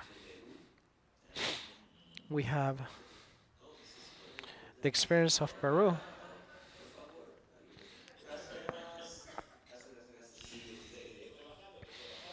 Yes, I work with Maritza Agüero and Thomson Reuters in a couple of training courses in Peru, so my acknowledgments to them. Where we can trace many similarities across Latin Americas. What usually happens is our model is more similar to the European models. So the law passed in Peru is in line with the regulatory framework in Brazil, Argentina. And Argentina has a data protection law that dates back to many years, 2000, I think, right? Yeah, it was like the first one in Latin America.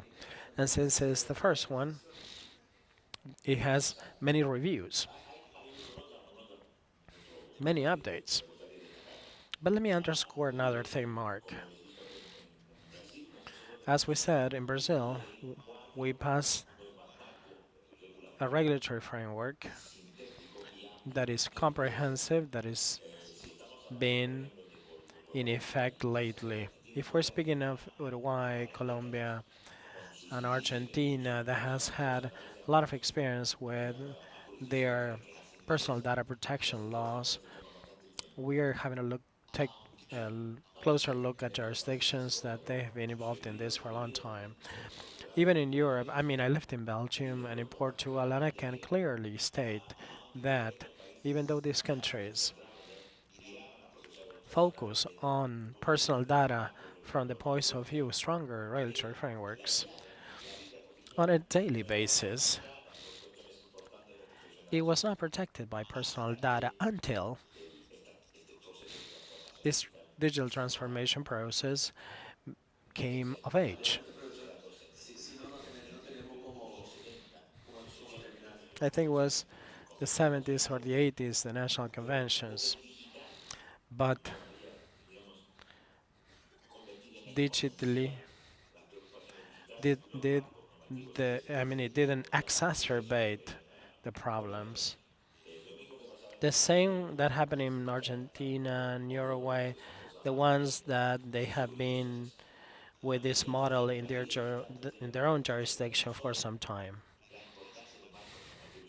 The importance of legal framework was not that much, and this is one of the reasons why jurisdictions that are lying behind are trying to get more up to speed. Even the older ones require amendments or reforms along these lines. Now, Mark, a diagnosis with details. Implementation of personal data regulatory frameworks in your own countries.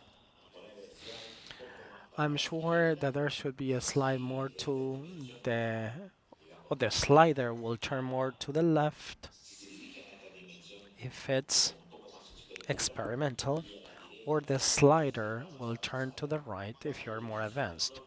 4 dimensions. Rules, implementation, surveillance, sanctions, and visible transformation. Okay, let's start. What do you mean by surveillance and sanctions? If government participation is effective, yes. The idea to interact with the audience is the existence, whether you have rules or not in place. Second, how much effort was made to implement or to pass regulations, to disclose them, or to raise awareness. Then, third, the role of the regulatory entity, the state, or the self-regulatory framework. And fourth, this is not really explained in legal regulatory frameworks. A country sometimes focuses on imposing rules, implementing them, surveilling, and imposing sanctions in order to create changes, practical changes in the digital life of people. Because while protecting data, you need to assimilate the ventures, platforms, and assimilate the idea of personal data, and this implies this visible change. Ahí están las empresas. To the extent that companies are concerned by default with the idea of personal data protection. So I would like to know what is the level of awareness. More than 40%, 30% basically said that there are rules. And it correlates with visible change and surveillance. Basically, they are run almost together. Yeah, they go hand in hand.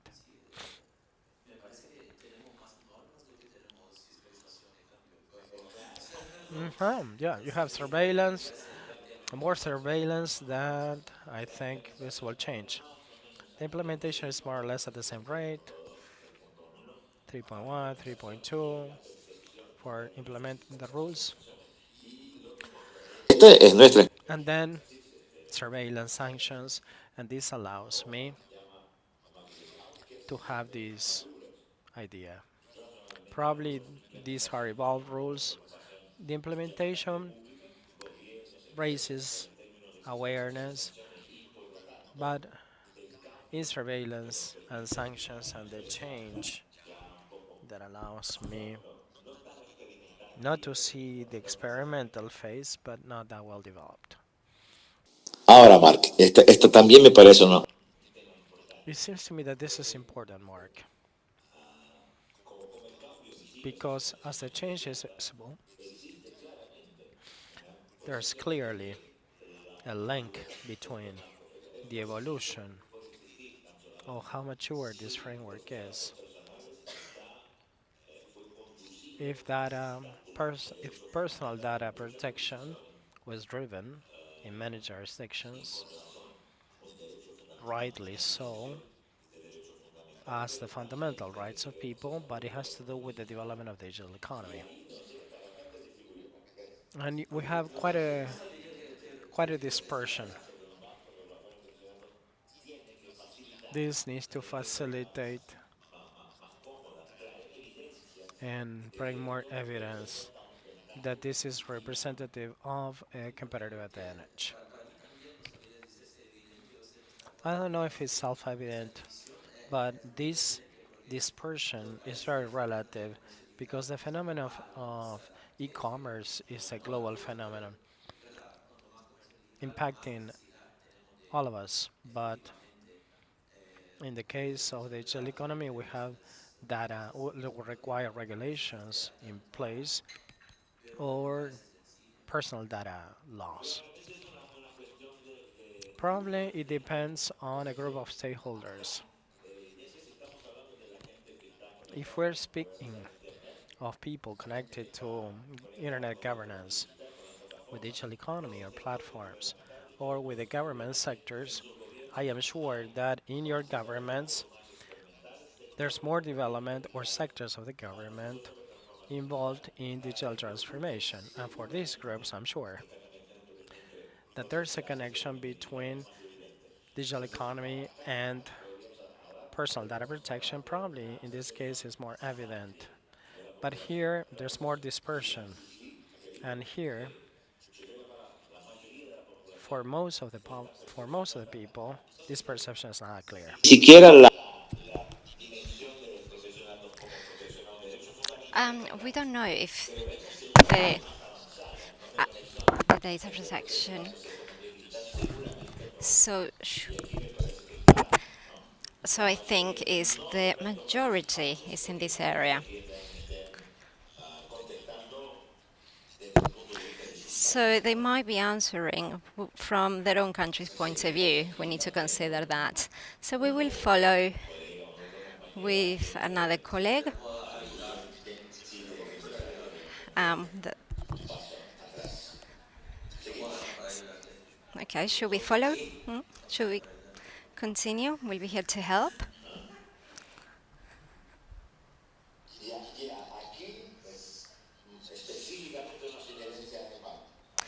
So I'm going to make a special suggestion here.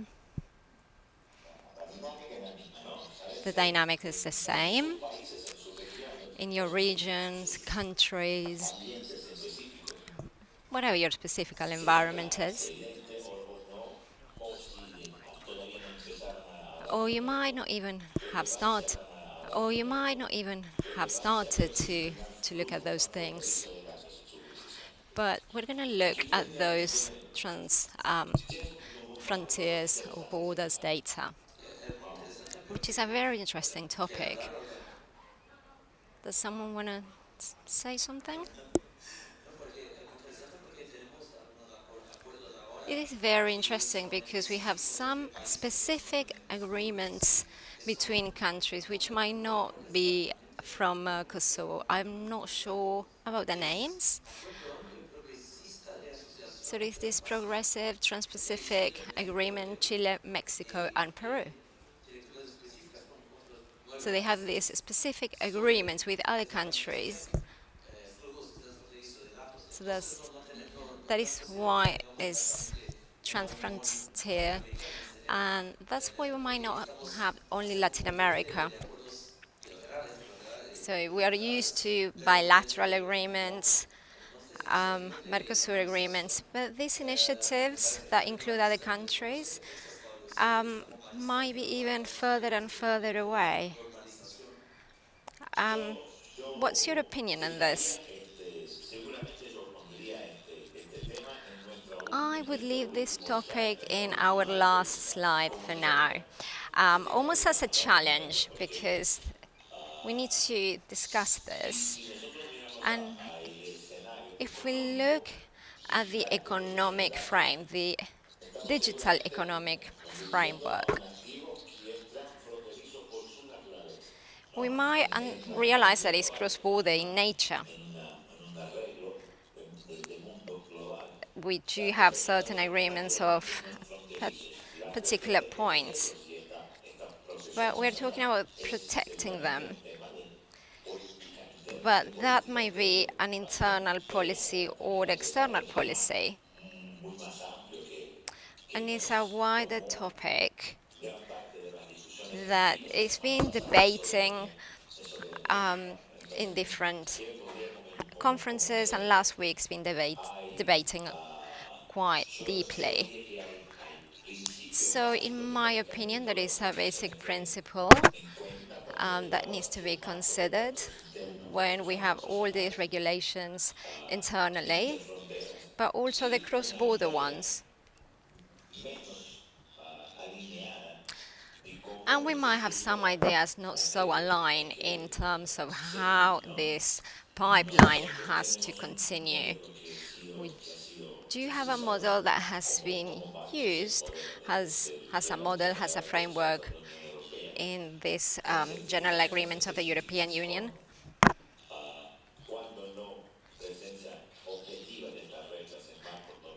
So when there isn't a rule or a standard clause in this agreement,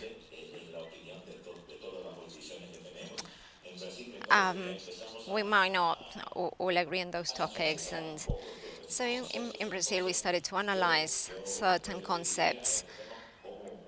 But so I would say this particular topic is a real challenge.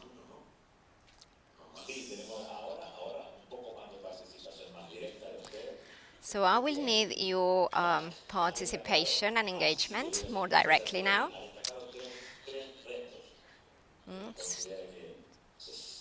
So we have three very important challenges that are important to mention. But we will save them for later because what we need now is your participation and engagement. So this is the answer. This is the answer now.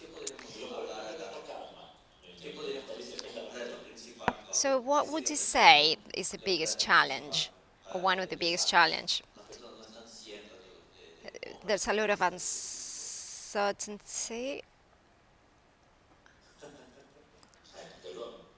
I'm sorry.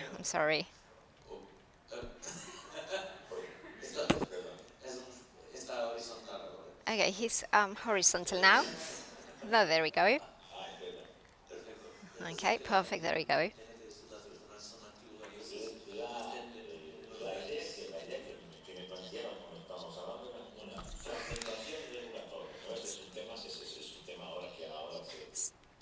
So fragmentation is a topic that is comprehensive and is being added now. So the possibility of fragmentation, although I say again, I mentioned it before, I have followed this process of reforms in the national regulatory framework in different countries in Europe, and I went through the changes of the executives.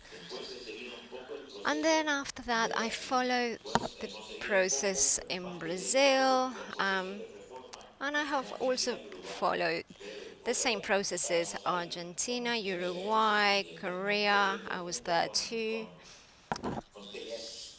And TS in South Korea.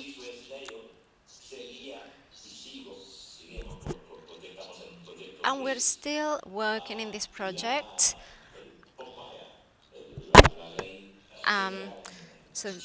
So this law in South Africa, and in all of these regulatory frameworks that I've been overlooking, we can see a common path. All, all of this is almost like the structure of this regulatory framework is similar. The legal framework, data, um, sensitive information, sensitive data. We all agree on how we should deal with the cross-border data. But even in China, we do have these regulations, and they're not that far away from this general panorama that we observe. The concept is the same, the expression is almost the same. There might be interpretation differences because of the regulatory entities. However, the basics are the same. Um, so we do have colleagues that are debating this, and I don't really know a unique, only single protection authority that has been built or initially or chosen to conduct this process alone. And another challenge that I think is very important, or is continue to be important, I was in San Jose a long time ago, 10 years ago, and the technologic gap was huge, and is still being a very important challenge there. Can we talk about education in general? Um, so there's a perception that we move very quickly from education. For us, is normal because we are in this debate. But for the general public, is this is this an important topic, or is this something that they don't really consider, or it might be somehow abstract for them?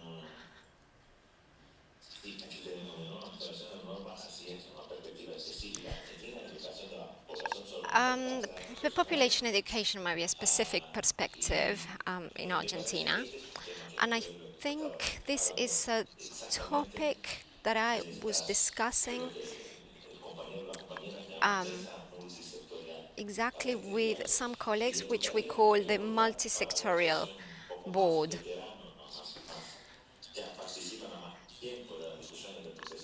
And this will have further and further discussions because you do have this multi-stakeholders model. I'm not sure if it's the same one for those who are getting into, they have this advantage, this value to receive and introduce um, new people to internet governance. You probably know a lot about the subject and about multi-stakeholders, models, but it's important and we need to continue to insist because now we are talking about external policies with cross-border data protection, economical issues, and the connection and the importance between the regulatory framework in terms of personal data and the strengthening of economic system that has the right conditions to become competitive at a global scale. But I don't think with this, I would like to highlight or mention that what is important is the multi-sectorial dialogue, because that is what is important, is essential for us to face the new challenges. Only with platforms, probably, I think it was here. So we might have this idea of paradise, science in harmony, but and with this, we might be getting to the end of my remarks. But we do need a model that is viable, possible from a national level, and that can achieve that the country has the norms and that can continue working with dialogue. That is very important. So in this matter and in this sense, we have the pleasure to be able to contribute with an institution in Brazil that regulates the functioning together with the protection data, and it was thought created in this agency.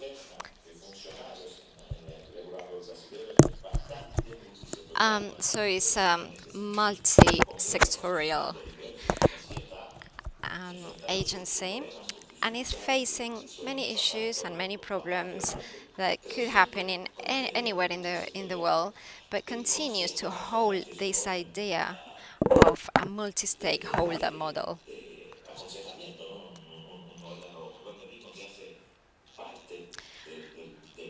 and tries to advise the data protection system in Brazil.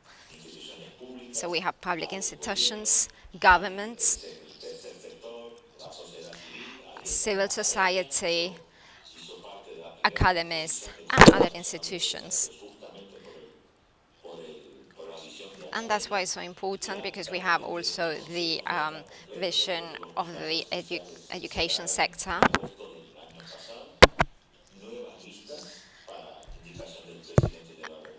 So from August last year, we have new points of view, and even the president has been included in the debates. But I still believe that it's very important that this multi-stakeholder model and vision is possible. It might not be the solution, but it is the pathway, it is the pipeline that we need to follow to achieve a consensus and, and for Brazil, so it can function and could deliver socially, but it also applies to other countries. It's a practice that could be implemented in any other country. Well, I think everyone would like to move on to the coffee break now. Um, and my dear friend, thank you very much. It's been a pleasure talking to you. A round of applause.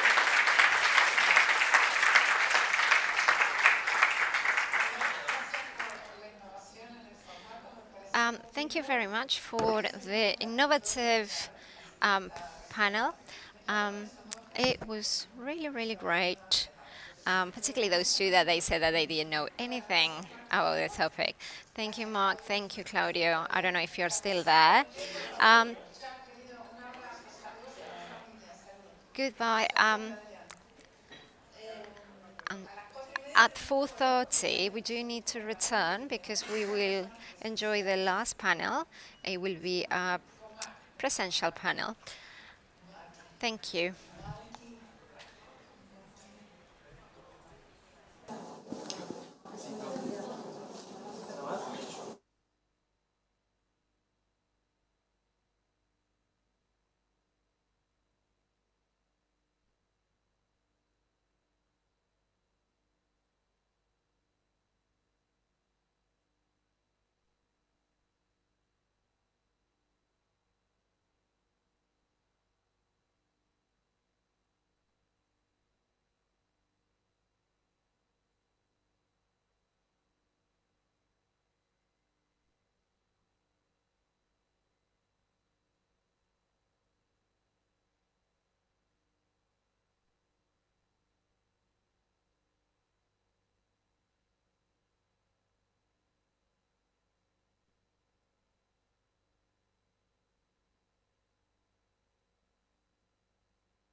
Vamos a sentarnos. Hola. Nos sentamos, por favor, el grupo que está en el medio del pasillo. Hola. Hello. Hola. Hola. Siéntense. Sí. Hola, gente. Shh. Así va, esto va en creyendo, el último día es como el viaje de egresados. Todos se sacan fotos.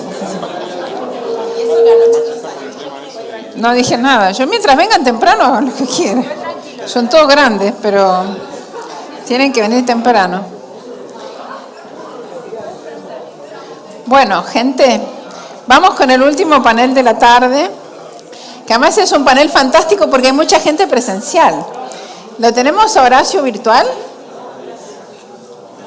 ¿Lo tenemos a Horacio?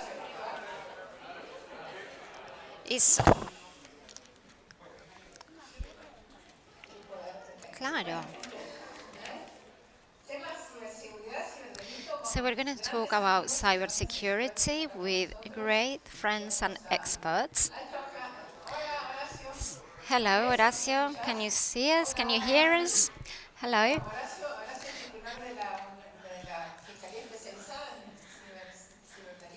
Horacio is the Chief Director of Cybersecurity Office, and he's taken some time to be here with us today. And he is studying at the University of Scalabrini Ortiz. He's doing a degree in cybersecurity. And we also have Humberto Cortés Barragan. He is from Mexico, he's from Huawei, and he's also a specialist in cybersecurity. And we also have Adrián Eduardo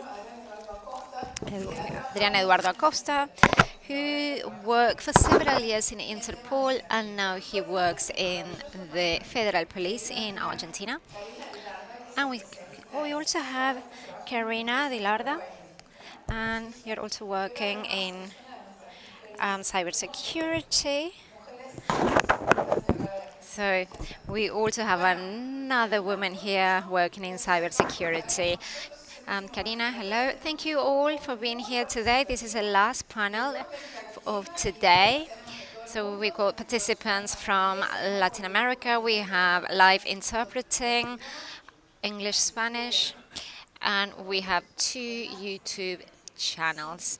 Hello, can you hear me okay? Hello, thank you. Thanks to the school for inviting us. It's a pleasure and an honor to be here today. We're going to start with the first question with the gentleman at my right. The first question is, what are the greatest challenges that we have today related to cybersecurity for developing countries?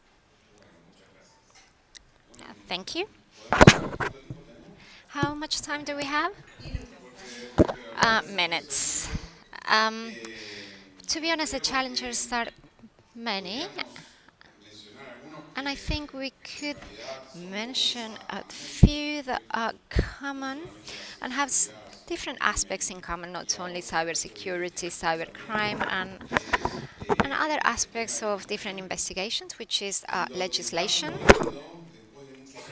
So what we are achieving after many years, in some environments, for example, in child sex abuse, we're harmonizing legislations at a regional level, but there's still a long way to go. And the greatest challenge in terms of legislation is to achieve a more dynamic law.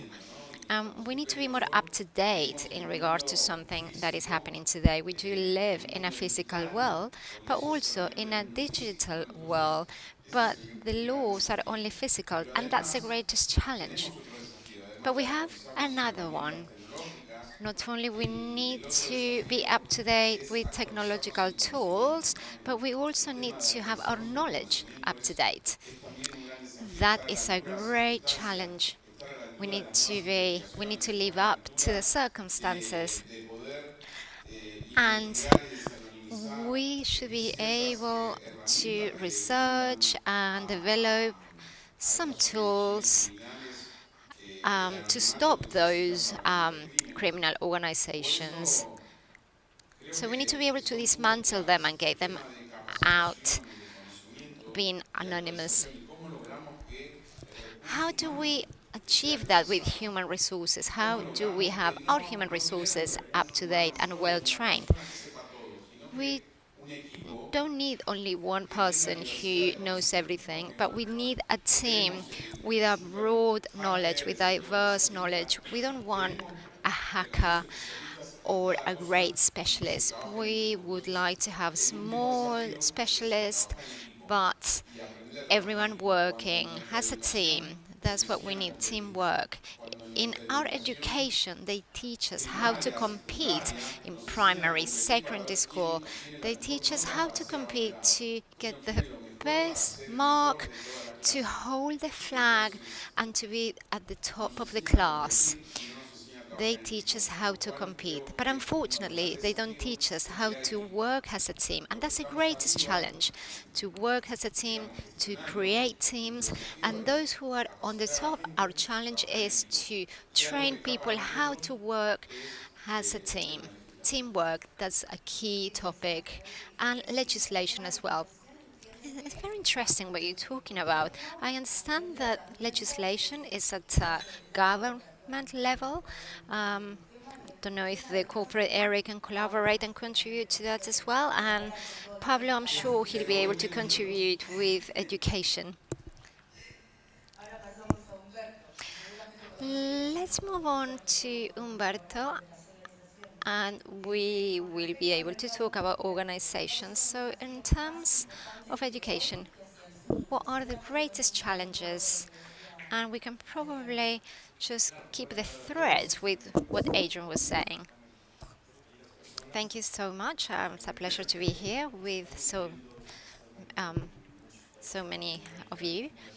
So we are here going through a unique era in Latin America where all these new technologies and developments have pushed us and taken us that in many areas in our countries we do have an acceleration of technologies, but we're not culturally prepared. Not even from a technical point of view, we are prepared to understand the issues and face the challenges they will present to us. I'm not sure if this is exclusive from Mexico, but in different countries we started to use tools and devices, and up until we don't have a problem, we carry on. But when we have a problem, we go to those manuals to try to resolve it. And in organizations, in big organizations is where we have challenges. We always have to support the market, organizations, consumers, users. And this process should be more user-friendly. We can't put on all the responsibility on the users. The industry has taken vertical steps. And how do we define our passwords? We have to include capital letters, symbols.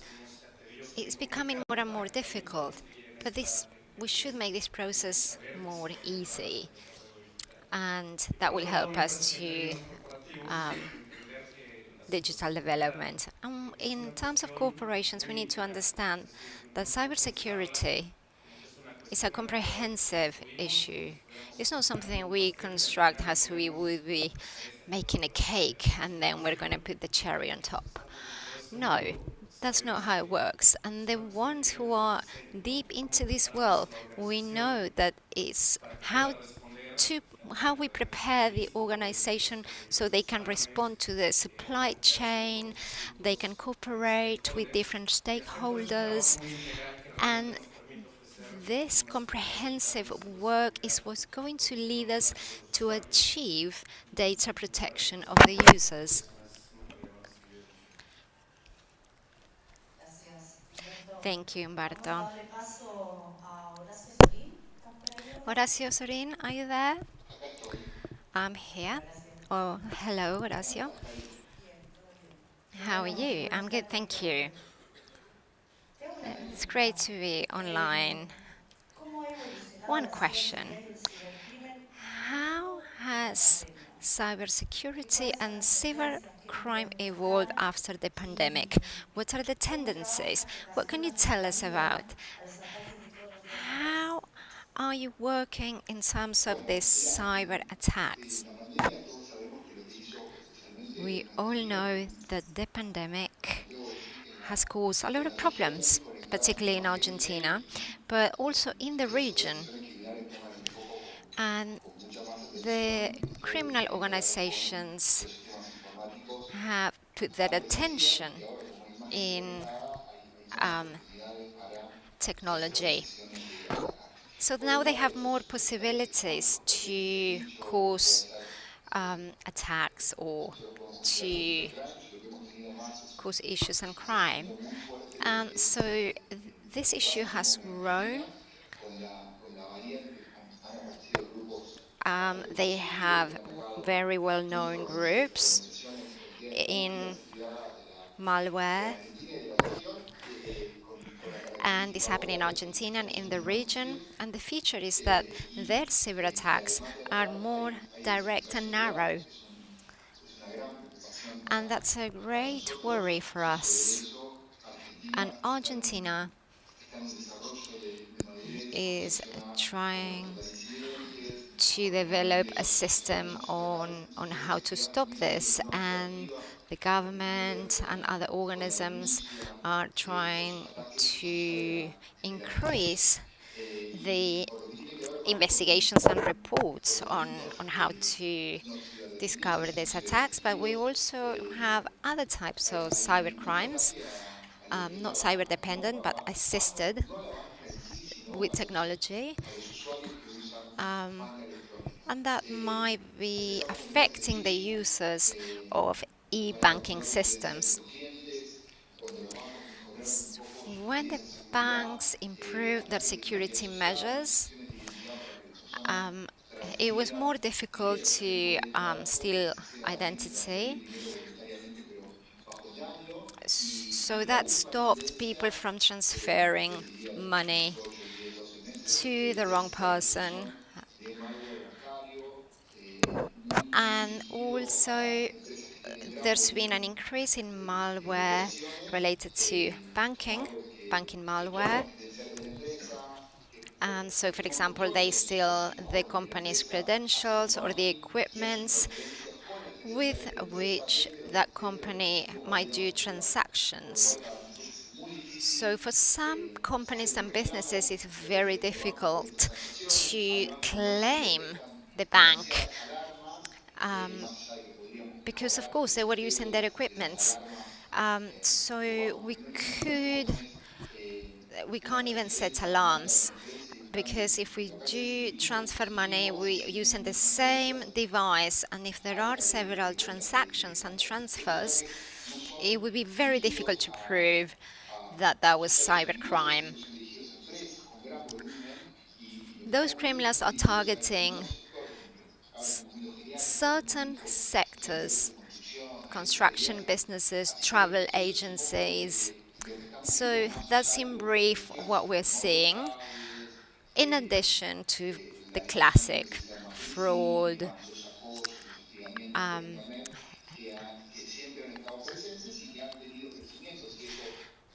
those basic issues like fraud have always been present, cyberbullying and others.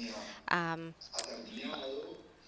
and despite that the pandemic has ended, the crime index hasn't decreased at all.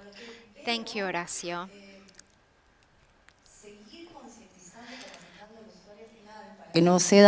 We need to keep raising awareness in the end users so that they do not get caught in phishing or spear phishing in the case of corporations. That is one of the main activities that we are all subjected to, whether within the law enforcement sectors, corporate sectors, the judicial system, Pablo, what would you say about the academic sector as regards these problems? Which are the challenges? How can we solve them? Good afternoon, Caro. Thank you, Olga, Adrian, and all the team here at the South School. It's always a pleasure to be here with these great friends. In the academic sector, which is it is an important part for education and training, but also for the future perspective. We need to imagine the future. So we're going to break the rules a little bit. I'm sorry for those who are watching the streaming, but I'm going to walk a little bit because I can see that some of the people are kind of getting tired. So I'm going to ask some questions to the audience.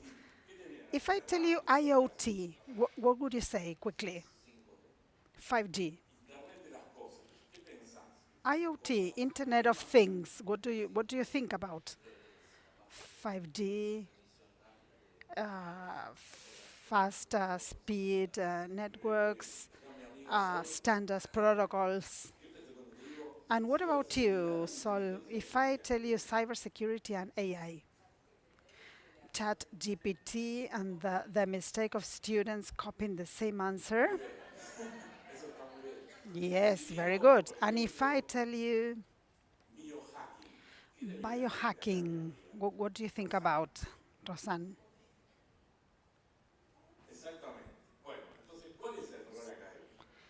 Okay, so what is the academic role to think about each of these ideas, to get them together and to think about the future? This seemed to be science fiction a few years ago, such as, for example, 3D printers. Today we have sites in which you can learn how to print a weapon in 3D printers. We have also sites in which we can learn about design drugs and to be in contact with the author of that design drug and to design one for us. So to do some investigation on drug trafficking and the precursors of these drugs, which is not the illicit drug itself, but we are going to have somebody, for example, in some country in the world that is going to design a specific drug for Pablo Lázaro. This is something that is taking place nowadays. It's not futuristic. Last year, a hospital in the US with 3D printers with the National University of Córdoba printed using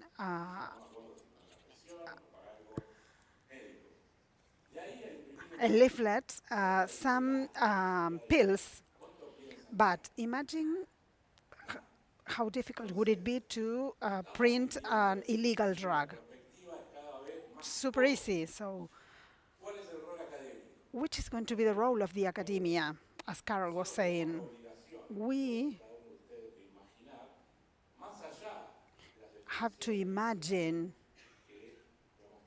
beyond the definitions that we'll know about, that IoT goes beyond what we see through definitions. Of course, 5G, as our friend was saying, is going to foster that, but nevertheless, if we analyze it from the academic point of view, we're going to see that IoT is not going to be the problem, but the growth of IoT is going to be the problem. And the protocol that it uses is part of traditional cybersecurity. It's a small computer that uses TCP/IP and some protocols that we all know about. And we have several other problems as we have OT. The speaker from Fortinet was saying in the morning that cybersecurity in the industrial world, somebody joined the world of IT, cybersecurity, and operational networks. And when they connected those two worlds, the risks increased exponentially. As we have seen through that presentation, maybe a water facility may be attacked using OT. So the challenge is for the academia is to have professionals that are trained to develop tools that would allow us to be a step forwards. That is quite difficult for several reasons. First of all, as Adrian was saying, all, all the states, but specifically the Argentinian state, considers itself like a huge ship that has different compartments, and those the criminals do not have those compartments. And there are also some geopolitical problems today. Maybe you have listened somebody say you don't have to use that because it is forbidden by somebody else because of some political problems. Nevertheless, although we have those huge challenges, our role is going to be very important. It's going to be vital to raise awareness, to imagine the future, and to dare to suggest some things that seemed to be impossible a few years ago, like printing a weapon with a 3D printer or printing a drug. And today, those things that seem to be science fiction are a reality. Biohacking, today we have some microchips that are implanted under the skin in order to inject insulin to measure blood in sugar in blood. So how long do you think it's going to take for that to be attacked? Today, that is controlled through some apps. We have some friends in Argentina that, because of some different kind of accidents, they have a hearing device implanted, and that is run through an app. The protocol is going to be the same. The use is multiple, and the risks exponentially grow. This is my brief presentation, because if I continue, I'm going to run out of time. I was thinking, Pablo, about awareness, bringing awareness and capacity building. So, Adri, thinking that ransomware has some kind of well-known solution that has to do with training, with awareness, I would like to ask you if cryptocurrencies, or do cryptocurrencies have a specific role in ransomware attacks? When we talk about ransomware and awareness, we know that the backup is the system with which we can recover from a ransomware. So let's tell us a little bit about it. Thank you, yes. Actually, ransomware, although since the early 2000s, when we started using crypto assets with the creation of the Bitcoin, criminals start creation of the Bitcoin. Criminals started looking for a way to charge for their services without using the traditional financial system, without using paper money. And in 2015, we had one of the first ransomwares. A few years later, after the development of bitcoins in 2015, in 6 years, criminals started charging their services through crypto assets. Although it was like a warning against money laundering, also what Pablo was saying took place. There were new things that we didn't expect it. We didn't have like a perspective for that. We were not thinking about the future, but we were considering all this in hindsight. So criminals are thinking how to use and how to make our security vulnerable. So ransomware was one of those tools that they developed. It improved their system by using crypto assets, because ransomware is not that the one that using it is in Argentina and the victim is also here. It could be in anywhere in the world, and the victim could be also anywhere in the world. But crypto assets have no borders. Crypto assets changed internet that had to do with information, which had the value, which was information. The big information companies such as Google, Facebook, social media, such as Mercado Libre and all these e-commerce companies handle information. But in 2009, we changed from Internet of Information to Internet of Information plus cryptocurrencies, crypto assets. And there are two things that criminals considered here, which was that it can be stored and that it can be transported without problems. You can move cryptocurrency without problems. And there's a third element that criminals considered, that is that law enforcement agencies didn't know how to prevent this or what to do about this. The lack of knowledge of these agencies make it that we didn't know if bitcoins could be split, or if there was a kind of traceability for bitcoins. I'm mentioning Bitcoin because it was the first one, but there are several cryptocurrencies which are traceable. If you give me a wallet and you tell me deposit some bitcoins here, I can deposit and I can trace who deposited those bitcoins and who deposited the person that deposited me, and I can see where my bitcoins were transferred to. We didn't know that in 2015, unfortunately, because we lack future perspective knowledge, and we were not considering the future. And today we have a totally different scenario in which we have people trained to investigate within the police forces. The public ministry, Horacio Sorin, that is there, is one of the persons who knows a lot about crypto assets. He's a district attorney who has a lot of knowledge on technology and who learned a lot about crypto assets. And we have kind of a balance, and we are bridging the gaps that appear when cryptocurrencies were developed. So today we do have a way of investigating, of seizing crypto assets that didn't exist before. And together with Horacio, we are developing a seizing protocol as regards crypto assets so that all law enforcement agencies know how to do it.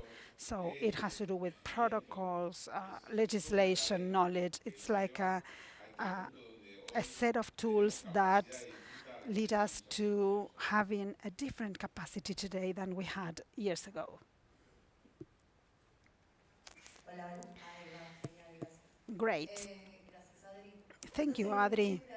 So we are always talking about the same thing: training, resources, tools, the need to have knowledge on this. I'm going to have a job in the future. Yes, we all are going to have jobs in the future about this. Horacio, I wanted to ask you a question as regards what Adrian was saying. Can you tell us if ransomware is a crime that is committed against small companies, big corporations? Can you tell us a little bit about this? In order to have an idea, or so that we can inform the audience if this is a problem for big corporations or not, and who can resort to the district attorney's offices, and which are the premises that should be done. Historically, ransomware affected, it was actually at random. And since the pandemic, we started seeing more cases in the public sector, but more connected to well-known ransomware groups which have some communication tools online with a control board telling us when they are going to release the information. But there continued to be some random ransomware affecting not only companies but individuals. So everybody should take care or be careful with ransomware, which is quite difficult actually. And as my colleagues in the panel were saying, the solution has to do with what human beings can do. It has to do with not only prevention, but also implementing different policies to solve the problem if we are faced with ransomware. It has to do sometimes with lack of backup, and ransomware is also targeted at the public sector, and not a specific sector, but maybe a specific company connected with some kind of previous infiltration. So it's not only ransomware, but they get in, they see your bills and your billing, and they ask for a ransom considering or taking into account the value of your business. So it's not that they are going to ask you for 2.5 Bitcoin. They know exactly what your billing numbers are. They know that you have a certain project, and they know your context and your situation. So it's more kind of targeted. I work in the district attorney's office in the city of Buenos Aires. We work with federal crimes all over the country. So who can report to the district attorney these kind of crimes? Everybody. But we are going to take all federal crimes and non-federal crimes from the city of Buenos Aires. So first of all, what we require the individual is if they have a crime to report that has to do with our expertise. We need the details and all the information, and if it is a ransomware, we're going to require more technical information. We are going to ask them to send us the conclusions of the response team. We're going to ask information about the technology, the network, the extension of the damage, if they had some problems with the equipment, with the systems. So we need all the details of the context of the situation and to see what we can do about the attack. Sometimes we understand that the priority, of course, is to put the services online once again, and from there we start doing investigations. If the case is not, it doesn't belong to our jurisdiction, we try to connect the individuals with the district attorney's office that should take care of these kind of crimes. Thank you, Ora. It was quite clear. If you have questions, but I believe that ransomware continues to be an everyday problem that can be targeted at small companies or also big companies, and cybercrime evolves. So ransomware is one of the attacks that evolved, and criminals at the beginning tried to cheat, saying that it was the police, but then they started with some kind of extortions, and companies and the public sector started using backup, but they now steal your information, and they threaten to publish that information. And information is very valuable today, such as any material asset. So in the cyber sector, everything evolves quite quickly. So once again, I repeat what Pablo said. We need to think into the future and not only about the situation today, because criminals are always thinking about the future. Adri, talking about these targeted attacks, data leaks, now my question for you, Humberto, is which are the tools that exist so that companies can avoid this kind of imminent and resilient attacks, data leaks, ransomware, targeted attacks?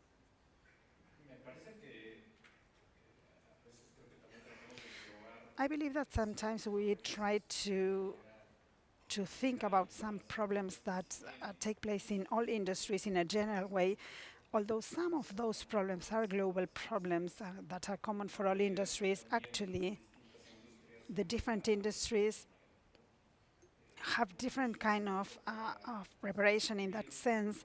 Sometimes we have to experience in some countries in Latin America that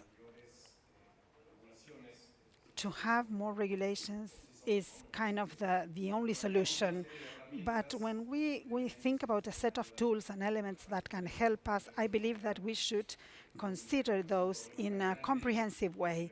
It's not such a huge problem or multi-sectorial problem, but from our perspective, our customers, for our customers, depending on the customer we are talking about, the kind of customer, their assets, and what they value, which could be maybe information or their pictures are very valuable, or other kind of data that are more sensitive that you can have in your cell phone, you have the capacity to be able to have a backup and to implement some security measures. But in a general context, I believe that within the tools that the telecom industry specifically works with, I believe that one has to do with business control to bring awareness at the formal level, to set the different political accountability and some formal processes that would allow companies, without the need to implement some systems, to have some control mechanisms to mitigate risks. And on the other hand, today we do have some technological elements, some technological products that help us be ready. When we talk about considering the future, I believe that many of the stakeholders in the ecosystem participate in this because we need to think about this future and to try to harmonize it with the society and with people. So this kind of innovation power that we have also has to do with bringing consensus. First, when you were asking all what they understood by certain concepts, I also think that when we ask this question in an open way, maybe the same question to different people, we can see that the meaning of something that for us is the same, for other people it's another thing. So in that sense, I believe that promoting global and mature standards is going to help us to develop a language and to get ready from the point of view of products as well as processes. It wouldn't be worth it to have products which have certain or the best specifications or the most strict or the stricter standards if at the end of the day we are not going to use them with certain processes in the organizations that will help us to have two phases. For example, the culture of organizations, governments, and all the groups of individuals can be stronger, and at the end of the day, that is going to offer more resilience, and on the other hand, to have different technological breakthroughs, all the cloud capabilities, all the services that offer online backup to be more protected. Thank you, Humberto. Undoubtedly, we should approach a cybersecurity maturity that is going to require soft skills such as training, awareness, and that connection that we have with technology, and of course technological controls and maturity standards that we should all be aligned with to talk about the same thing. Now, Pablo, how do we bridge this soft keys tools gap? How can we have more cybersecurity professionals at the international level as well as in Argentina, so that these different vertical aspects that we should consider can be taken into account? Fortunately, there is more and more possibilities. There are different careers. Today I'm representing one of them, but there are many, and there's a lot of interest. So we are connecting the links here. There are lots of offers for training. Actually, companies have cooperated a lot. There are some certifications that the different vendors offer with some quick certifications with possibility of employment. And we have the possibility of student retention. So we need to have retention of people interested when you are thinking about a career. In general terms, for our generation, when we were talking about a 4 or 5 year career, it was something common, but today it seems like too long, too far away. So we have some challenges that have to do with shorter certifications. So our adversary are YouTube or Facebook certifications, which in general terms, they believe that with that small technical knowledge, they are going to be trained for many things. To a certain extent, it may be possible to have some knowledge, but the knowledge that you get when you are a professional, it's going to be done when you have not only the certification, but the mindset and the openness to do some futuristic thinking to develop some projects. So universities are the ones that are training professionals, maybe a PhD or a technical career.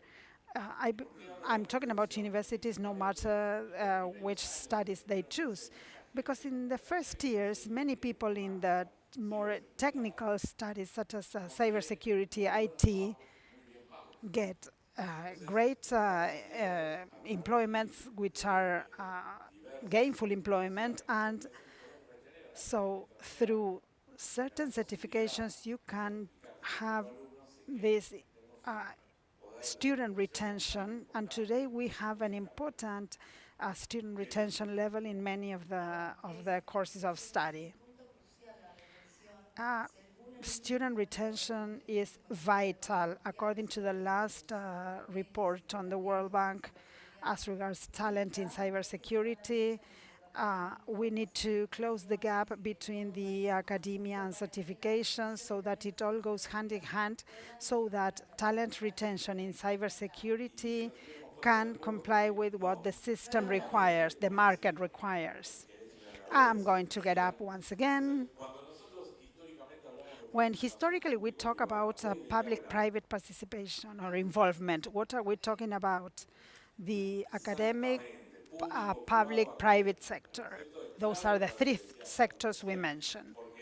The academia, the public, and the private sector, because the academia has a specific role, which is perspective, thinking about the future. Easy to say, but hard to carry out. The multi-stakeholder model. If we still have lots of problems with public-private participation or involvement, most crimes go or start in private platforms, and then the public sector has to take care of that. If that private-public involvement is difficult, imagine public-private academic involvement is really hard. But for the academia, we actually are part of the private public sector, and it's also been proved that it has to do with talent retention, because you are offering training tools that are going to help you, help the professionals, and help organizations.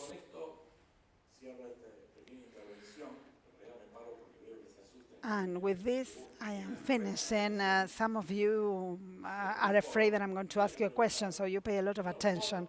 Henry Ford was asked once, aren't you afraid of training your personnel and then they leave your company? No, I would rather have them trained and leave the company than stay in my company and not being trained.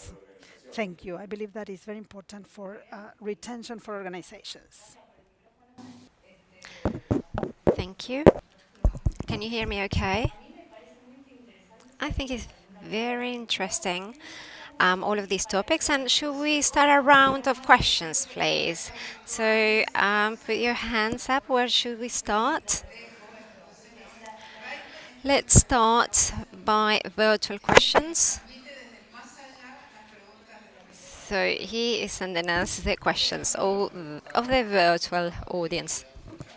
So the first question is, what protocol do you follow? So the chain of digital proof is that to avoid it to broken. What interventions do you apply in the processes? And the second one, What is the territorial jurisdictions and what agreements or norms can be applied if the attack is from cross-border? One from Horacio and the other one.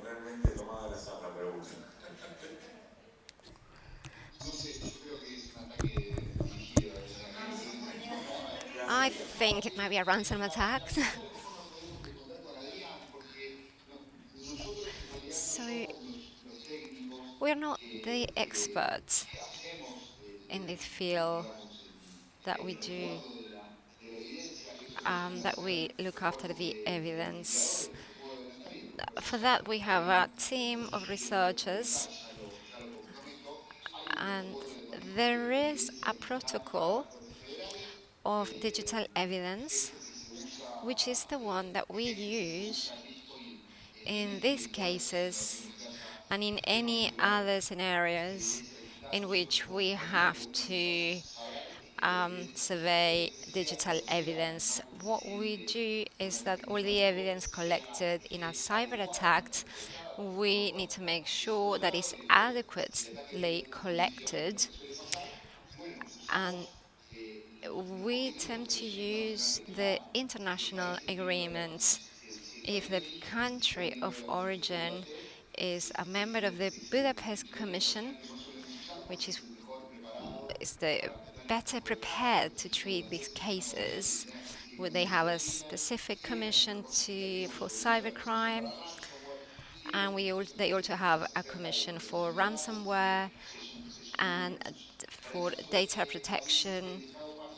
But if the country of origin is not in the Budapest Convention, so we use the United Nations agreement. But if we could put in a framework the group that's causing the attack, if it's an occasional crime or it's organized crime, so that will help us to decide which law we follow or convention. And this also the length of the sentence that would apply, that also help us to choose which convention we will choose.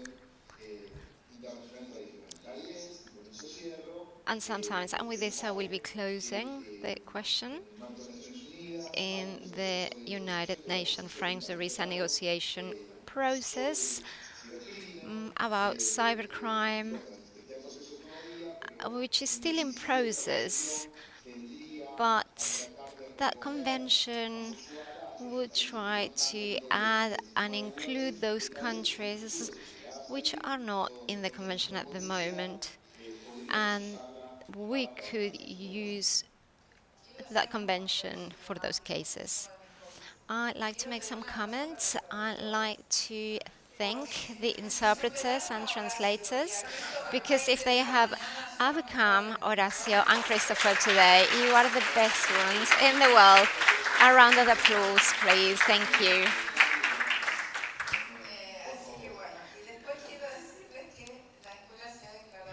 And I also like to mention that this school is bilingual, Spanish, Portuguese, so we can take questions in Spanish, Portuguese. If we cannot understand, I will translate. Thank you.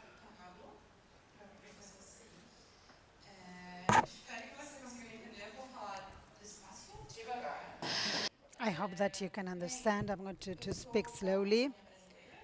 I am from Brazil.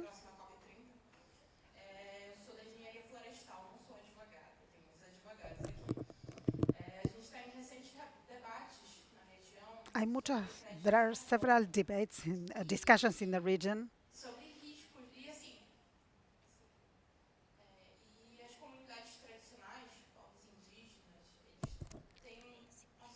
as regards indigenous people.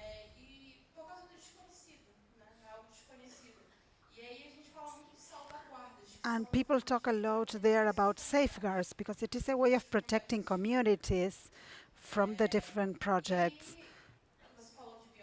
You mentioned biohacking.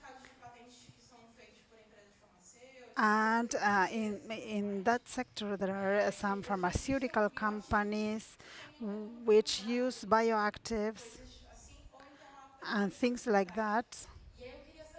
And I wanted to ask you how much, as regards biohacking, which kind of protection or those communities, the indigenous people, which kind of protection do we have for those people, the different initiatives that may exist? She's doing some research about the carbon footprint in the Amazonia, and she specifically was asking about how to protect biohacking specifically for people living in that area, indigenous people or people living in that area.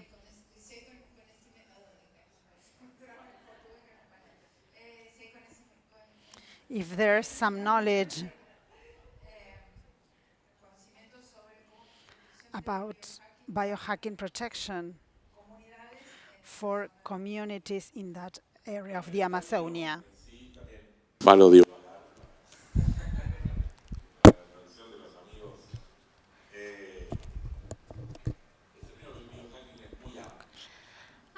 This topic of biohacking is very wide. Particularly, I was talking about an extension of AeroP, as I could inject a chip and, and use an app to interfere through a microchip and an app is possible. Um, we can imagine that it will be possible, but it also has to do with the development of certain illegal drugs that have to do with technology. For example, the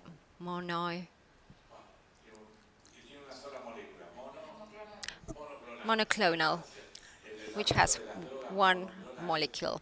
So monoclonal development medication is related with artificial intelligence. And we all know that the risk of artificial intelligence has to do with bias, how they can infer or get to conclusions. So it's related to the vulnerable sectors, but also it's more related to regulations. Of course, raising awareness is a very important fact. The final user as well, because they have to be able to understand how to use this technology. And in this regard, I think it's very interesting what someone from Mexico who's in the audience mentioned, that in terms of consumers, a consumer implemented a system in which one can demand the companies that the systems, the IT system, um, medicines, they they add security in their service, so we can make a complaint if the service or the product does not comply with the minimum requirements of security and safety. That is regulation, good practices as well. Of course, raising awareness, as we mentioned throughout this debate, but we also need mechanisms to be able to put a complaint, and that complaint should reach the right team and level to be resolved. We could have a whole conference on that topic. And here we got another question. I'm Reis Enrique. I'm also from Brazil. I'm going to speak in Portuguese. I'm going to do it slowly. My question would be for Adrian. There are some questions that have to do with some research in which some fundamental protection should be researched. There are some initiatives in the European community that have to do with information investigated or researched, and I wanted to know your opinion on how to develop those, or how to weight that, and how to fight crime in that sense, since this way of protecting data is important for all of us. It was difficult. I didn't understand anything. It was difficult for me as well. I speak Portuguese, but can somebody do it? Because it was too much for me as well.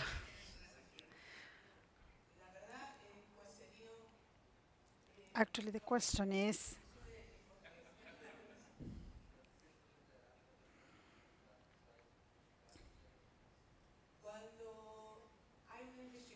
when there's some investigation about cybercrime, how do we protect data of the people being investigated?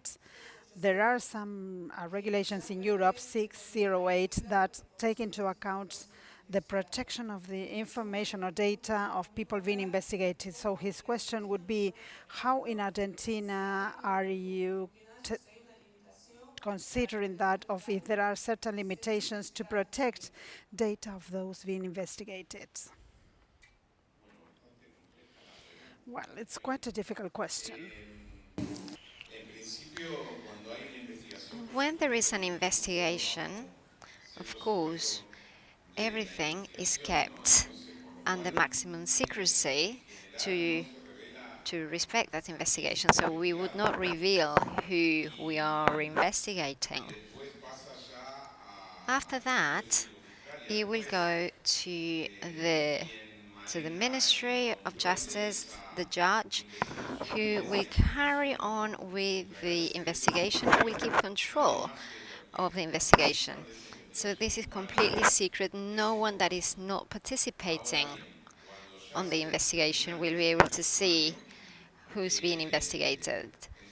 However, once that process is finished, in the court, maybe a lawyer, civil lawyer, penal lawyer, um, mm, they might be able to, of course, to see, but at the moment, if it's under investigation, or maybe Horacio, you can give me a hand on this, but during the investigation process, everything is kept under secret. Although there isn't a law of data protection specifically orientated to this in Argentina, although Argentina has a data protection law, which is one of the oldest ones in Latin America, it's not up to date. Therefore, currently we have different projects to make this law up to date, because as is one of the oldest ones, at the time we didn't have the level of digitalization that we currently have today. So Europe has moved fastly forward in this topic, is much more advanced than Latin America. They already have countries that have in Latin America as well. But for example, Brazil, they already have the data protection law, but also in the civil framework, internet civil framework, and in other points. We really need to have an up-to-date law that is up to date with our digital reality, which is what Europe did. And a company might have to pay a penalty of millions of dollars if they not comply with that law. The advantage is that the owner of the investigation is the judge. So we don't have a database of investigations or forensic investigations, and we accumulate that information. It's impossible. I have to ask for permission from the judge to access the data and the information in any given investigation at any given point. In future, we don't know. I don't know if Horacio is around here, and I don't know what's your opinion on this. Um, this camera makes you look a bit bigger. I want to say that that's not a great camera.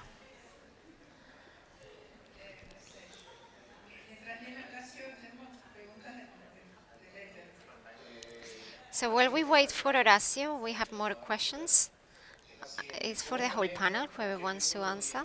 What's the method to carry out technologic protection and to have results in order to anticipate to potential issues that might come in the future? And what would be the priorities and what should we be focusing on in practical terms? From my academic point of view, there are several methods, matrix, Delphi, and other academic methods in addition to the technology. In particular, when we talk about cybersecurity, we use focus group because we do need to know what the issues are to be able to project it. And in terms of impact matrix, cross impact matrix, so we need to isolate it in small issues and then see how those small issues, once we break them down, they can evolve. So using small variables in the future, so put them into perspective, and then we can plan backwards and we can see how those variables can achieve that scenario that we imagine with next probability. So we do that in marketing, in science, in cybersecurity as well, and we apply it from an academic point of view. We imagine the potential scenarios, but we also use it for like physical security, for example, in airports. So I was saying to one of my colleagues, I also work for a federal force which is orientated to airport security. We have cameras and we have other devices, and we look after that information, but we also need to project and we need to think how criminals do to find different ways to board planes with illegal substances. Everyone has seen that program, right? So, for example, the scanners sometimes fail depending on the width. So, for example, if there is ice, so hyper frozen elements, things might not be detected, so we might not be able to see what's inside something frozen. So we can start or we can imagine what could be inside the ice. So what methods do we develop to find out what's inside them? Could be an explosive, could be anything. Another issue could be in wigs, because the density of the hair in the wigs, we might not be able to advert what's in there. And you might have noticed that no one touches your hair or head when you cross a scanner at the airport, but that might change. So there are many academic methods, but we can resume where are we heading towards, so how can we develop efficiency in those methods, thinking as a criminals. I've got a question, and I got a cybersecurity company in Belgium. So companies, they buy the equipments, but then no one looks after or takes care of those equipments, and they are attacked anyway. Is this true? Is this a reality? Are there companies that invest in devices, cybersecurity? So they do invest, but they don't do the work that comes afterwards in terms of human resources and understanding how those equipments work. Is this real or is it an exaggeration? I think that at the end of the day, this is maybe a strong declaration, a strong remark, but there isn't 100% security. It's not 100% efficient, but as we get more and more prepared, we will be able to fight those attacks. But trying to answer the question, just like in any organization that is in the process of creating technology, before thinking of how much we invest or how we invest, we need to think how we want to be identified by the market. So we can't not commit, or we cannot foresee risks that not really come from us. We just need to make sure that we control our privacy. So once you know how you want to be identified as a company, the rest might follow. There's a tool that I don't think is taking into consideration, which is implementing governance. And all the committees should have as a priority security, but they also have a way to monitor this regarding if we're talking about a country, global level, but this has to be rigorous. As a corporation, the structure should be follow what's really happening in terms of product creation and how we monitor the products. And the other fundamental topic is auditing. It's not enough with saying it is not enough. We need to have teams that can audit and they don't have conflict of interest to ensure that the strategies we are implementing are working. And then we need someone who can tell us that, well, yes, effectively this is working, or no, you have gaps and there's room for improvement. And the third one is got to do with the industry. Because the industry in itself can generate certification for products and processes that can give us an idea of how we're doing, are we improving on this. Let's not forget that cybersecurity is a question of maturity as well, not because now we develop a program or we invest in a product means that tomorrow will be covered. It's a process, and there has to be a follow-up, and that follow-up needs to be rigorous. Can I add something, please? I'm Argentinian, so I like talking. Back to companies that they buy the best server software, and when we go and look and see what happens, maybe the configuration wasn't right. So maybe they had a security gap, they thought they had to connect it, and that was it. That's, that's not how it works. So Admin. they didn't change the password. The password was admin, admin. Let's go back to Pablo. Thank you.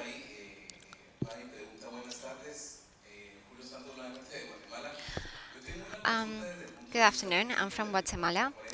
I've got a question regarding forensics. So, There are some principles in terms of research. What caught my attention was the way in approaching some kind of regulation referring to the treatment of data of those people that are investigated. We have the public ministry in Guatemala that prosecutes cases. Currently, there's a system that is real system that compiles all the information that are of the people that are prosecuted, witnesses, and manages artificial intelligence with public records. manages and compiles the information after being prosecuted, and then the person is tried and judged. Everything is saved within the database that is called STREAM with artificial intelligence. And they have interoperability or interconnections with the civil national police, that would be law enforcement of the public ministry, other organizations of the state like the trade secretary or secretariat, and other organizations, and compile all the information and knows to what extent, or I would like to know that if there's vulnerabilities because the information resides in that database and cannot be erased. In our legislation, there's nothing that may require the physical entity to erase that information. However, that information is saved in the system. And second, regarding the investigations are different. Like, these are totally different cases. How did you overcome the challenges of investigations with forensics or experts to treat diversity or evidence in electronic evidence that is electronic saved? Because that doesn't belong to the judge but resides in the public ministry, on the prosecutor's office. So how did you prepare those experts? Because in the case of Guatemala, there are no prosecutor offices specifying this. It's a general prosecution office. However, there's no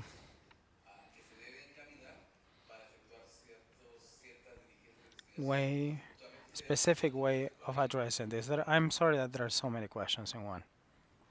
Vale. Was it for me? I think it was for you and Horacio as well. The problem I see is not that it's in a database and it's not being deleted. The problem is that database might not have the protection that's needed. So, for example, the norm ISO 2701,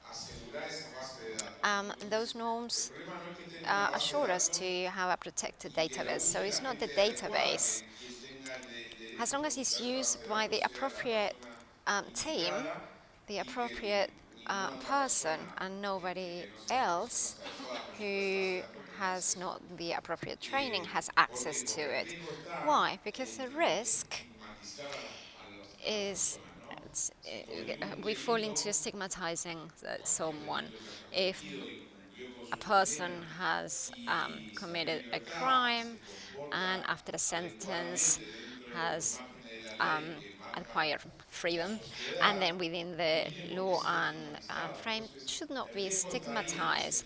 The risk is that that information can be disclosed, that someone that at some point has committed a crime but has completed the sentence, and why that information is being disclosed.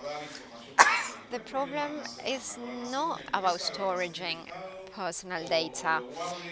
Either if it's a company, the government, the state, the problem is that that personal data might not have the right protection. That's why the law that our colleague from Brazil, that law from Europe, makes or ensures that those public organisms in the state protect that information. So the data cannot be misused, stolen, or in general cannot be misused, the personal data. So if I give my data, my personal details to a company, I would like that company to have the data, but nobody else. So I don't want to receive a call. So in a minute, in the next 10 minutes, I get a call from a company that's asking me if I had an accident. I don't want my personal data to be disclosed. I don't want other companies to know who I'm a client,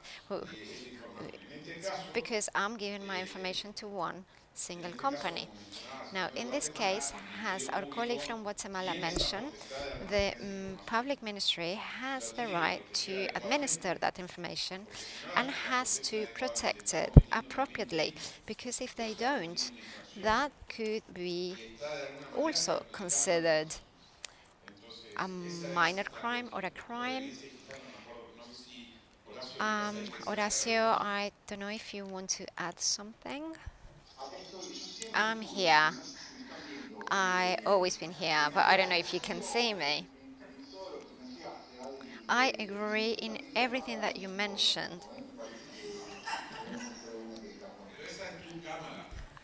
I also agree with your comment regarding the camera that makes it look more chubby. I, I think this is the last panel, and we actually got together to make Karina's life more difficult. Because we were expecting that she was saying that that's a great question, and the response was great as well, but no, she surprised us. It's so nice to be among friends.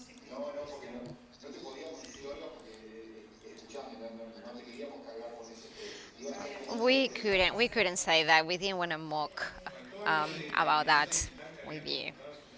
There was another question about how to preserve um, database and digital assets. We don't have databases on that. I don't know if Horacio has a database on that, but I don't. No, we don't. And that's how I think we don't have that today because, I mean, potentially we might have the possibility in the future to use relevant information. Um, at what point we can keep evidence, but there's nothing resolved in Argentina. One might think that, with the exemption of a real need of having um, some digital data, like for example a phone number, um, we might not even have the storage capacity. So in drug trafficking, it might be interesting that we might be able to access some information, like phones, but there should be. But we should be able to save that evidence that might be useful in future, but there might be a lot of other evidence that might not be contemplated. But with this storage issue, um, it might be difficult to achieve that.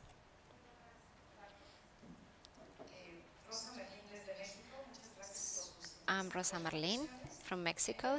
Thank you so much for your remarks. I'd like to ask two questions. One, what is the difference between cybersecurity and IT security? How can we differentiate those? And can we say that we have cyberspace governance, or do we have a sort of recipe that involves different stakeholders and that have achieved consensus? What are the limits? What are the achievements? Secondly, what happens when there is a cyber attack affecting a critical state structure and the cyber defense becomes active, and when can we talk about a cyber war, or is it just a cyber crime? When can we talk about cyber war? Can you explain that to us?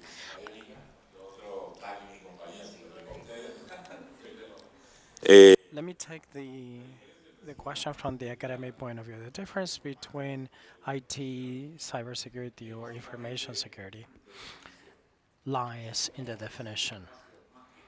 As the cyberspace is more than the internet, it's a virtual space between people or individuals and devices. Wireless telephony is part of cyberspace, even though necessarily does not reside over the internet. These isolated networks, if we were not to have internet connection with our own LAN, is part of cyberspace as well.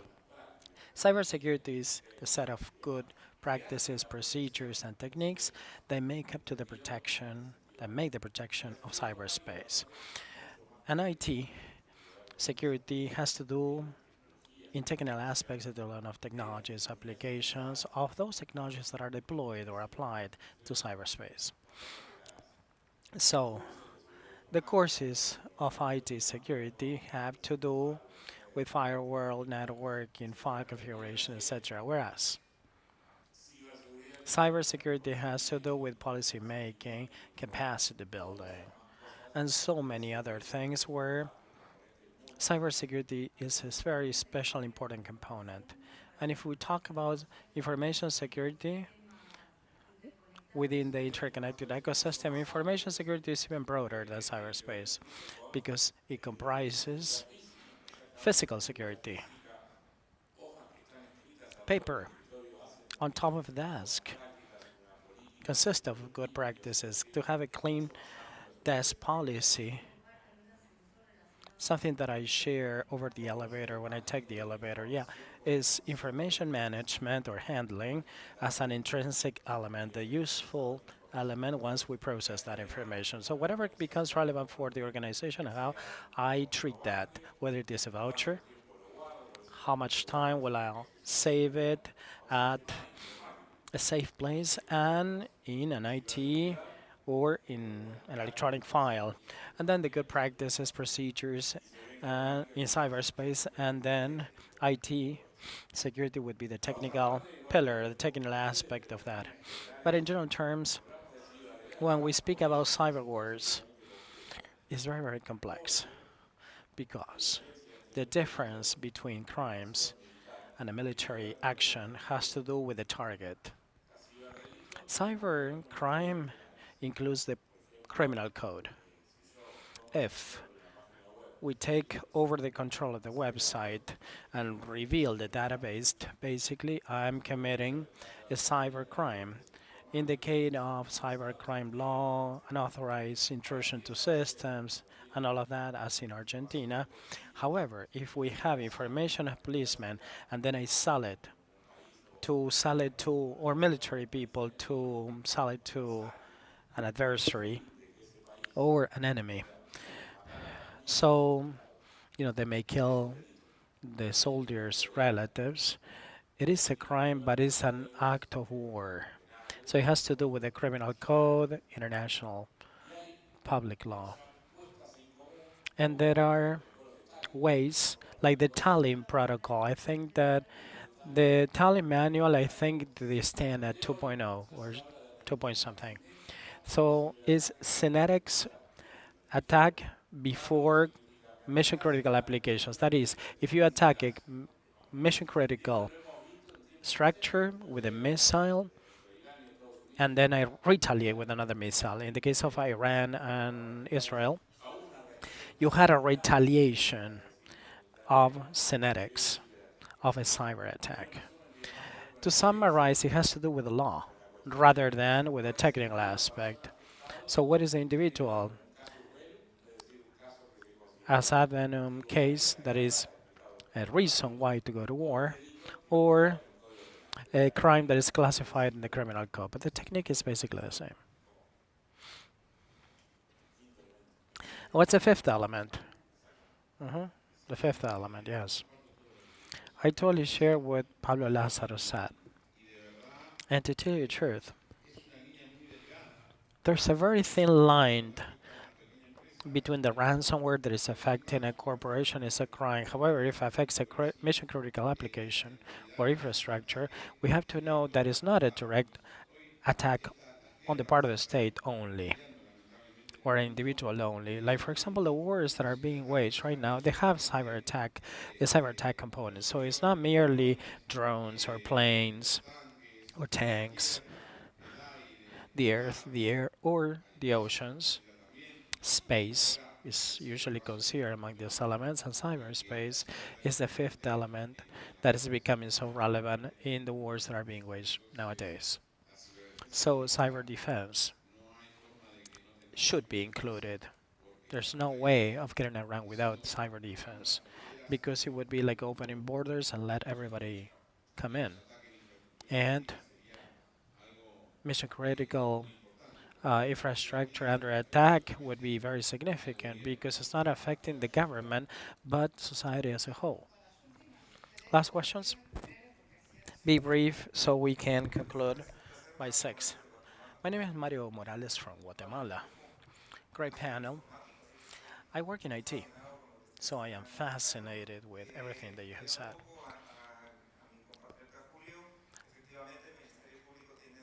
Addressing what Julio said, yes, the public ministry has 2 certifications. What really caught my attention from my colleagues that are aware of these topics, and some of them argued that it was a security issue that was not revealed. So that's another thing. Is it valid, or simply is being unaware of this? Is being unaware of this?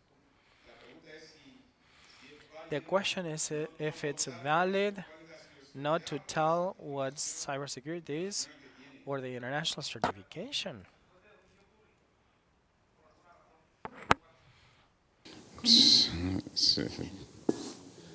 ¿Podrías repetir la pregunta? Could you reformulate the question? No, but we don't have time. In 1 minute, I have 2 sources that I cite. In certifications, they tell me that it's not a public domain. To know what certifications the public ministry has. Is it in Guatemala or is that misinformation? To reveal certifications is not revealing anything. And it's not breaking any rules or secrets. Because there may be technologies behind that certification and processes in place that they're not changing anything at all. Yes, they're not they're not arguing that they have Huawei, Fortinet, or any certifications 24/7. Sometimes for corporations, these certifications are important, and to show them, the public ministry is. I don't think that they are right if they don't do that. But they have to see if they adhere to the good practices, international good practices of cybersecurity. It's no secret to having a certifications. However, if the public ministry in Guatemala adopted that policy, probably they don't have any certifications, or probably they have one and they don't want to disclose it. I don't know why they adopted that stance. 3 questions in one, so we can close the panel.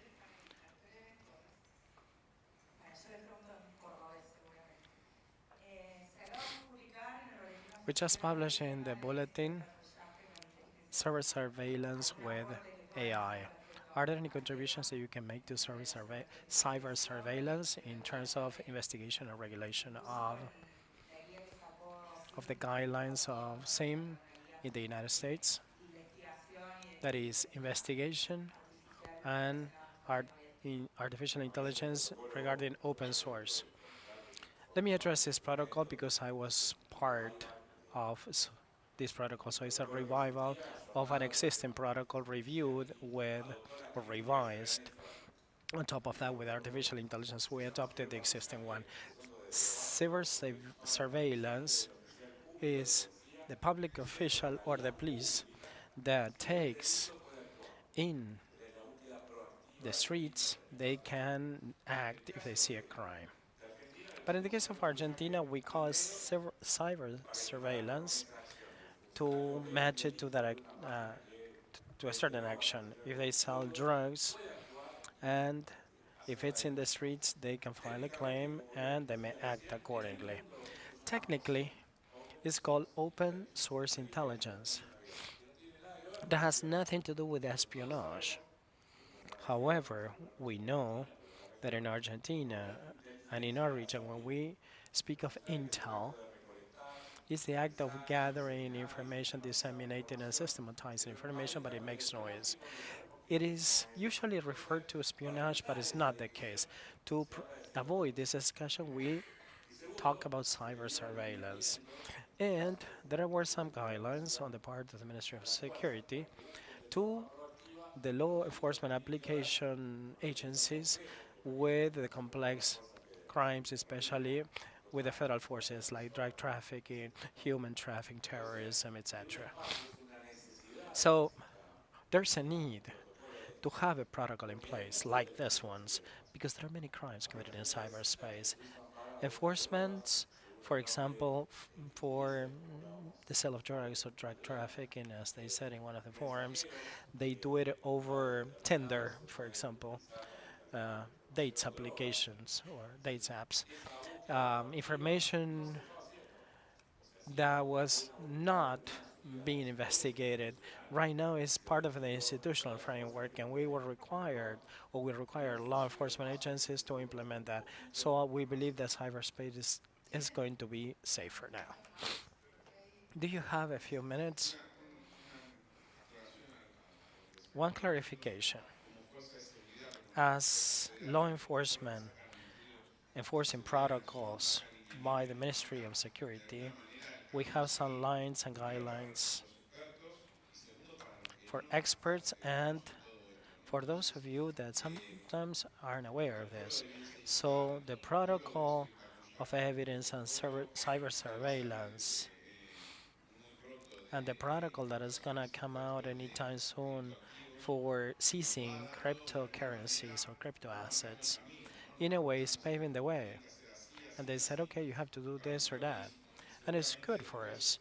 And I'm sure, as Argentina is a federal country where you have many law enforcement agencies and a lot of police at the local level, public ministries, etc., prosecutor's office, they are paving the way because they said at the national level we have this protocol, so you should adopt one or enhance one. I mean, practice makes perfect, so I believe that this is the way. And it covers a gap. It covers a gap because when the Ministry of Security issues this protocol, they tell me there's cybersecurity. That gap should be uh, fulfilled.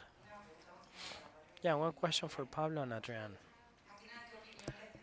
Especially, what is your opinion? Because sometimes we talk about this.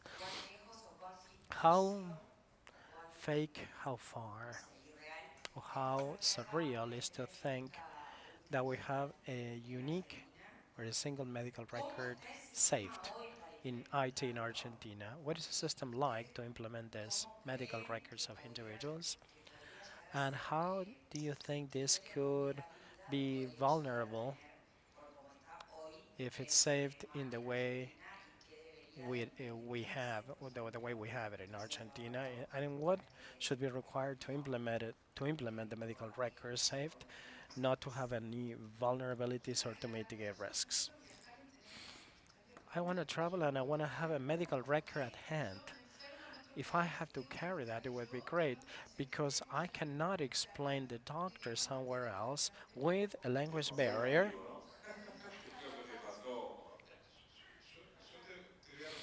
I'm going to reply with one phrase from our president. There's no money, he says. And if there's no money, there's no storage possible and there's no cybersecurity. You asked me if it's possible. Yeah, of course. You have blockchain technology that allows for maintaining a safe environment faced with this information. So blockchain is a reality. We may have medical records with with blockchain or a single digital identity, a single passport with blockchain. Yes, we could have many things with blockchain. And it's one of the technologies that enable not to forge medical records, to prevent the forgery of other things, to have a safe environment, traceability, transparency. So technology exists. The issue is something else. I remember that drug trafficking is used blockchain to wire money because it goes unnoticed. Blockchain for one things for some things and crypto assets for another. I think that you taught it in the training course in the Bar Association in Rosario. I think I heard you mention that during the the Bar Association. Not only focus on drug trafficking, but also organized crime and the laundering of assets and criminal organizations that we have nowadays. Obviously, crypto assets are being used by these organizations because, as I said at first, it is easy to save, to carry, and that facilitates certain features that criminal organizations are pursuing. And there's anonymity because they don't have to penetrate in the typical financial programs or financial markets like GAFI, GAFI-LAC, with all the permissions and authorizations that control money laundering. So it's not something that I imagine, it's a reality. Hola, aquí Diego Liz. Diego Lizoni from Chile here. One question for Border. Considering that Huawei is a multinational company that offers energy, digital infrastructure, telecommunication services, etc., what are the challenges ahead for Huawei, for a company such as Huawei, especially when there's a regulation passed like the Chilean laws or regulations?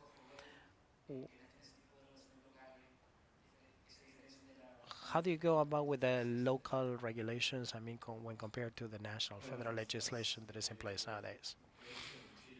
Indeed, in Chile,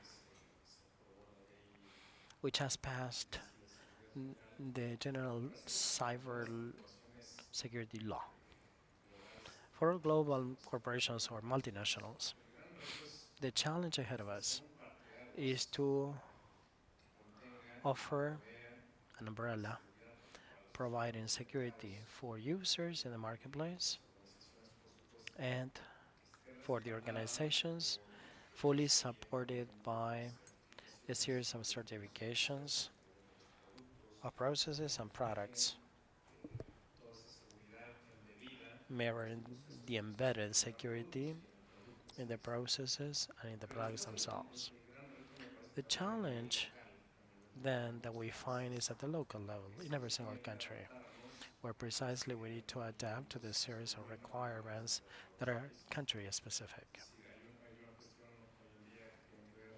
There's an issue that has to do with AI, energy, where depending on the priorities placed by countries, there will be some rules that are not that specific but particular because priority is placed on certain issues. So based on that, our challenge is that this should be customized and adapted in order to fulfill the local guidelines to provide these services for the market and for the local regulations to satisfy those needs. It seems to me that in Chile, what's going on, this is a mature perspective.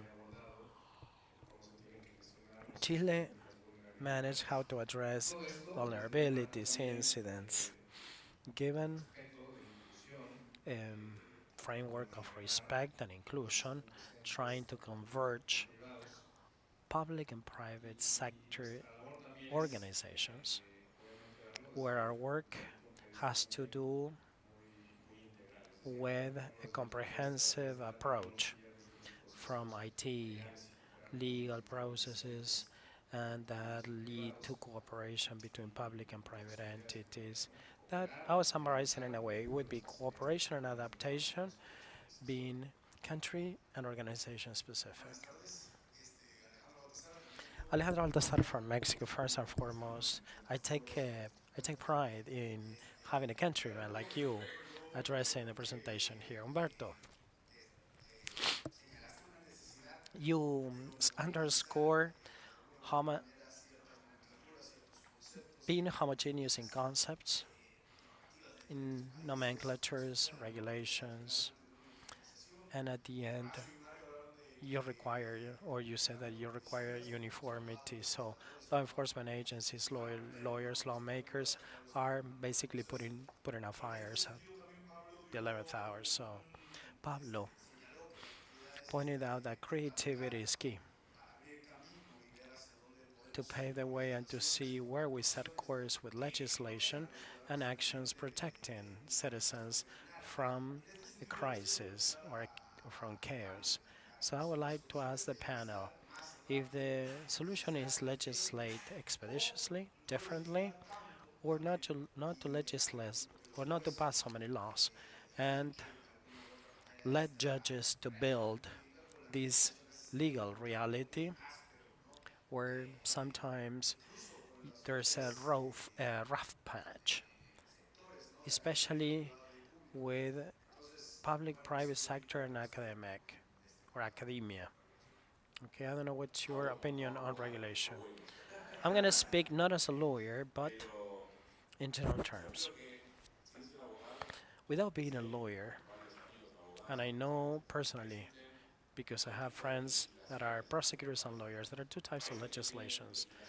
Laws that are soft and stringent application and enforcement, and then stringent enforcement and soft laws, like in the case of Argentina. Without being a lawyer, I don't know if there's a vacuum in legal terms. Because in the case of IT crime laws, even though we need to revise it with technology that was not existing at that time, there are terms generic enough so with a judge that is willing to proceed with the case may do so. For example, interrupt an IT system as part of the sanctions of the criminal code supervising cybercrime. That was not contemplated in 1999, but this is enforced nowadays. Beyond laws, I know laws are necessary, and you may require legislation, laws like good practices.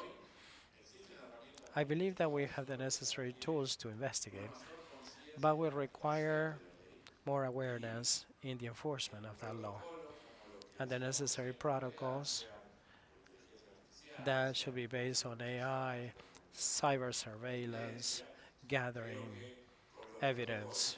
So with the protocols, awareness, and willingness, there are enough tools to proceed with that. But it's my personal view from the IT point of view.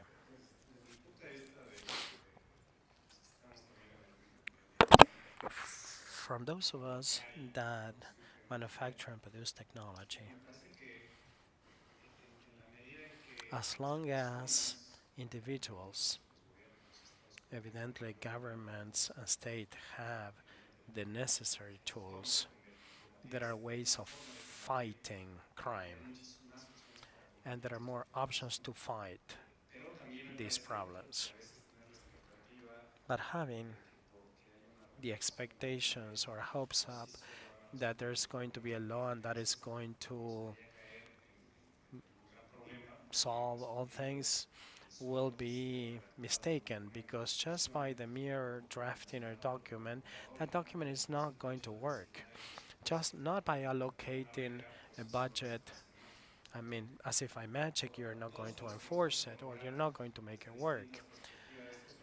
We all know that we need to deploy it correctly, and also I would like to resume the issue of harmonization. Harmonization is necessary because when we talk about cybercrime, cybersecurity, etc., when we talk about cybercrime, it's because something happened.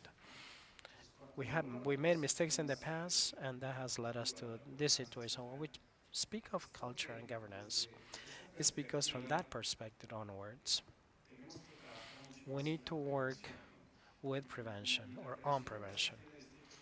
And prevention has different pillars. In this phase or chapter in Latin America, we should embrace carefully, as you have done with more talents, this, because we have opportunities to solve the same problems with the same technology. We need to be careful. We need to do it assessing the risk. However, the issue of having a lot of technology at your disposal helps us improving the life of individuals. we shouldn't set aside that perspective. And on the other hand, this issue that may be easier said than done is this cooperation. Not to think that something is going to solve a problem by itself or is going to be solved by a single organization. That's why in this industry we said that there's academia, government, private institutions, that they all share information, should be sharing information to be prepared, to be ready. And given these complexities, the cooperation among these organizations is what really can help solve or overcome things in the long term. What I would like to share is that Latin America has been embracing and adopting technology. There lies quite a few opportunities because there is a wealth of resources that we're missing out, not only in companies but in different sectors, that they need to bring new ideas, and we should live up to the challenges in order to elevate ourselves. As we are training new talents, we will find more efficient and more realizable solutions in all fields.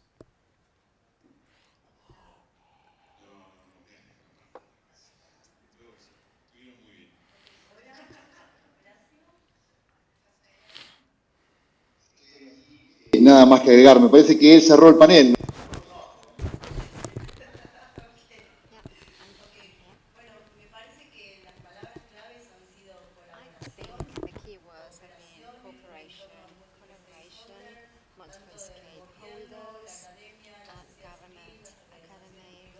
Society, private organizations, school, we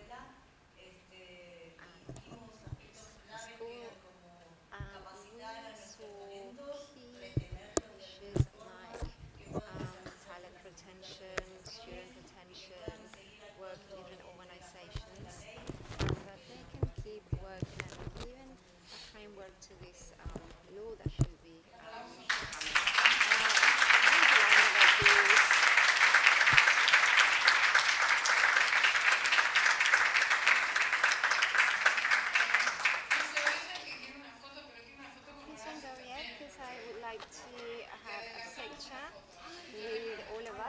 to Russia in the picture as well, and I promise you, you're going to look thin in the picture.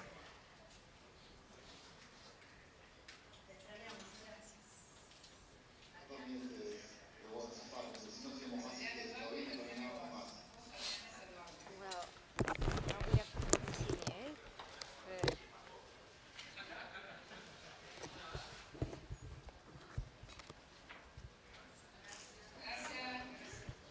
thank you. Thank you all.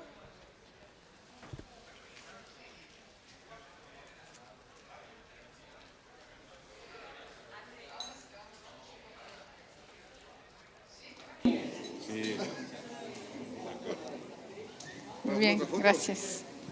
¿Vamos a otra? No sé, yo, todas las que quieran. Soy la estrella. I'm the star. Pero no es la misma de recién. ¿No es la misma foto de recién? Espera que me saco más. No, está acá.